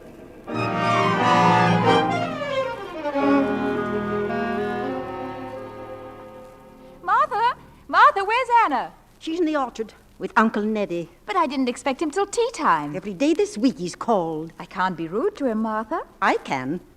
He's out there painting a picture. How exciting. Whenever you're ready, we'll have tea in the garden. Yes, Mum. I like your little girl, Lucy. She's very wise. For instance, how did she ever guess I wanted to be alone with you? If you bribed her to go away... Aren't you interested in what I was painting before? You're quite accomplished, aren't you? I should think being Uncle Neddy would satisfy anyone. No, I also paint. Under the name of Renoir. Oh, you're such a fool, Miles. You know, that's quite the nicest thing you've ever said to me. And what, if anything, do you do as Miles Fairley? Specifically, I behave quite idiotically towards a young lady that I fell in love with in a publisher's office. Miles, please. Lucy, am I being unforgivably offensive? It's just that I don't quite know what to say. Then say nothing. Take a look at this canvas. Why? It's me. You've been painting me in my bathing costume. Mm-hmm. Every morning I've watched you and Anna on the beach. Not too bad, is it? It's very flattering, really. Oh, Lucy, darling, it would take 1,000 Renoirs to... Oh, Lucy. You shouldn't have done that. You shouldn't have kissed me. Well, that was unforgivable, wasn't it? But I shall not go away, even if you send me. And I shall see you again, even though you forbid it. I'm sure I have no control over where you go or what you do. Then you won't forbid it. Miles, please. If you do want to see me, go away now. Yes, Lucy. If you want it, my darling.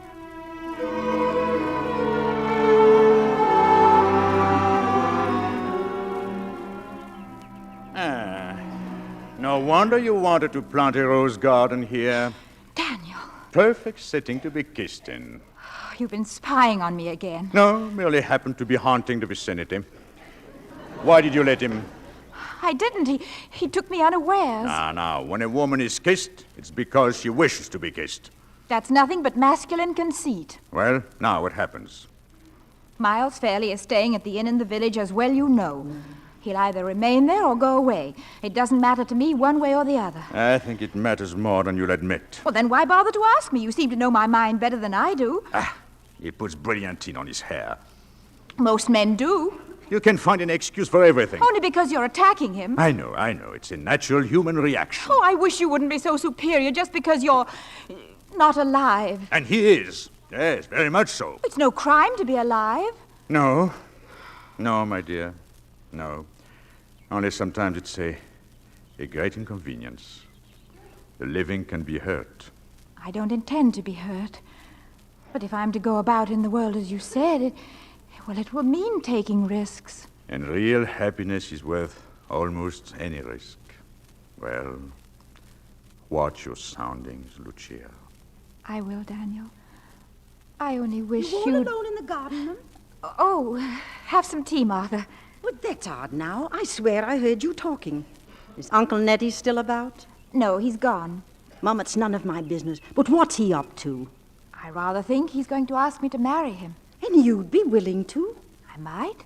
Why shouldn't I? Because he ain't good enough for you, that's why not. He's the kind of man no decent woman would associate with. Martha! I've got a right to my feelings, Mum, and I've got a feeling about him. Oh, I'm sorry. It's just that I've been so worried about you lately, Mum. Don't worry, Martha. I know he isn't perfect, but he's real.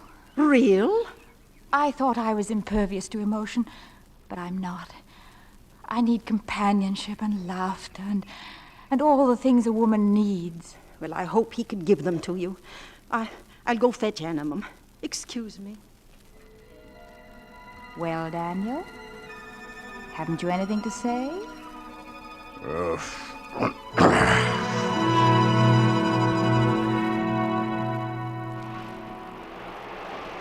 sea in the moonlight, Lucy, and a warm summer night. I could stay here forever, my darling. I've never felt like this before, Miles. How do you feel? I don't know. Like looking down from high up, all dizzy and unsure. You won't fall. I'll hold you. It isn't right. It can't be to feel like this. It is right, because you're happy. I should go back to the house. It's Anna's bedtime. Oh, just this one night. Can't you pretend you've forgotten? Miles, what's wrong, darling? I'm jealous of a little girl. She's my daughter. I can't forget her. When you're with me, I want you to forget everyone else in the whole world. You're a magician. You make it seem all wrong to consider my duty. And only right that I put my arms around you to be kissed. To be loved.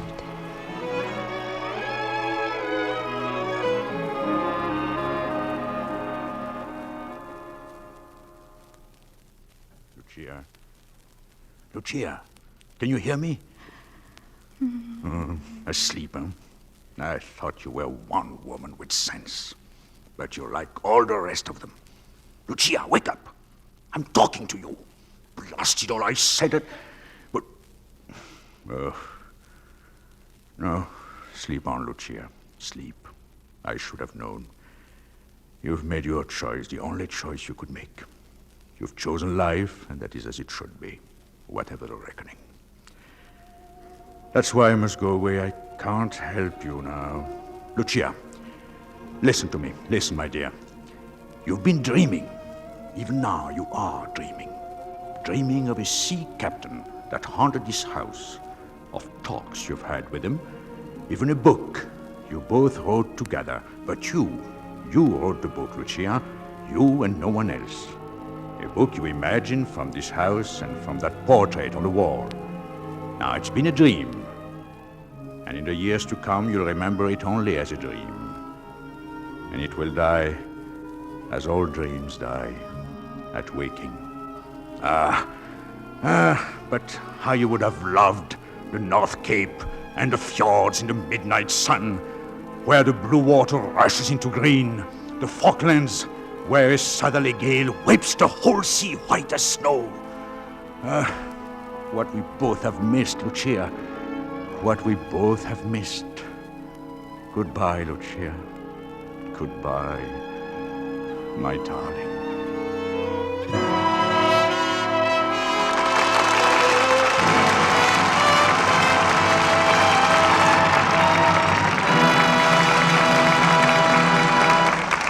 Pause now for station identification.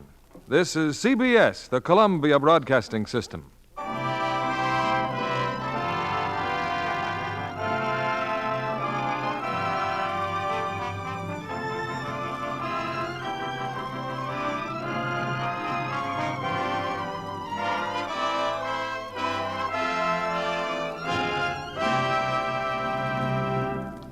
Before we bring you Act 3 of The Ghost and Mrs. Muir, I want to introduce a delightful young lady whom 20th Century Fox has recently added to his roster of young talent, Miss Jane Nye.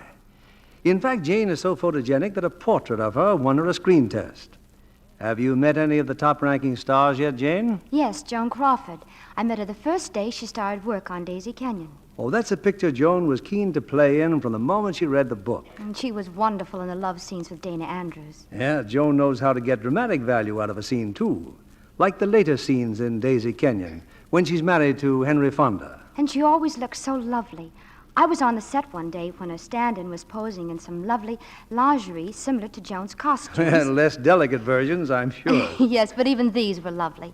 I could hardly believe it when the stand-in told me they had already been luxed a number of times, and that Joan's even lovelier things get luxed, too. John Kennedy ought to be interested in that. I am, Jane, but it's not surprising. Leading Hollywood studios specify gentle Lux care for everything washable because it's so safe. Well, I've been a Lux fan for years myself.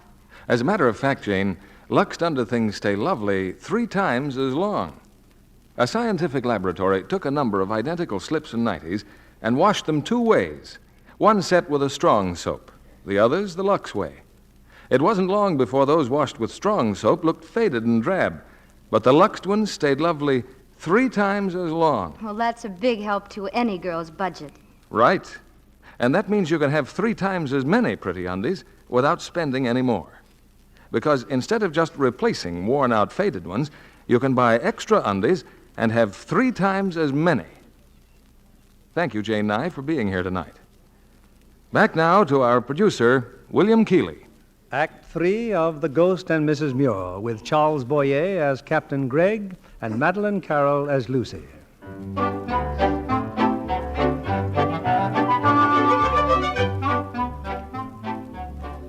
The coming of Miles Fairley into the life of Lucy Muir has marked the passing of the ghost of Captain Gregg. But Lucy scarcely noticed his disappearance in her love for her handsome suitor and the excitement over the success of the book called Blood and Swash.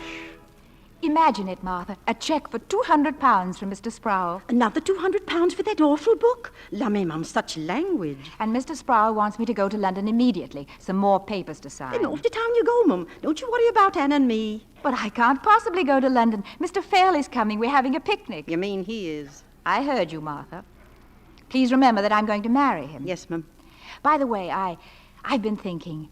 we might put that portrait of Captain Gregg up in the attic. Don't you like it anymore? Oh, it was so silly of me to hang it here in my bedroom. I don't know what possessed me. Yes, Mum. Oh, I most forgot. Here, boy brought this note for you from the village. Oh? From the bank, is it, Mum? No, it's from Mr. Fairley. Oh, how dreadful. He's been called up to London for a few days. But it's not dreadful at all. I'll go to London, too. I'll see Mr. Sproul as he wishes, and I'll see Miles. I'll surprise him, Martha. Quickly now, fetch Anna. I must say goodbye to her.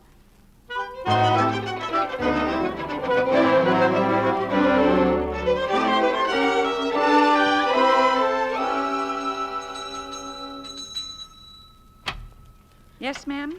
I'd like to see Mr. Fairley, please. I'm Mrs. Muir. Thank you, ma'am. If you'll wait in there, please. Who's that, Hilda? Mrs. Muir, ma'am. Oh? Perhaps I can help you, Mrs. Muir. Did I hear you say you wanted to see my husband? Husband? If you don't mind waiting, he'll be back soon. I see. Won't you sit down? No, I'd better go. I'm afraid I made a mistake. Mistake, Mrs. Muir? Yes, I'm very sorry. I think I understand, my dear. I'm sorry, too. Truly I am. You see, it isn't the first time something like this has happened.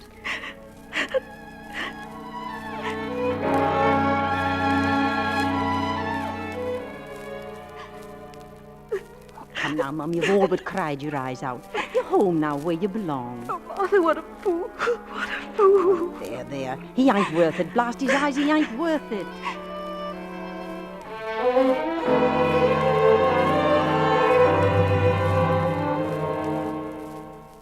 Martha, do you know what day this is? Wash day. Yes, but it was exactly a year ago that we came here. Do you remember that afternoon? I went upstairs and I lay down before tea. You're hitting for a cup of tea, Mum. No, Martha. I'm thinking of the dream I had that afternoon a year ago. Such a strange dream. Oh, well. Anna will be coming home from school soon, Mum. Will you be taking her for a walk along the beach? Of course. I wouldn't miss it for the world. My little girl, Martha. She's all my life now. And most of mine, too. Soon there'll be no more walks. All too soon. She's growing up. School, then a university, young men, marriage. Oh, Martha, it will be on us before we know it. Before we know it.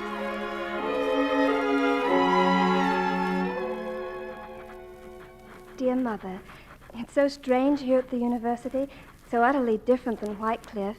But I love it, darling. If only I didn't miss you and Martha so much. I count the days It's incredible, Martha. I just don't believe it. Anna will be 18 on Friday. Well, come on, we'll walk to the village. We must get her package off to her today.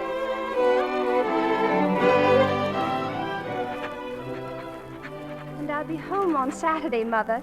Don't worry, I haven't been thrown out of the university. Just a wonderful opportunity to motor down to see you. And maybe, darling, Maybe to surprise you, too. You see, there's a young man I met.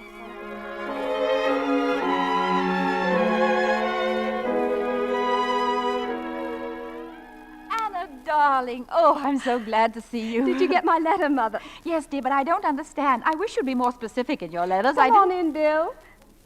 Well, am I being specific now? Don't be shy, Bill. Here she is. My mother. How do you do? How do you do? His real name is Sir Evelyn Anthony Scathe, and we're thinking of getting engaged. Anna! Believe me, Mrs. Muir, I haven't even asked her yet. We've come for your blessing, Mother, and we haven't had tea. Anna, you quite take my breath away. Bill, darling, just make yourself at home in there. We'll sing out when we want you. We'll be in the kitchen. 2 more for tea, Martha. Anna. Oh, just look at her, Mum. She's home. She's really home. And you'll find a strange man in the living room. I gather his name is Sir Evelyn Scathe, and Anna wants to marry him. I met him at a dance, Mother. He's a sub-lieutenant in the Navy. You know my weakness for sailormen. Oh, I've never been so happy in all my life. Then I'm happy too, darling. And I won't waste time now with questions. Now, I can't make tea with such distractions going on. Out in the garden now if you want to talk, both of you. Mother, I've discussed it all with Bill. Of course, we won't get married till I'm out of the university. But you ought to come and live with us when we do, you and Martha. No, darling, no. Oh, but you must. You've been alone so much of your life. You're sweet, Anna, and I'm proud of you. But I love this house. I've been very happy here. And I shall live here until I die. With Captain Gregg? What did you say? With the ghost of Captain Gregg? Anna, what are you talking about? Oh, I knew the captain very well when I was a little girl. First year we lived here. We used to have the most wonderful talks. You didn't. Oh, it was all a game I'd made up, of course, sort of a dream game. It was very real while it lasted. And then he stopped coming suddenly. I suppose I was growing too old and sophisticated for him. Oh, but I grieved and grieved. I even... Mother, darling, you look as if you'd seen a... Don't tell me you see him, too. No, Anna. No, not for years. Well, then you did. Mother, you don't suppose he really haunted us? No, darling. Things like that can't happen. It was only a dream. The same dream for both of us? Perhaps I set you off by telling you about my dreams. Little girls are very impressionable. Oh, I don't remember your telling me. Oh, tell me now. I'd love to hear about them. But I can't remember them very well. Just bits and pieces, a phrase here and there. A look. I think I dreamed most of that book I wrote. I must have. I never could have thought of it. All these years I've tried to remember, but I can't. Do you know what I think? I think you fell in love with him, too. I did nothing of the sort. Oh, I wouldn't blame you if you had. When did you stop seeing him? After about a year. I dreamed we quarreled. It was about a man. Uncle Neddy. Anna, you knew that Miles Fairley and I were... I used to pray you wouldn't marry him. And you were so right. I saw him 5 years ago at a dinner party, bald and fat and drinking too much. And he cried. It seems his wife finally had enough and left him. And to think I wanted to spend the rest of my life with him. Perhaps he did exist, Mother, Captain Gregg. Perhaps he did come back and talk to us. Wouldn't it be wonderful if he had? Then you'd have something, you know what I mean, to look back on. Happiness. No, darling. We just made him up, you and I. He never existed. I just wasn't intended to have that kind of happiness. And I haven't missed it, really I haven't. Oh, I've been lonely at times, but there have been compensations. You, and now Bill. And dear Martha. And this house, the sea and the gulls. And memories. I've had those, you know, even if it was a dream. Now come along. We'll join your young man for tea.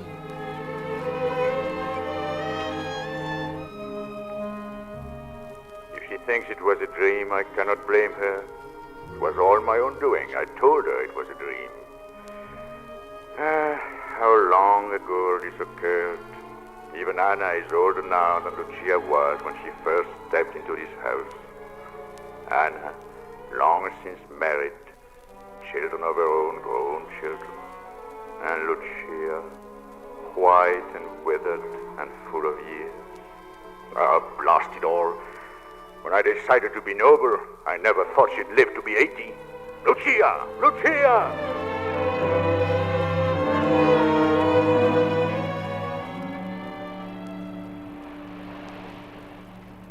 You come in here, Mum. What are you doing out on that balcony?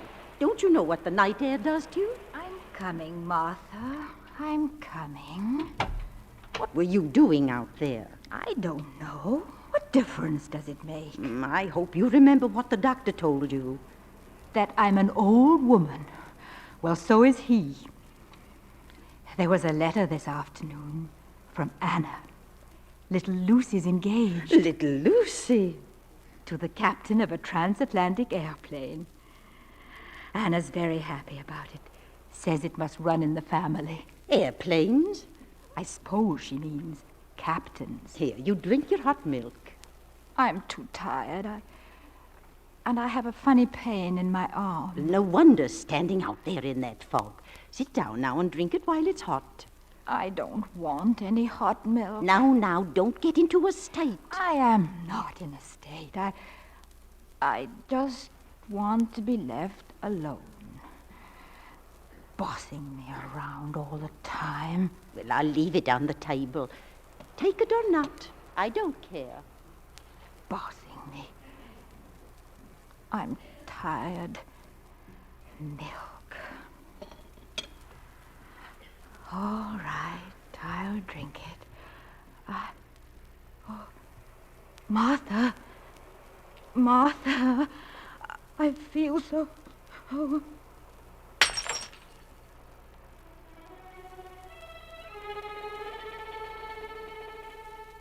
Lucia!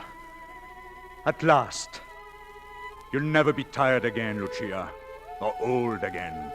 Look at you, radiant, like the day you came here. Come, Lucia. Come, my dear.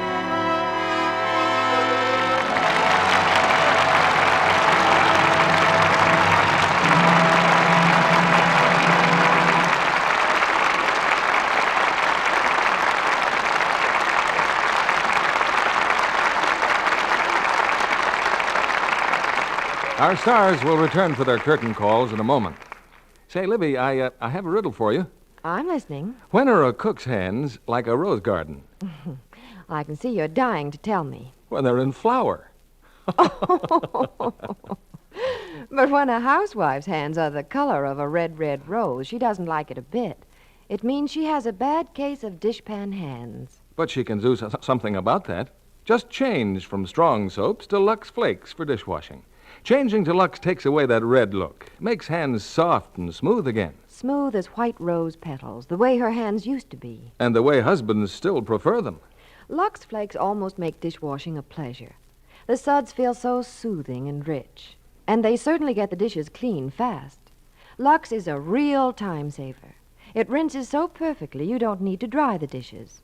Just rinse them with hot water and let them drain. They dry without streaking. And don't forget, Lux is as easy on the pocketbook as it is on hands. Tests show Lux suds are so much richer, you can wash up to twice as many dishes with Lux as you can with the same weight of 10 other leading dishwashing soaps. Lux is thrifty. Back now Here's to the Mr. Keeley at the stars who microphone. brought the Ghost and Mrs. Muir so vividly and happily to life. Charles Boyer and Madeleine Carroll.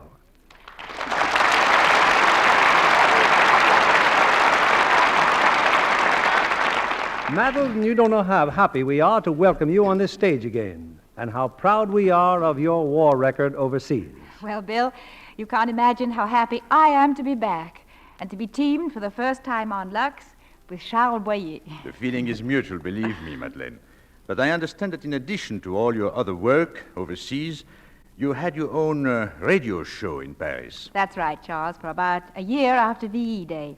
We broadcast once a week in French to tell the French about America and Americans. Well, everything I've heard from France these past few years has been about the wonderful job you did for French-American relations. And you haven't done such a bad job either, Charles. Right, Bill. Almost everything I heard in Paris concerning Hollywood was about Charles Boyer's French Research Foundation and what it was doing to create a better understanding and appreciation of France. Well, thank you, Madeleine. But coming back to this theater, Bill, I'm sure your audience is keen to hear about the show for next week. And I'm sure they'll be keen about the show itself. It's Universal International's quite recent screen hit, Ride the Pink Horse, with its three fine stars, Robert Montgomery, Wanda Hendricks, and Thomas Gomez. That's the picture that Bob himself directed, isn't it, Bill? Yes, and it's a truly thrilling screenplay drama, a story of mystery and adventure that should keep our audience guessing breathlessly what's coming next, and usually, I'll wager, guessing wrong. Sounds like a real hit, Bill. We'll be listening in my house. Bonsoir. Good night. Bonsoir et merci bien.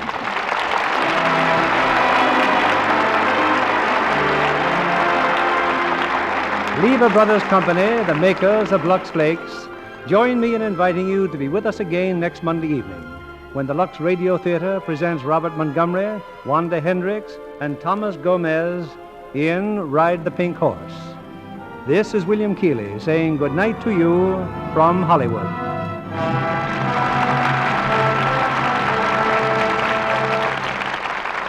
Charles Boyer will soon be seen in the Enterprise production Arch of Triumph. Our music was directed by Louis Silvers. And this is your announcer, John Milton Kennedy, reminding you to join us again next Monday night to hear Ride the Pink Horse with Robert Montgomery, Wanda Hendricks, and Thomas Gomez. Pepsodent won by 3-1. Yes, by an overwhelming average of 3-1, families throughout America who compared toothpastes they were using at home preferred new Pepsodent with Irium over any other brand they tried. They said new Pepsodent toothpaste tastes better, makes breath cleaner, makes teeth brighter. Yes, with families who made comparison tests, Pepsodent won by 3-1. Be sure to listen next Monday night to the Lux Radio Theater presentation of Ride the Pink Horse with Robert Montgomery, Wanda Hendricks, and Thomas Gomez. Stay tuned for My Friend Irma, which follows immediately over most of these stations. This is CBS, the Columbia Broadcasting System.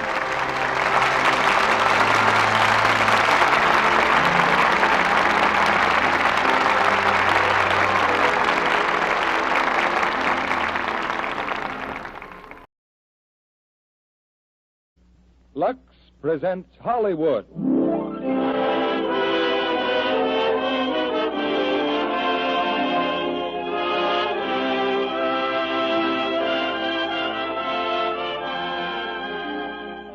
The Lux Radio Theater brings you Charles Boyer, Maureen O'Sullivan, and Alexis Smith in The Constant Nymph. Ladies and gentlemen, your producer, Mr. Cecil B. DeMille.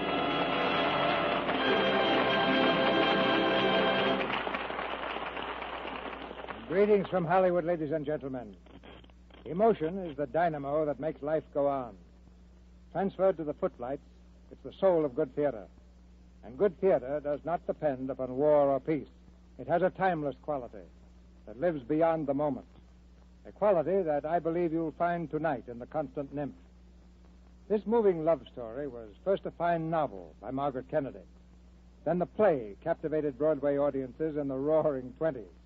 And now, in a world at war, the hit motion picture production from Warner Brothers Studio has proved that good drama is always up to date.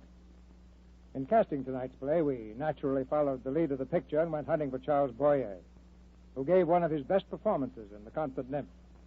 We also have the promising new Warner star, Miss Alexis Smith, from the picture cast. And rounding out a trio of stars, we've given one of the theater's prize roles to Maureen O'Sullivan. You know, there's more to our casting problem than the stars. We always fill even the smallest part with the best player we can find, because with Lux Toilet Soap behind the production, the best is none too good. In the theater, it's teamwork that counts, and I believe that's true of every successful venture, whether it's putting on a play for an audience of 30 million or making a soap for all those people. And Lux Toilet Soap did not happen by accident. A small army of scientists burned the midnight oil until they found some of the mysterious secrets of beauty. And there's always an air of mystery at curtain time. Now the first act of The Constant Nymph, starring Charles Boyer as Louis Dodd, Maureen O'Sullivan as Tessa, and Alexis Smith as Florence.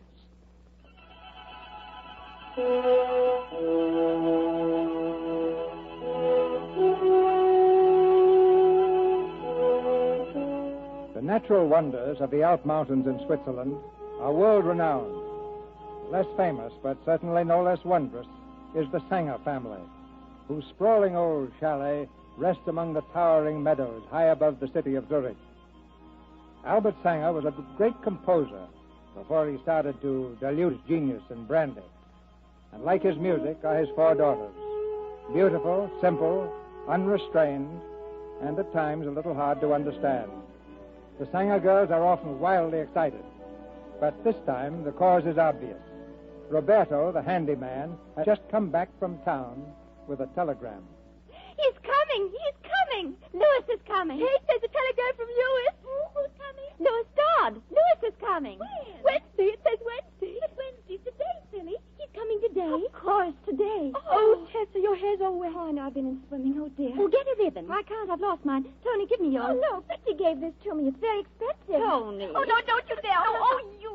Oh, Kate, you make her give it back. Hush, let her have it. Fritzy gave you dozens. Oh, Fritzy's very rich. He owns 10 theaters now. Tony, you're going to marry Fritzy? Maybe I will and maybe I won't. Oh, silly geese, all of you. Hurry now. I'll get flowers. Roberto, where's Louis's room? Oh, Kate, where's the broom? What if he comes before I'm through? No brooms for you, young lady. Just look at you. Lie down and rest. Oh, it's nothing, Kate. You're white as snow.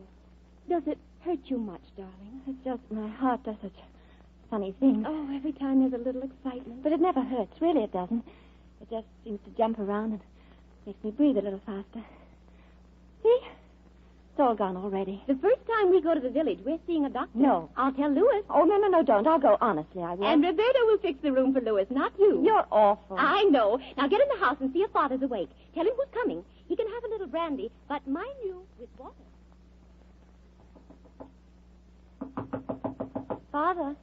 Father, are you awake? Come in. It's only Tessa, Father.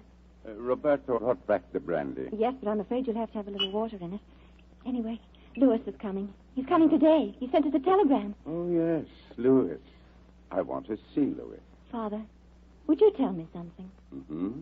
Is Louis a really fine composer? He has good technique, but he's like the weather. Today it thunders, tomorrow it is sunny. There's no blood in his music, no heart. If he could only cry, he should fall in love. If some woman could disturb him, why... I'm sure he's never loved a woman. Well, what I mean is if he could, suffer. What would make him suffer? Oh, I don't know. That's something that happens to all of us. Father, I love Louis. He's mine. That's nice. He is. He really is. Tell me, does Louis know about this? No. But one day he will, and then he'll look at me and he'll say, darling, darling Tessa. And then everything will be all right. And you will probably faint. Into his arms. And he'll be very glad when he knows, because he needs someone like me. Someone he needs. Yes. Tessa, he's here. Louis is here. Oh, I'm coming, Louis. No. Louis. There's no blood in his music. No heart.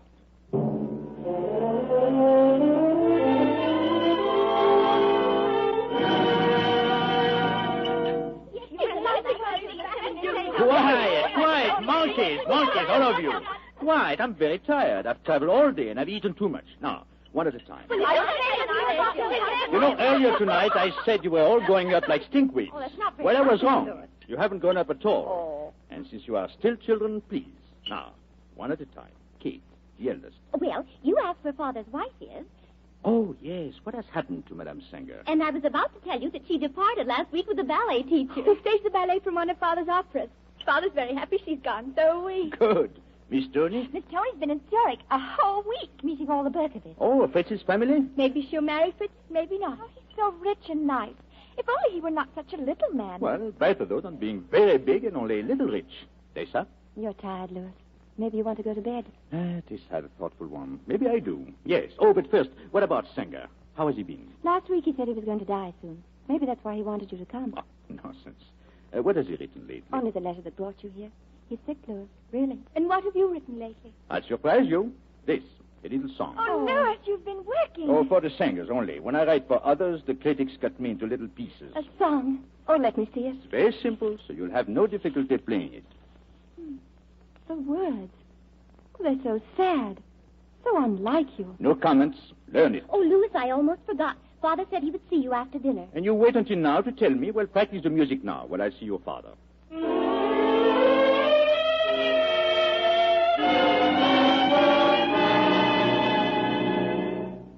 concert. Your concert in London. Well, as the English say, it flopped. It made them uncomfortable. And what are you doing now? Nothing. Like me. I'm finished, Lewis. Oh, please, would you close the shutter? If that mountain out there could only be moved. At night, it reads ice on me. In the day, the sun blinds me. Where would you like it moved to? Over my grave. I'd like a mountain for a monument. What would you print for an epitaph? Let's just say, Albert Sanger, a useless old man. No. Rather, Albert Sanger, musician and genius. And then, if you like, I could add he was also a useless old man. Lewis, it's coming soon. What's going to happen then to the girls? I'm helpless. I haven't got 20 pounds. Didn't Paula's and Tessa's mother have people in England? Oh, yes. Their mother was my second wife. When we ran off, her family disowned her. There was a time when her brother Charles hunted us all over Europe. His idea was to shoot me on sight. After the children came, he seemed to give up the hunt and simply forgot us.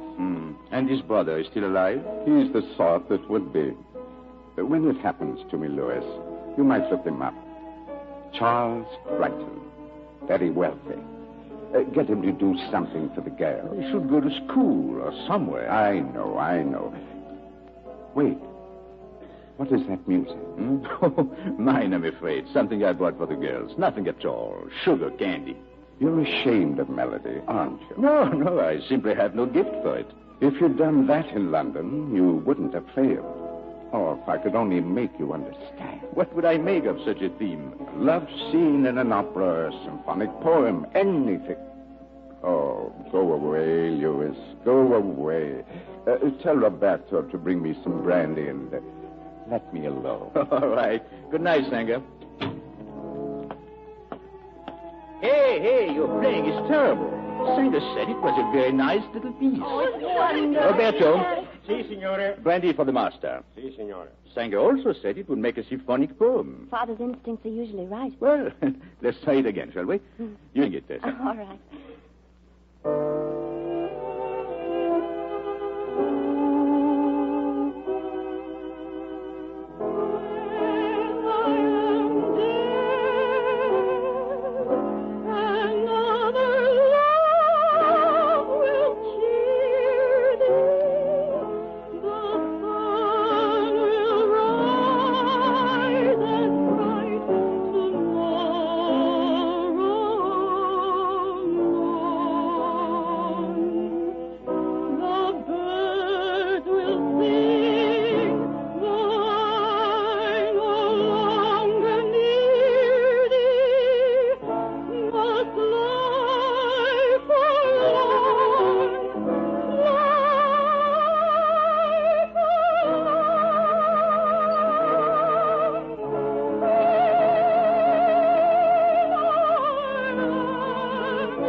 Very pretty, darling. Tessa, wait. Hey, come back, Tessa. Why did you run away like that? I don't know. Oh. It is quiet here, isn't it? Yes. Do you hear things in this kind of silence? What do you hear? Oh, this is where I think up my words. Oh, poetry? No, just thoughts. Oh, I can't explain. Well, just tell me one thought. You'd laugh. No, I wouldn't laugh. Well, there are so many things. Sad things. Like your song. Oh, I'll not allow a single sadness to enter that head of yours.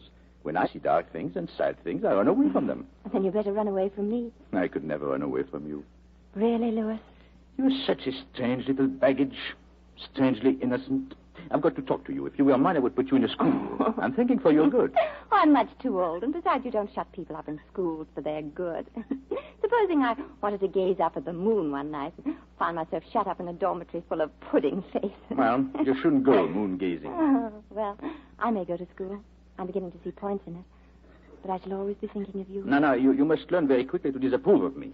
It's a very grave mistake to be fond of anyone. Why? Oh, before you know it, you become unselfish, self-sacrificing, all those tiresome things. Well, you remember that. Oh, yeah, well. Don't you go getting fond of any unnecessary people. Or you can be as fond of us as you like. But, oh, please, don't. Don't what? Or don't go getting married, or in jail, or die, or anything. Oh, I'll try not to, my pretty one. Dear Louis. Hester! Louis! What is it? What is it, Kate? Come quickly, it's Father!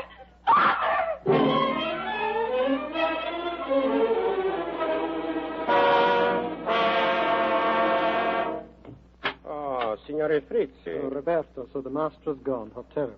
Oh, he said he would die, and he did. He's gone, and Miss Kate is gone also. What? Yes, she has left already for Milano to study the voice. Oh. There are only the 3 girls left. Fritz. Tess, I read about it in the papers. My heart is broken for you. Oh, thank you very much, Fritz. But Father made us promise never to think of him in tears, and so we don't. And now we can offer you port wine, Napoleon brandy, steak and kidney pie. Oh, I don't know what you mean. We have company. It's our mother's brother from England and his daughter, our cousin, Mr. Charles Crichton and Miss Florence Crichton. Louis sent them a telegram. He said we were penniless and destined to go to the dogs. They came a week ago. Dodd, is he still here? Out swimming in the lake right now with Cousin Florence. Oh. She's musical, too, huh? No. She's very beautiful. And Tony. Where's my Tony? Tony says she won't go to England or to school. She says she will get a job in a cabaret and listen to all the latest music. Yes, and I tell you she will not. I'm going to marry her. Oh, that'll be lovely, Fritz. Fritzy, don't forget the flowers. Fritzy, Paula. Paula's here. Oh, hello, Fritzy. Tony's around somewhere just here. You hunt for her, and Paul and I'll hunt for flowers. And where will you hunt for flowers? Down by the lake. Uh-huh. And if you bump into Uncle Charles, don't let him frighten you. He's very big and very ugly. He's also very nice. There they are, Tessa. Look. Oh, she's beautiful. She is beautiful. But she's so sure about everything. Do you think she's sure of Louis? I wouldn't be surprised if she bewitched him. Poor Tess. She sees it. Hey, now, what is she talking about so terribly seriously? Oh, hello, Florence. Did you find any primula? Well, no. But after breakfast, I'm sure. I can't wait to take you children back to England and buy you some decent clothes. Well, I'm afraid, Florence, we don't know yet whether we're sure we want to go to England. And I'm not so sure that you aren't too young to know what's good for you. Well, you see, Florence, we're too young for some things and we're too old for others. It just happens that we're in between, you know? I know. I've been through that stage. Hi. Have you been behaving, girls? Really, Louis, sometimes you can be very pompous. Oh. I hope that's put you in your place, Louis. I think we should go and get the flowers. Get plenty of flowers and put them in some marked in the middle of the table. Yes, we know. Come on. What's the matter, Louis? You have a funny look on your face. Funny? You're a fool. The fool is wondering. From what I've heard of musicians, you're all the same. Just a little off the earth. I've come to the earth, suddenly. Do you like it? Do I like you? I didn't mean that. I meant being on the earth out of your clouds. Oh, I do. I do like it very much, but I would like to take you back to my clouds with me. When do you leave, sir? At your words. This is becoming very pretty and very gallant. No, I mean it very much. You must have had a great success with this approach. No, I've had no success whatever. Poor Louis. I'm not going to attempt to believe you. But what woman could resist a trip to the clouds with someone as... I'm stumped. Oh, you mean with someone who wanted to kiss you the minute you got off that train? To kiss? A beautiful woman stopped the train to rescue some little girls, and a poor musician wants to take her into his arms and kiss her. And they lived happily ever after. You know they could. I swear they could. They will, I think. What? Live happily. France. Why do you think I stayed up here this whole week? I don't know. Why? Tell me. I want to hear. I wanted to find my way up to you in your clouds. I feel I'm not exactly the cloudy type. I didn't know my way until you told me. You're so real, so definite. Is that what you like? That's what I love. Louis! Oh, Tessa, darling. Breakfast is ready and Uncle Charles is screaming for you. Oh, I'm sorry, Louis. Come here. Let Uncle Charles scream a minute longer. Tessa, you shall be the first to hear the news. Florence and I are going to get married. Yes, Louis. Well, is that all you have to say? Just yes, Louis? Just that... I don't know what to say. Come now, such a sad little face.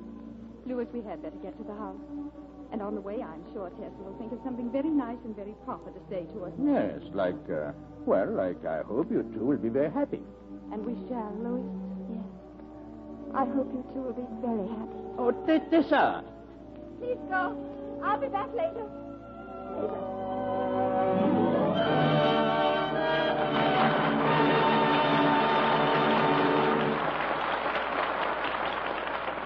And now, in the few moments before Mr. DeMille and our stars Charles Boyer, Alexis Smith, and Maureen O'Sullivan return in Act 2 of The Constant Nymph, let's hear what happened to Nancy.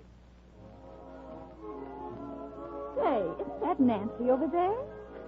No, it can't be. You mean that girl in blue dancing in the corner? Why, yes, that's Nancy. Don't you recognize her? Recognize her? I should say not. She looks stunning. And that chap with her, isn't that? Why, sure it is. The Navy lad she was so crazy about. Well, he's sunk now, that's certain. Well, it's Nancy, all right. Haven't you heard what happened? I just don't want to go, that's all. What's the use? Oh, gee, Nancy, I know how you feel. When the fellow you go for just doesn't go for you, it hurts.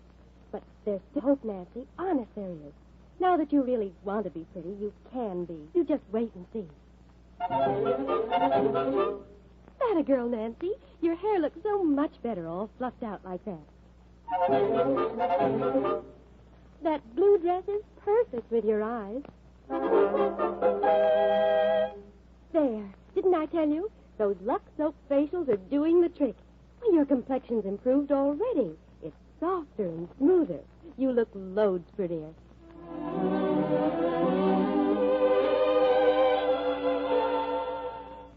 Nancy is only one of many girls who have found it pays to give skin the right care. The kind of care that famous screen stars give their million-dollar complexions.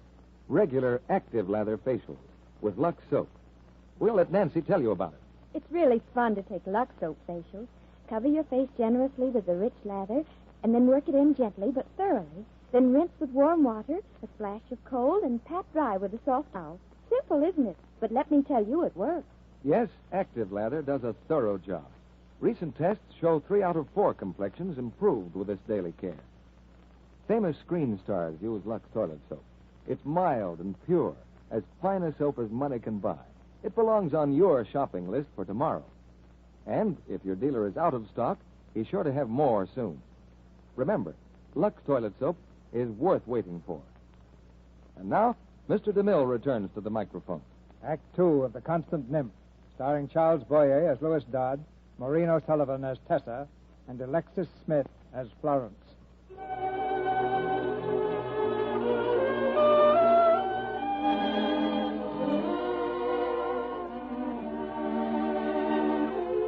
Charles Crichton and his handsome daughter did not return to England alone.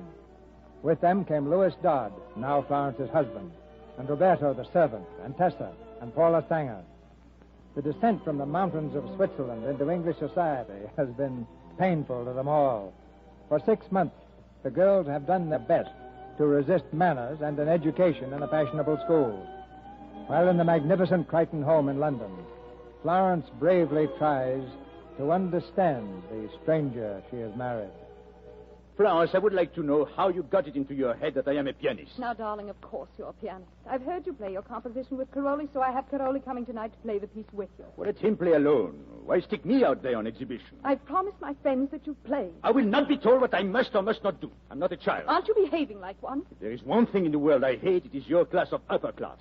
Hard-headed, domineering. Now becoming rude. If you hated my class, then why did you... I know.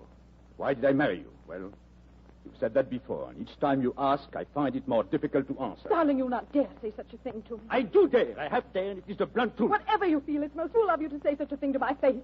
I love you, Louis. But you dislike the truth. I'm sorry I haven't got the gift for that mental sleight of hand you people call manners. I'll not allow you to say such things to me. Well, then stop me or let me alone. May I come in? Yes, of course. Good morning, Father. Good morning, my dear. Louis, Roberto, Roberta's quite busy, dear, helping with the piano. Yes, I noticed. 2 pianos. Roberto! Si, signore. Good morning. Good morning. Really, Father, Roberto, you don't look happy. Signore, please. I'm Italian. Roberto, signore. Roberto. Roberto? Si, signore. Breakfast-o. If you both excuse me, I'll see how they're doing with the decorations. Dodd, I'm very angry. Wherever did you learn to behave like this? This constant brawling with Florence. Where did she learn to believe that she was some superior being? Florence has no such illusion. Oh, I realize you're a different sort of chap. You have your own ideas about things, and we have ours, and there you are. I don't particularly care for you, Dodd, but Florence, well, naturally, she's a great concern to me. Naturally. And let me tell you, I think that, well, you seem to take a certain satisfaction in upsetting her. No. Now, look. Those people we had to lunch last Thursday. You lunched in the park on a sandwich. You told her you'd rather eat with the birds. Well, now, after all, that is... well, you know what I mean. My dear Charles, I will not be run by Florence or anyone else. This time she wants me to become a concert pianist overnight and perform at her party. Oh, I dislike this piano business intensely myself.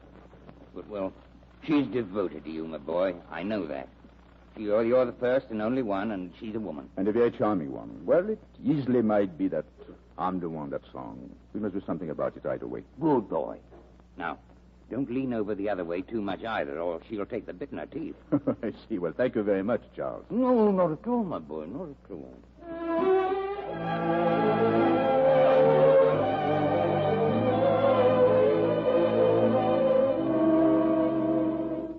Hello. Well, here's your piano. I hope it's in tune. Oh, it's very nice. You're nice. Do I always seem to get my own way? Well, I see no reason why you shouldn't. Oh, I want them all to know you. Like you. I'm very proud of you, Louis. You can't blame me, can you? Well, in that case, I shall play from the heart. Strange man. Who is that letter from? Paula. Oh, Paula, the girls. Let me see it. Louis, I'm losing patience with them. Why? Oh, they're thoroughly spoiled, both of them. Yes. When Florence wrote that we must stay here, our hearts were broken. It is probable that we shall hang ourselves. Because of Tessa's heart, she does not have to play hockey. I do. While she goes off and thinks of so many things. One thing I know she wonders is whether you are having a nice time and like being married. Well, it sounds like a horrid school. Darling, how can you say that horrid school? I was there myself. Well, the girls say it, both of them. They're not liars. Darling, what are we going to do with now? Let them stay where they are. Well, there is Tessa with a bad heart. I'm assured it's not serious, Louis. It's called a valvular lesion. I went into the matter thoroughly. What? Valvular what? Sounds ugly. I don't like it. Well, we must get Tessa away. And send her where? Well, wherever she can stay, just as she is. Darling, we have the party tonight, and tomorrow we'll both drive up to the school. Telegram, signore. Excuse me. You should bring this on a tray, Roberto. Si, signora. Sanger's sister disappeared this morning. Are they with you? Will not inform police until I hear from you. There, you see? I do see. I'm just going to wash my hands of them, that's all. Well, all right. While you're washing your hands, I'm going to find them. Where? I'll go to the school first. Darling, will you be kind enough to phone them there and tell them to advise the police? Louis, I'm almost afraid to remind you that we have guests coming tonight. Oh, all right. I'll try to be here, but I'm certainly going to find those children.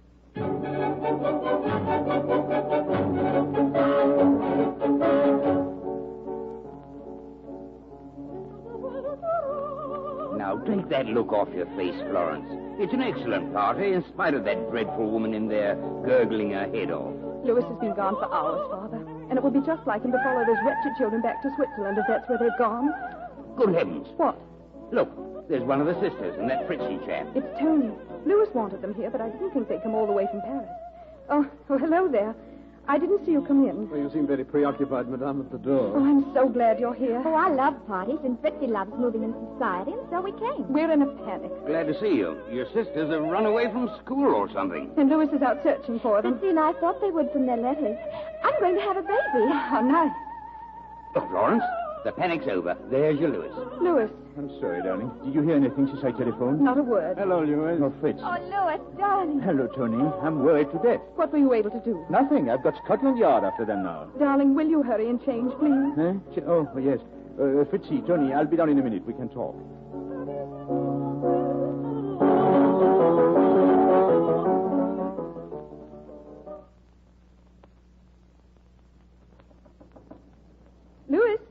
darling. Please hurry. We're all just waiting and waiting for you. Florence, come in. We have company.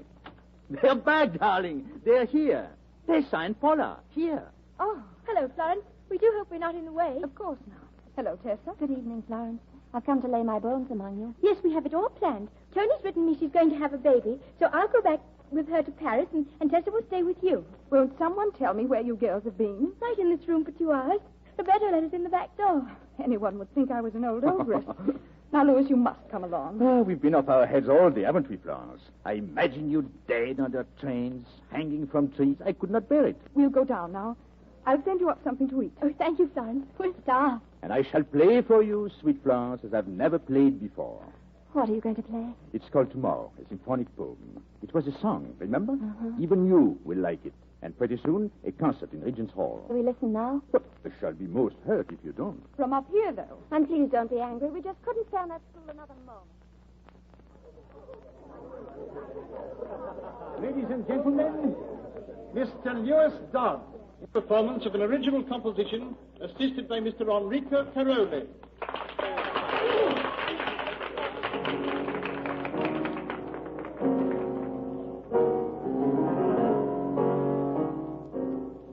Charles, who are those two mysterious little spiders sitting on your stairs?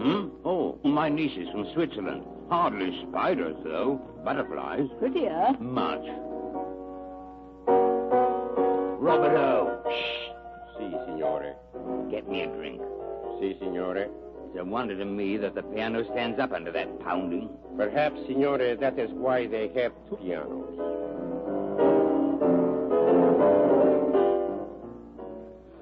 But that's not what he said he'd play. There's no melody, no feeling. It's just rhythm. And a long way from tears. Tears? Father said Louis would be great only if he could cry or suffer. I suppose this is a form of suffering. Oh, don't joke. He's forgotten his heart again. He did remember us once, and then Florence came along and he lost it again. No, that's not what I mean. It's his music. What can you do about it? Nothing. Louis is really gone, Thomas. Louis is gone.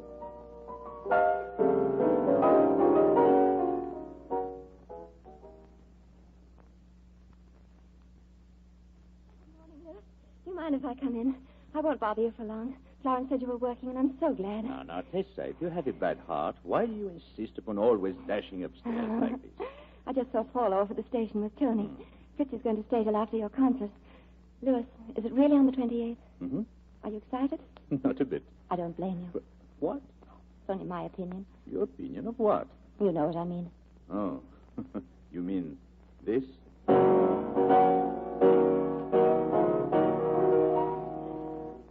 Don't stop, Louis.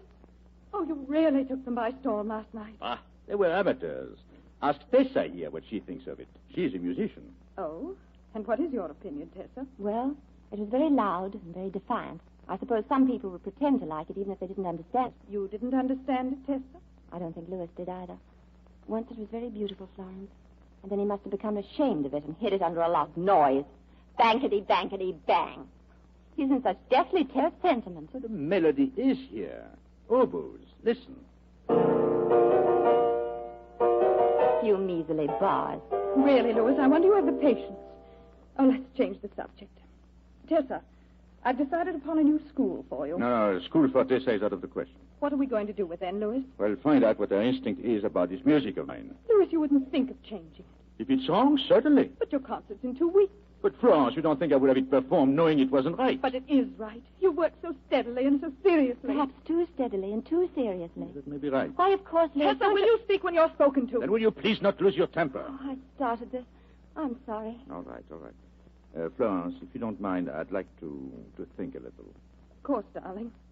And we'll go for a walk, Tessa, and talk about you and what we shall do. No. As a matter of fact, I'd like Tessa to stay here. I want to talk to her about the music. Will that be all right, Florence? Certainly.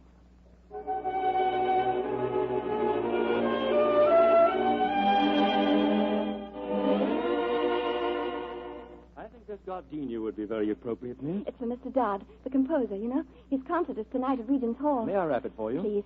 Fritzy, what are you sending? Roses. 4 dozen roses for Florence. Oh, Fritzy, you're sweet. Look, wouldn't it be fun if you sent the flowers to Florence from Louis?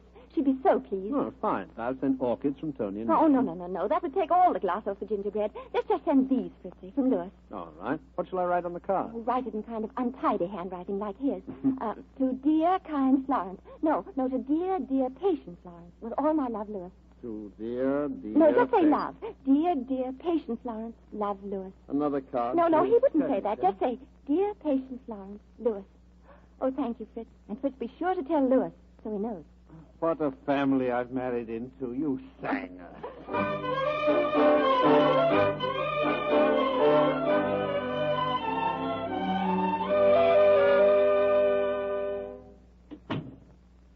Ethel, that you? Come in here. 5 o'clock and this place is like the Sahara.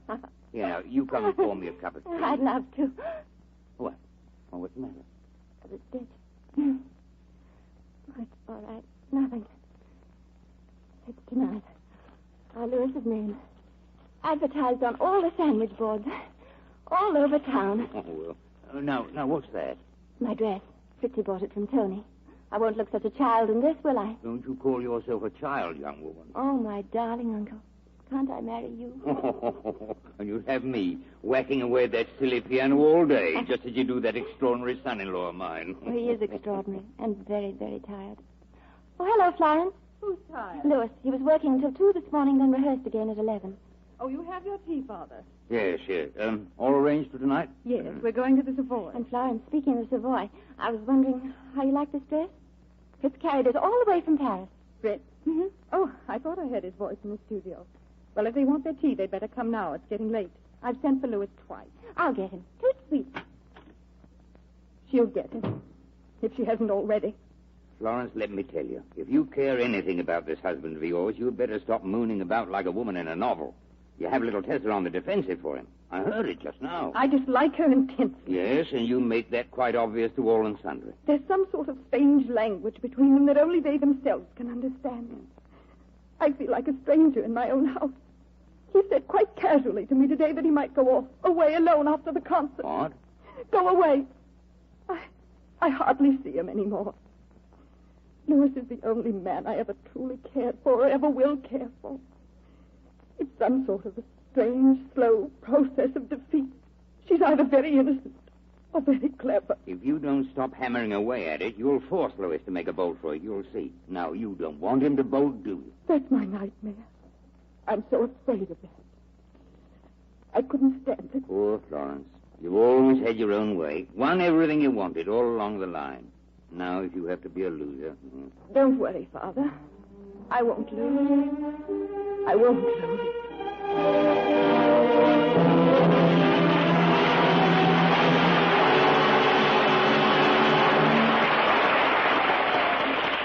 We pause now for station identification. This is the Columbia Broadcasting System.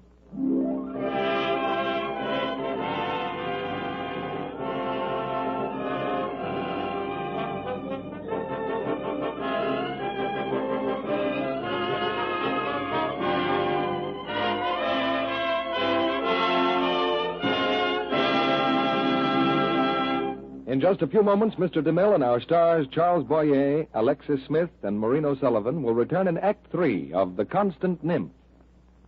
And now, for a moment, let's look in at a famous Hollywood studio. There's a rehearsal going on, a big dance ensemble. All right, girls, no mistakes. Now keep it lively and look happy. 1,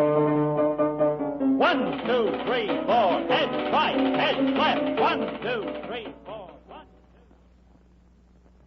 1, 2, 3, 4. Oh, my, so this is Hollywood. I'm dead. I ache in every muscle. You poor kid. It is tough at first.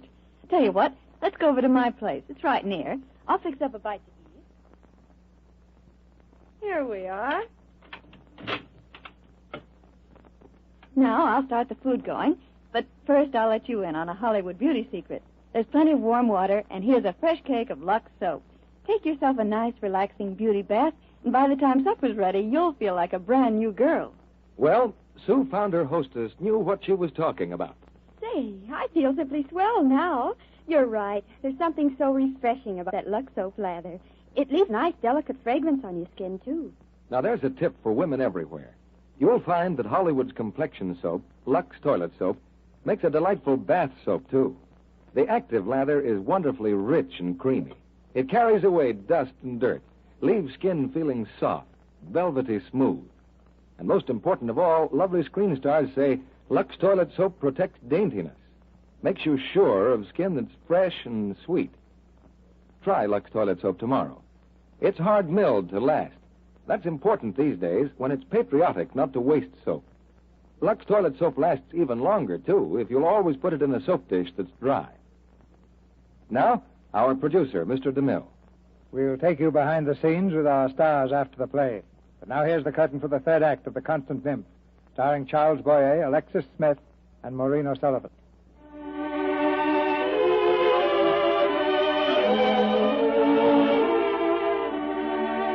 It's 2 hours before the concert, and the florist has just delivered 4 dozen roses addressed to Mrs. Louis Dodd.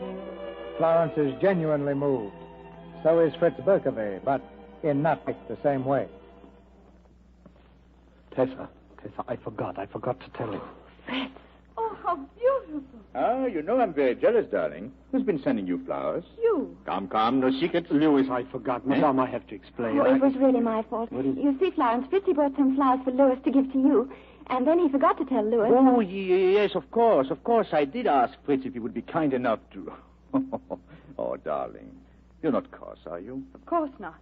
Although I don't think it's important enough to lie about. I'm so thoughtless and so sorry. Well, you have Tessa to think for you. Oh, Florence, truthfully, it was only an idea, and it went wrong. Did Fritz think up the word patient, Florence? No, darling, you are patient.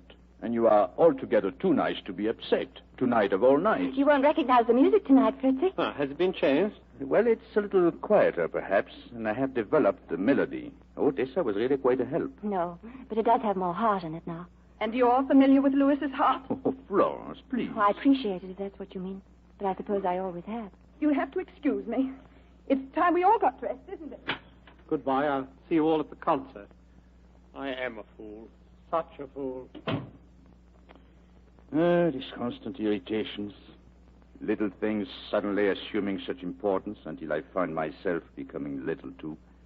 And I'm ashamed. Oh, don't say that. I don't want to hear it. Then you know what I mean. No, I don't. I won't know. I don't want to know. Tessa, are you crying? Look at me, Tessa. I cry when I think of you and of poor Florence. And because we're talking now things that we shouldn't talk about, I feel so guilty. Of what? Because you are sweet and unspoiled and you love the truth? No, don't turn away. Look at me. Oh, Louis.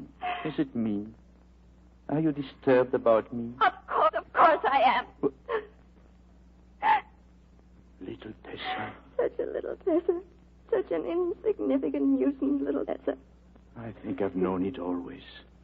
And yet, why didn't I know it? Louis, whatever you think you know, you must forget.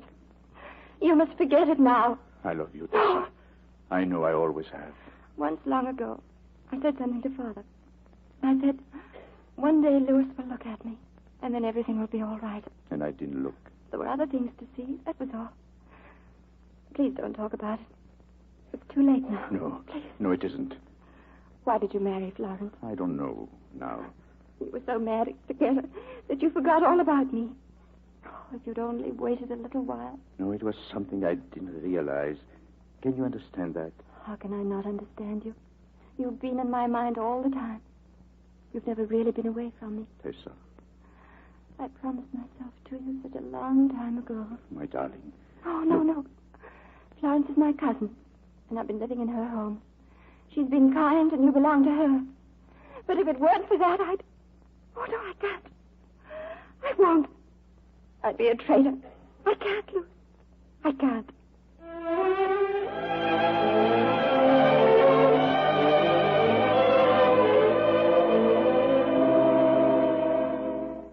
Louis? Oh, come in, dear. Florence, I want to talk with you. I'm very sorry about the roses, Louis. But I thought you sent me some flowers. Oh, darling, I know so well how you must have felt. And do you know how I feel now that you're going away? Louis, I'll go anywhere. Be anything, do anything in the world you ask Oh, me. Florence, I can't let you say things like this. I mean it. I'm honest and I love you. The fact that I haven't completely understood you hasn't been all my fault because I've tried. And all the time I've had the feeling that I was succeeding bit by bit. But you're attractive. You're young. You deserve so much more than I can ever be to you. You're giving me up. Please. You can't put it that way. All right. That you don't want me anymore. Give me another chance. I'm begging you. Look at me. No. Don't tell me what's in your mind just now. I don't think I could stand it. You're going away for a while. You might miss me. I'll wait for you. Will you do me a favor while I'm gone? Anything. It's about Tessa. If I can only be sure that you two are good friends, that you understand her. Yes? Don't look like that. Since when have you loved her so deeply? Always, I think. Have you told her? Does she know? Yes, and she will have none of me. She spoke of you immediately. That's why I'm asking you to try and understand what she's really like. Don't ask me to try and understand. I do. Don't you dare suggest... I do dare. I tell you she will have nothing to do with me, ever, because of you. I don't believe it. I don't even think such a thing about a child. Don't call her a child. It makes it even more contemptible. I put the thought away again and again because I felt that no matter what she was, you at least were decent. Signora. I told you to go to the concert. Si, I know. But Tessa, she's sick. What? I found her on the stairs, Signora. She fainted, I think. I'll go to her, Florence. Will you call a doctor, please? No, I'll go. Please finish this. If it's anything, I'll call you. Hello, Florence. I thought you were ill. Oh. Just a stupid dizzy spell. Frightened of tonight? Yes. The excitement of so many things. Lie down quietly, and I'll have Dr. Tomlin come in and see you. What's the matter, Florence? You know, I should never have come here, really. Don't you think if I went away and got some sort of a job in Paris? Don't you think that would be better? Did you know that Louis was leaving, too? Yes, but not to Paris. And you promptly got sick. Go away. Such a fragile little girl. So innocent. I'm talking to you now as one woman to another. I'm accusing you directly. You flung yourself at my husband in this house and you succeeded. I can't help it if I love Louis. I did long before you came to Switzerland. But I've come to understand that he's your husband. And I'm not going to see him anymore. That's the reason I want to go away. You talk of love as if you know what it means. Oh, yes, I do. I know all about it. What do you mean by that? Do you mean? Florence, please. Tessa, you're right. Shouldn't you be going now? Getting late? Please lie down. Yes, I will. Only don't be late for the concert. I'm just tired. That's all. I have some smelling salts. I'll bring them in here in case you... Thank you, Florence.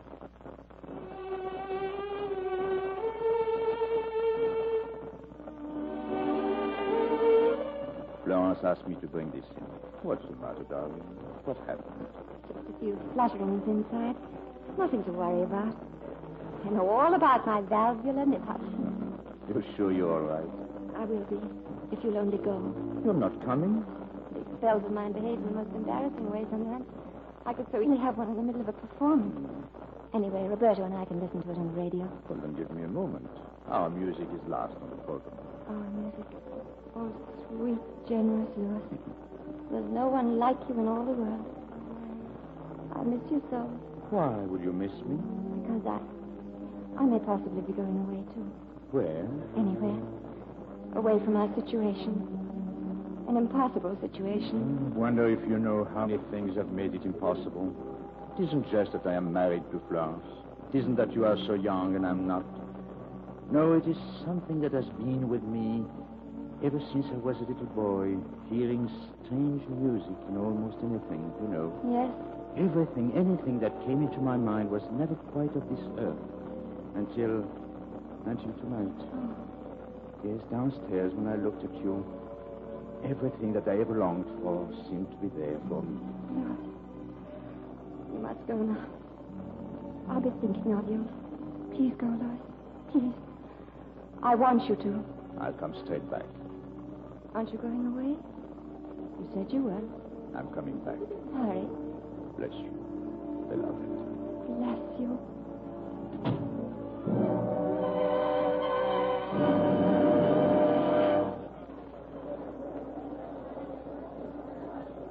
Louis. Oh, darling, I'm always late and always sorry. Well, you haven't missed very much, my boy.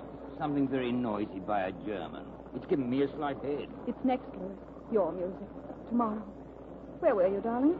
I walked here.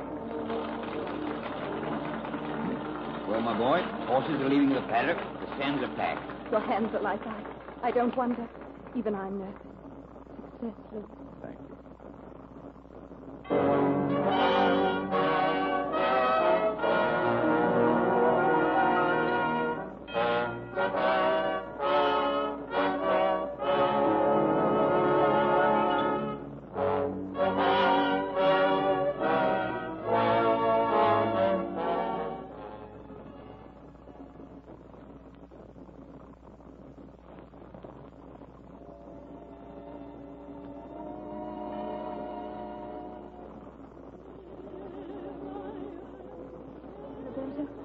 That's it. Our song. See, but you have missed so much of it. Sit down here by the radio. Tessa, where are you going with your bags packed and your coat on? To Paris. Paris. I better fix you something to eat. This is a bad house. A bad house. Tessa, I've been calling you. Yes, Louis? You wanted me to call you, didn't you? Oh, yes. I've waited so long. You'll never leave me. Never. Never. You belong to me. You always have. Even before I was born. Louis, that song, it frightened me. You must never be afraid. You must be protected. Always. Protected? My heart is such a simple heart. Isn't that some protection? Yes, you have such a wisdom about things. Have I? Poor Louis. You've never really been happy, have you? I've tried. I've known no way to find it. Will you show me, Tessa? If there is a way, you will know it. Father said, if Louis could ever suffer or cry. Louis! Louis!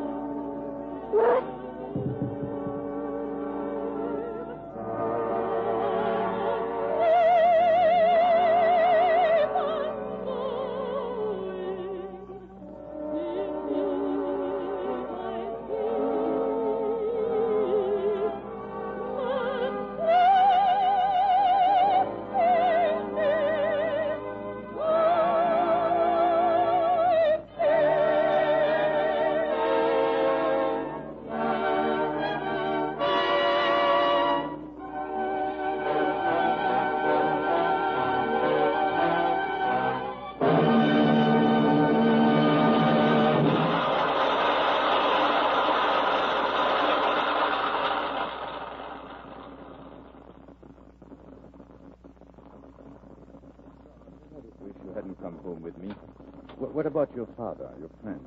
They can wait, Louis. Tessa? Tessa? Quiet, darling. She's probably resting. But where's everyone? The servants. Roberto! Louis, look at me, please. Darling, I can't go on another moment with your hate. Florence, how can I possibly hate you? Because I've said unkind things, wicked things. I couldn't help it. Can you understand? Of course I can understand. I'm not going to stand in your way another moment. And I want to tell Tessa myself. May I? Why this sudden change? Because I love you. And I want you to be happy. Oh, this is all my fault, Florence. I'm the guilty one. How can you possibly be guilty? People don't arrange these things. Something else does. I realized it tonight, watching you in the fog, hearing it in the music. I just happen to exist outside your inner world and Tessa's. I understand it very clearly. And you must never be sorry for me. We're friends. All of us are. Always. Always, Florence. Thank you, Louis. Well, darling, I'll run along. With the boy. Join us if you can.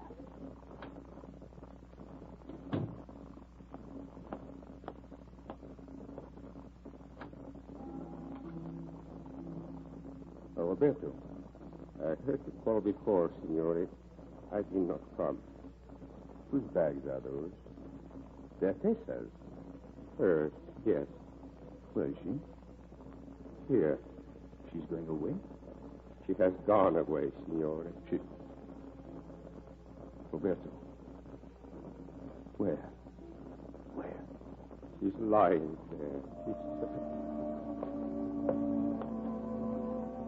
Tessa. Little Tessa.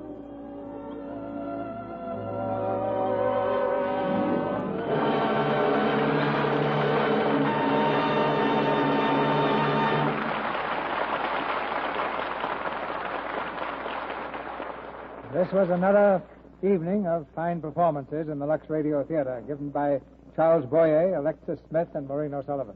Thank you very much, C.B., and it's always a pleasure to work with you. Now that Flesh and Fantasy has reached the screen, you're a producer yourself, Charles. Does it make you nervous to have a producer as a star, Mr. DeMille? Not nearly so nervous as Charles would be if I were acting for him. Well, but that's an idea, C.B. Just what would your price be as an actor? Well, I'd say about... No, that's too much. You have a great future as a producer, Charles. Well, you can't blame a man for trying to get a bargain. It's rather like a woman when she sees some Lux soap. She can't resist it. Naturally, not after she's tried it once. I've used Lux soap for a long time myself. I couldn't get along without it. Well, two such lovely customers can't be wrong, and we know Lux soap isn't. Alexis, I've been wondering how you came to have such an unusual name. Like Smith? No, like Alexis. Well, my father's name is Alexander, and that didn't seem quite right for a girl, so we got as close to it as possible. Oh, I thought it might be Russian. No. One of my grandfathers was a gold miner in South Africa, and the other was a gold miner in Alaska. I rather think you've made a bigger strike in Hollywood than either of them. And we've made one for next week. What is your play going to be, Mr. DeMille? A thrilling drama with a thrilling cast, Maureen. It's the Warner Brothers hit, Casablanca. And our stars will be Hedy Lamarr, Alan Ladd, and John Loder.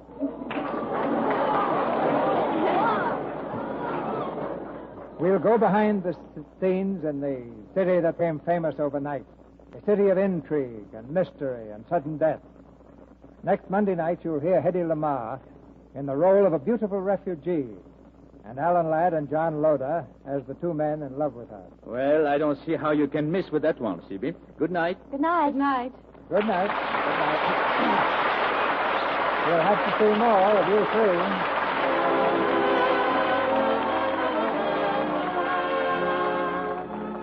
Our sponsors, the makers of Lux Toilet Soap, join me in inviting you to be with us again next Monday night when the Lux Radio Theater presents Alan Ladd, Hedy Lamarr, and John Loder in Casablanca with Edgar Barrier. This is Cecil B. DeMille saying good night to you from Hollywood. And now, a message from our government to every housewife. There is an urgent need for more glycerin, a vital ingredient of the sulfur drugs and of many other medicines now used on our fighting front. Glycerin can only be made from fats. Save every single drop of waste fats from your kitchen. Think of it. 1 tablespoonful of used fat will supply the glycerin necessary for 73 smallpox inoculations. So urgent is the need for this life-saving ingredient that 2 ration points, the kind that buy meat, shortening, butter, and cheese, will be given you for every single pound of fat turned in. In addition, your butcher will pay you 4 cents a pound for it. Here's what you do. Pour all used fat into a clean tin can. Don't use glass or paper containers. Just as soon as the container is full, rush it to your butcher and receive your ration points and payment at the rate of 4 cents a pound. Here's something very real, very necessary, absolutely vital you can do. Don't fail our fighting men. Start saving those used fats tomorrow. Alexis Smith is co-starring in the forthcoming Warner Brothers hit, The Adventures of Mark Twain. Charles Boyer is currently seen in Universal's all-star picture, Flesh and Fantasy, of which Mr. Boyer was co-producer with Julien de Vivier. Heard in tonight's play were Walter Kingsford as Charles, Pedro de Cordoba as Sanger, Louis Alberni as Roberto, Dwayne Thompson as Kate, Joan Loring as Paula, Trudy Marson as Tony, Hans Conried as Fritz, and Norman Field, Gloria Gordon, and Charles Seal. This program is broadcast to our fighting forces overseas by International Shortwave Radio through cooperation with the Armed Forces Radio Service. Our music was directed by Louis Silvers, and this is your announcer, John M. Kennedy, reminding you to tune in again next Monday night to hear Hedy Lamarr, Alan Ladd, and John Loder in Casablanca with Edgar Barrier.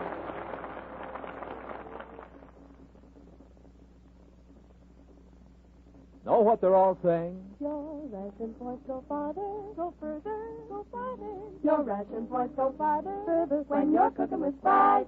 Yes, ma'am. Fries, the shortening by. For fried food, Mmm.